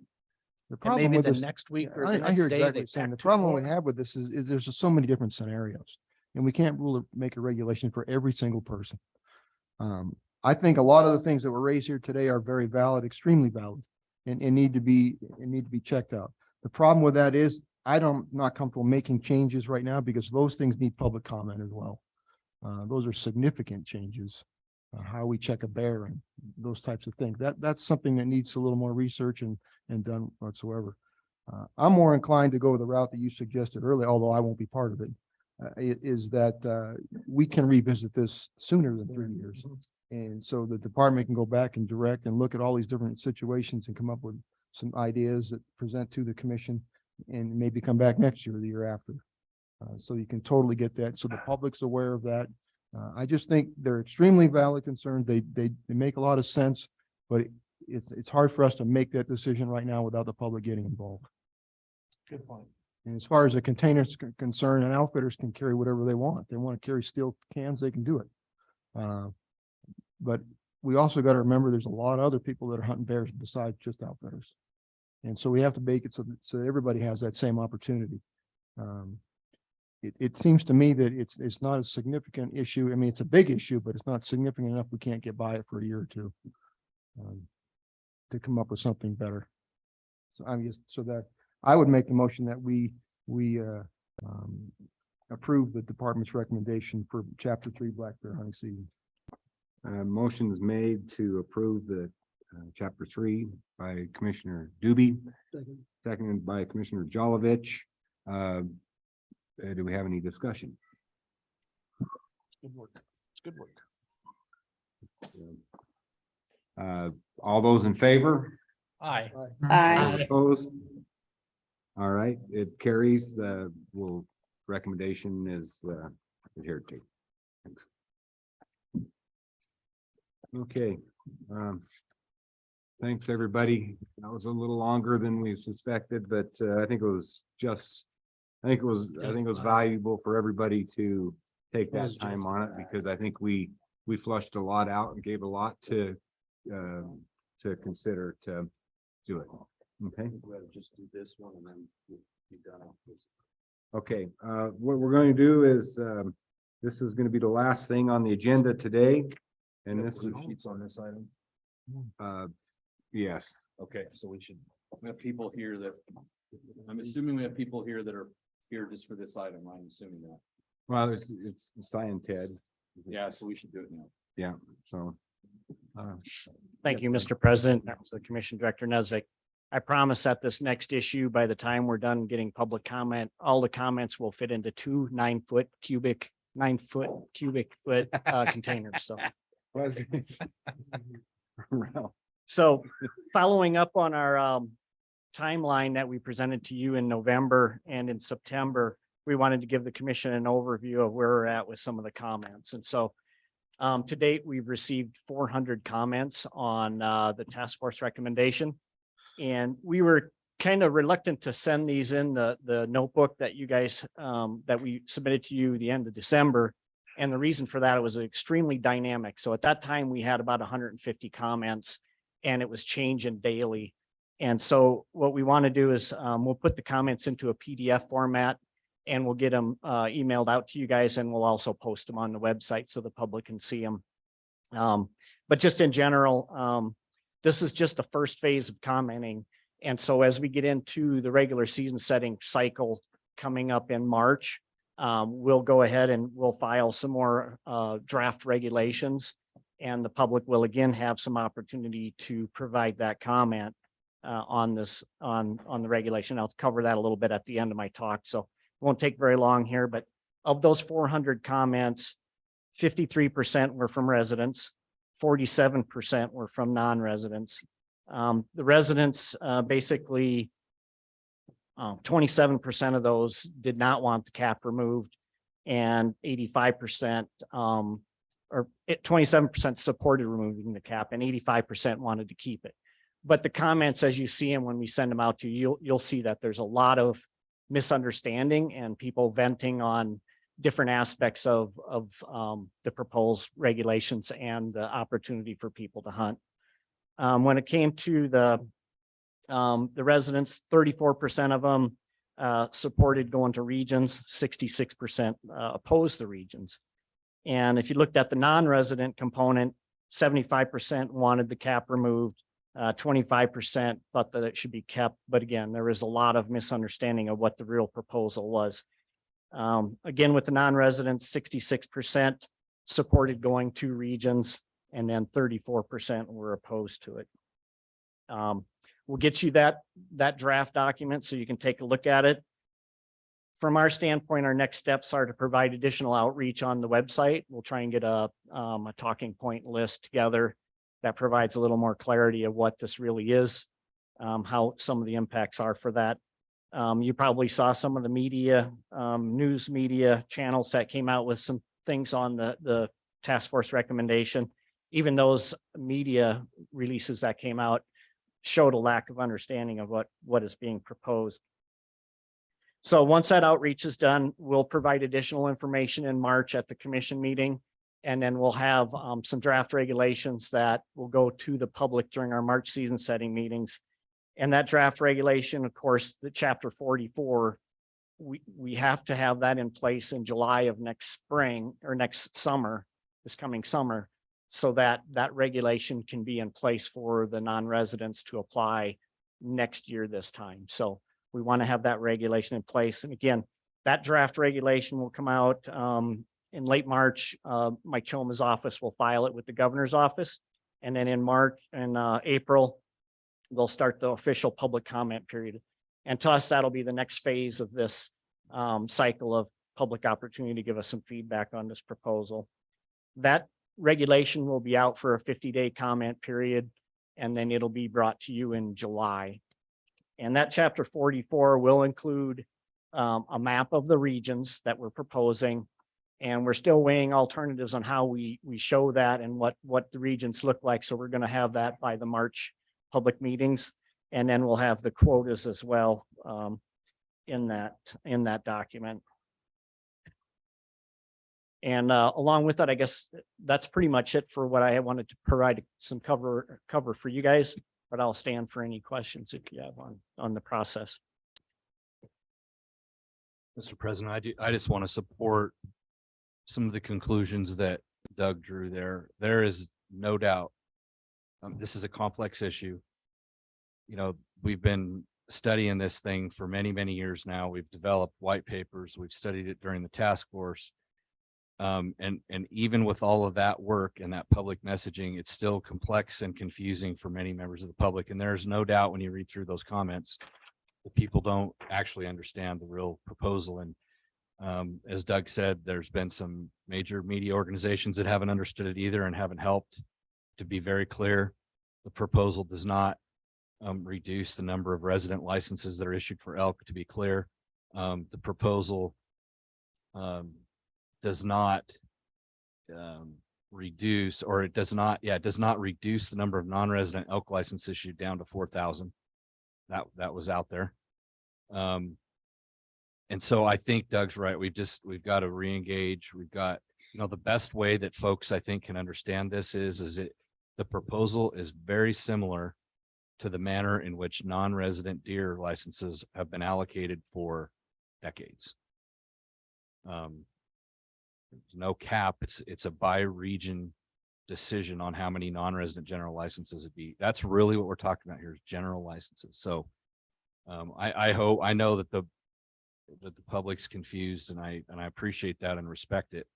But there's some more work to be done here to make sure everybody understands the proposal. It's hard to weigh those public comments because I know many of them are based on not fully understanding the proposal. Mr. President? Yes.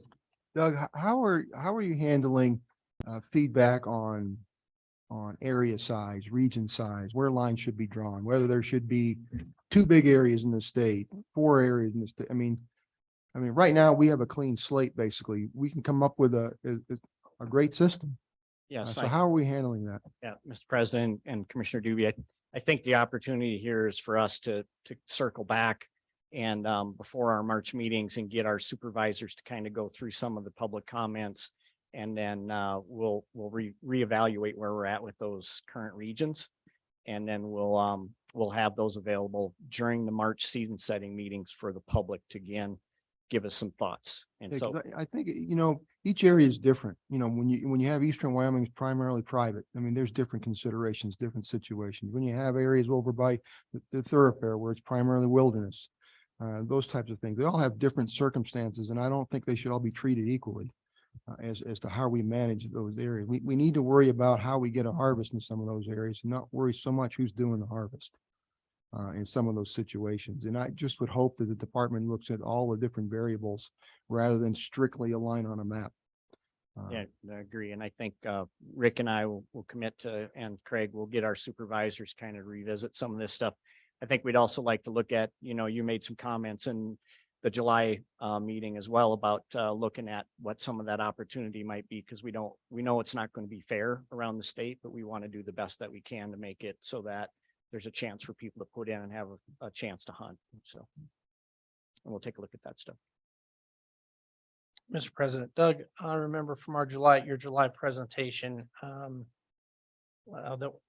the necessity, the increase in the validation of your presentation. We really needed to consider the 2022 fall season harvest data and then look at our 2022-2023 winter counts to see where our populations were out of bounds and where they were within limits. And so I'm anxious to tackle the issue, and I'm really interested to see harvest data from this last hunting season and see where that's going to help us push and move that effect to address the populations, because I agree with Pete. Hunter opportunity is very important, but we've got some biological problems happening on the landscape that from overpopulation or not enough population. And so I think that'll help focus our discussion on our biologic need. And Mr. President and Commissioner Broka, I think our elk harvest survey will come out in, I'd like to say like mid-February. And so we'll try and tease some of that information out so that we can compare it to that 3-year average that we did with the number of hunters that participate in those hunt areas. And we'll we should be able to give you a little bit of an update in March. Excellent. Any other questions? Okay, there'll be no questions yet, so we'll go ahead and decide. You wanna? Thank you. Thank you. Thank you. President Roberts, Commissioners, Director Nesvik, thank you for letting and indulging us today to talk about this process a little bit. As a member of the task force, there was significant support on the task force for removing the cap. 4-year-old, it'd been in place for 40 years. And there was some of the major reasons that the task force looked at it was one, to possibly look at regions so that we could put hunters where they need to be, but also to help try to deal with this issue of explosive elk herds in the private property areas in the state. So from the outfitter perspective, we're in constant communications with each other. We talk with Doug all the time about this, and our biggest concern is when we take this initial stab at these regions, what our experience has been in the past is oftentimes when a line gets drawn on a map, it never gets changed. And so we're really concerned about getting this right the first time. And maybe one of the thought processes that we do is we back up a little bit and we make fewer lines and we make larger regions for this initial first stab, and maybe even do something as simple as just cut the state in half and you put the elk licenses in the west, you put the elk licenses in the east, and the quotas where they go, and then you give the managers more time to start over time to parse those areas up with more communications and that type of stuff. So you just get the ball rolling. When we were a little bit taken aback when this first stab came out and there was 13 elk regions that quick. It was like, whoa. And then gathered all the troops up and say, okay, just settle down. Let's just look at this and let's just start communicating with the department.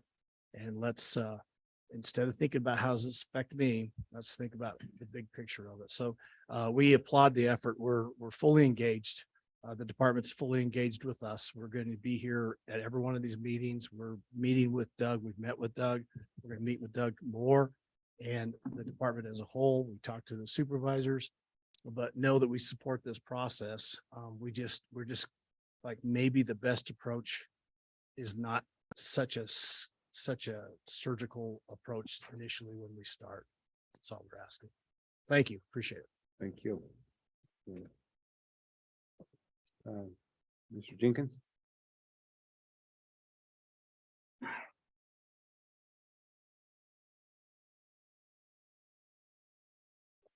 President Roberts, Director Nesvik, Commissioners, thank you for letting me speak to you today. And I'm not going to reiterate everything Cy says, but I agree with a lot of what he says. You know, I think we kind of need to take a deep breath here and maybe get more data over the years. You know, if we do cut the state in half or whatever we do, and then I think it's very important that we have a mandatory hunter survey so we can know exactly where people are hunting and where they're killing elk and what they experienced during that elk hunt. Commissioner Doobie hit the nail on the head by saying the eastern side and the western side are two different animals, and you got the western side with the wilderness areas and the the national forest areas. The way the regions are cut up now, I'm concerned that we're going to have hunter pressure going into certain areas and overcrowding in some of the areas that is not a wilderness area or a private area. So that's my concerns with it as being an outfitter in the western side of the state on public land, non-wilderness camp. But I definitely think that we need to kind of take a deep breath here. And we've dealt with the deer situation for years, and I think one thing that we've learned over the years with the deer is cutting non-resident hunters out of the picture and shortening season dates isn't necessarily our fix for if we have an issue with a population. So that's my concern. Thank you. Thank you. Mr. Hill.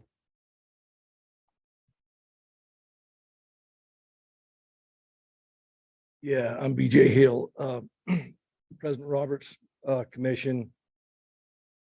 Director Nesbitt. Before I get into this, I'd like to thank Pete for all that time on that task force. It's a lot of, and your time on the commission as well. I spent over 100 hours in those task force meetings. I watched this elk allocation, licensing allocation thing be born. It's been going on talked about for half a dozen years.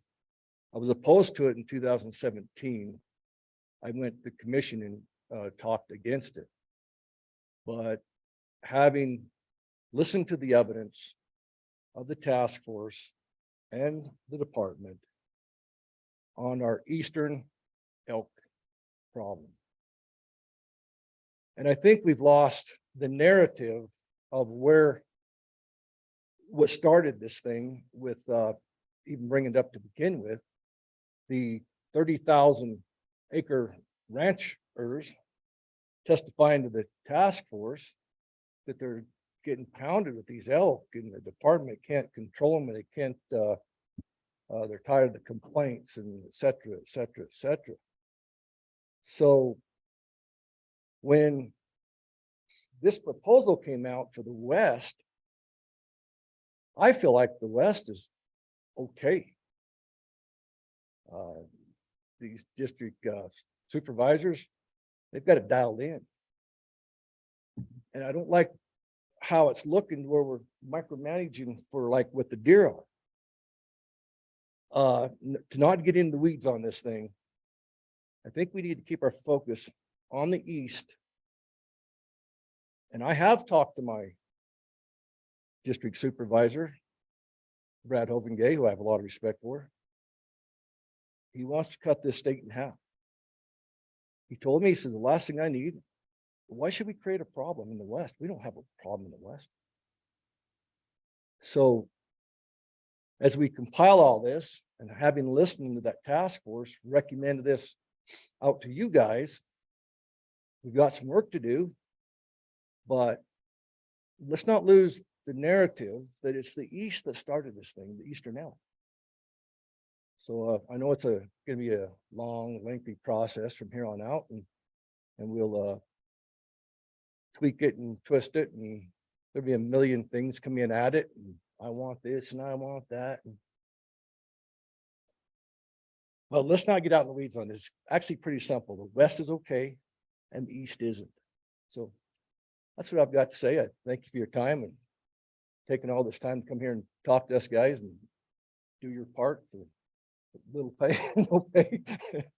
Thank you. Appreciate it. Okay, is there anybody online? Okay, nobody online. That would conclude this item number 9, unless somebody from the public that hasn't weighed in would like to at this point. If not, then we'll go ahead and last order of the day. This is going to be our last thing, is I'm going to open up for call to the public, and I note that Carson Keyline had I have a blue slip for Carson, who's patiently been waiting for. It's one of the first blue slips I got this morning, and or this afternoon. And it's been so thank you. Okay, I'm Carson Keyline. Thank you guys, President Roberts, Commissioners, Director Nesbitt. I am one of the Eastern landowners for elk. Couple things I wanted to talk about the Chapter 34 regulations, but before we get to that, you guys talked about trying to get on top of this cheatgrass situation. I'm also on the board for the Thunder Basin Grazing Association, which is 1 million acres of grassland in the state. Fortunately for us, we're Forest Service.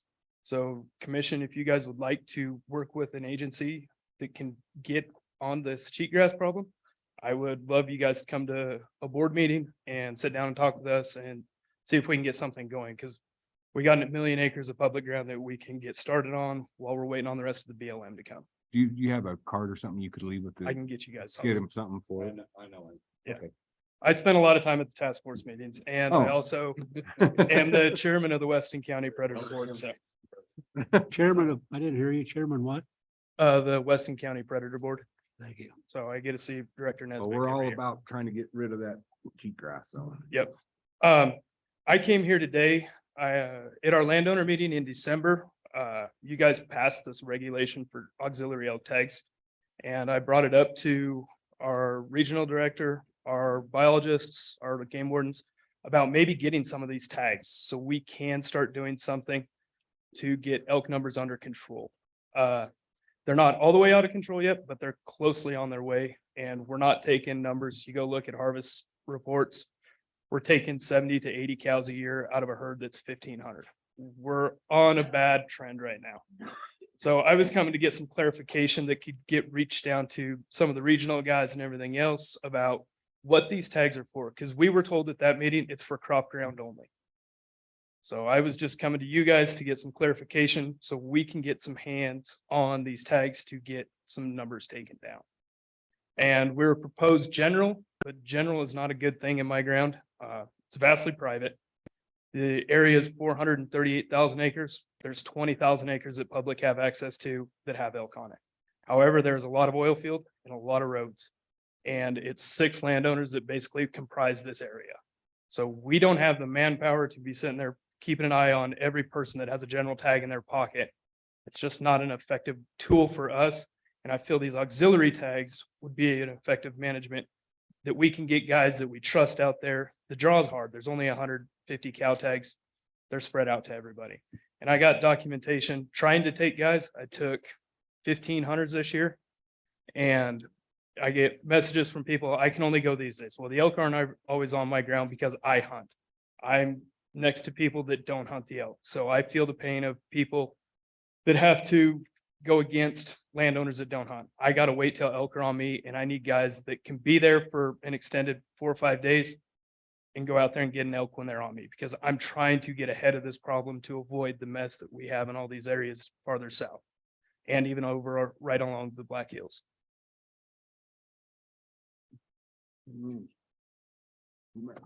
Clarification, yeah. Carson, what I think the best path forward here is to get with Chief Game Warden Rick King right over there. when we Okay. Get done.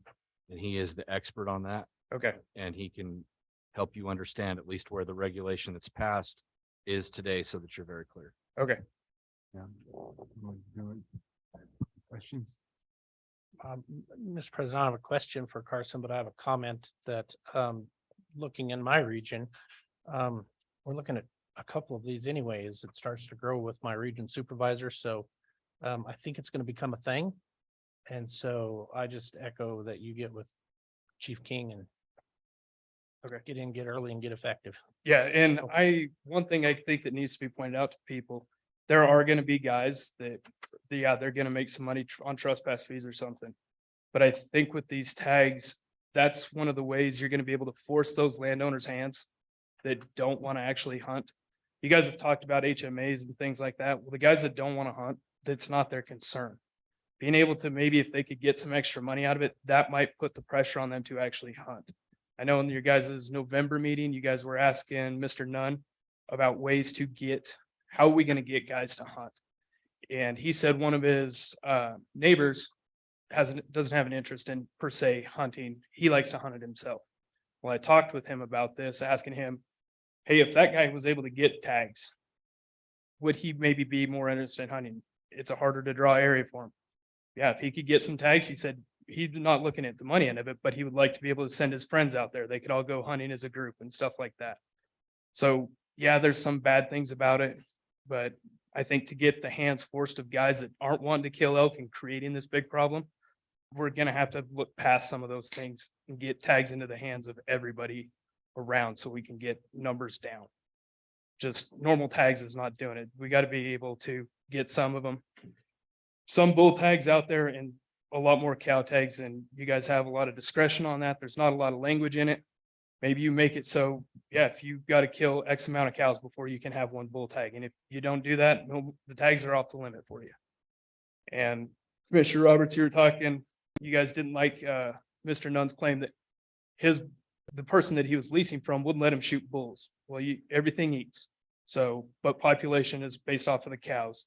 So take everything, way higher percentage, but that gives guys a little bit of incentive maybe yeah, we can go get a few bulls, but we know we have to get all these cows killed too. And one year they might take advantage of the system, but you got to report back on these things. If you look back and they shot one cow and took 4 bulls and they're supposed to take 20 or 30 cows, then don't let them have the tags anymore.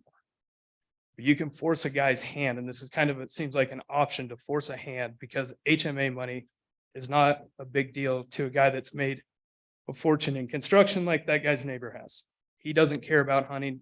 The HMA money is not for him. He just wants to be able to go take a few elk himself, or if his friends get it. Well, now his friends could have it every year. Spread the population, more people hunting, pushing what public ground is available, get the elk moving to get more opportunity for other hunters as well. Do you ranch up in Elk Area 7? No, 123.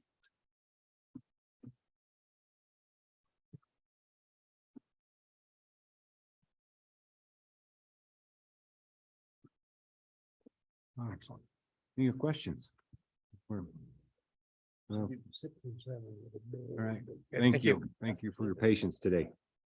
It's going. Okay, at this time, I'll entertain motion to adjourn for the day. So Yes. second. Commissioner Doobie has motioned it. Commissioner Brokaw has seconded it. All those in favor? Aye. All those opposed? The ayes have it. We'll adjourn and we'll go back into session tomorrow at executive session at 8 o'clock. 8 o'clock. 8 o'clock. 8 o'clock, Ralph. 8 o'clock executive session. 7:45. I'll be here at Okay. 7:45. Hey, Kim, good to see you. Thanks, sir.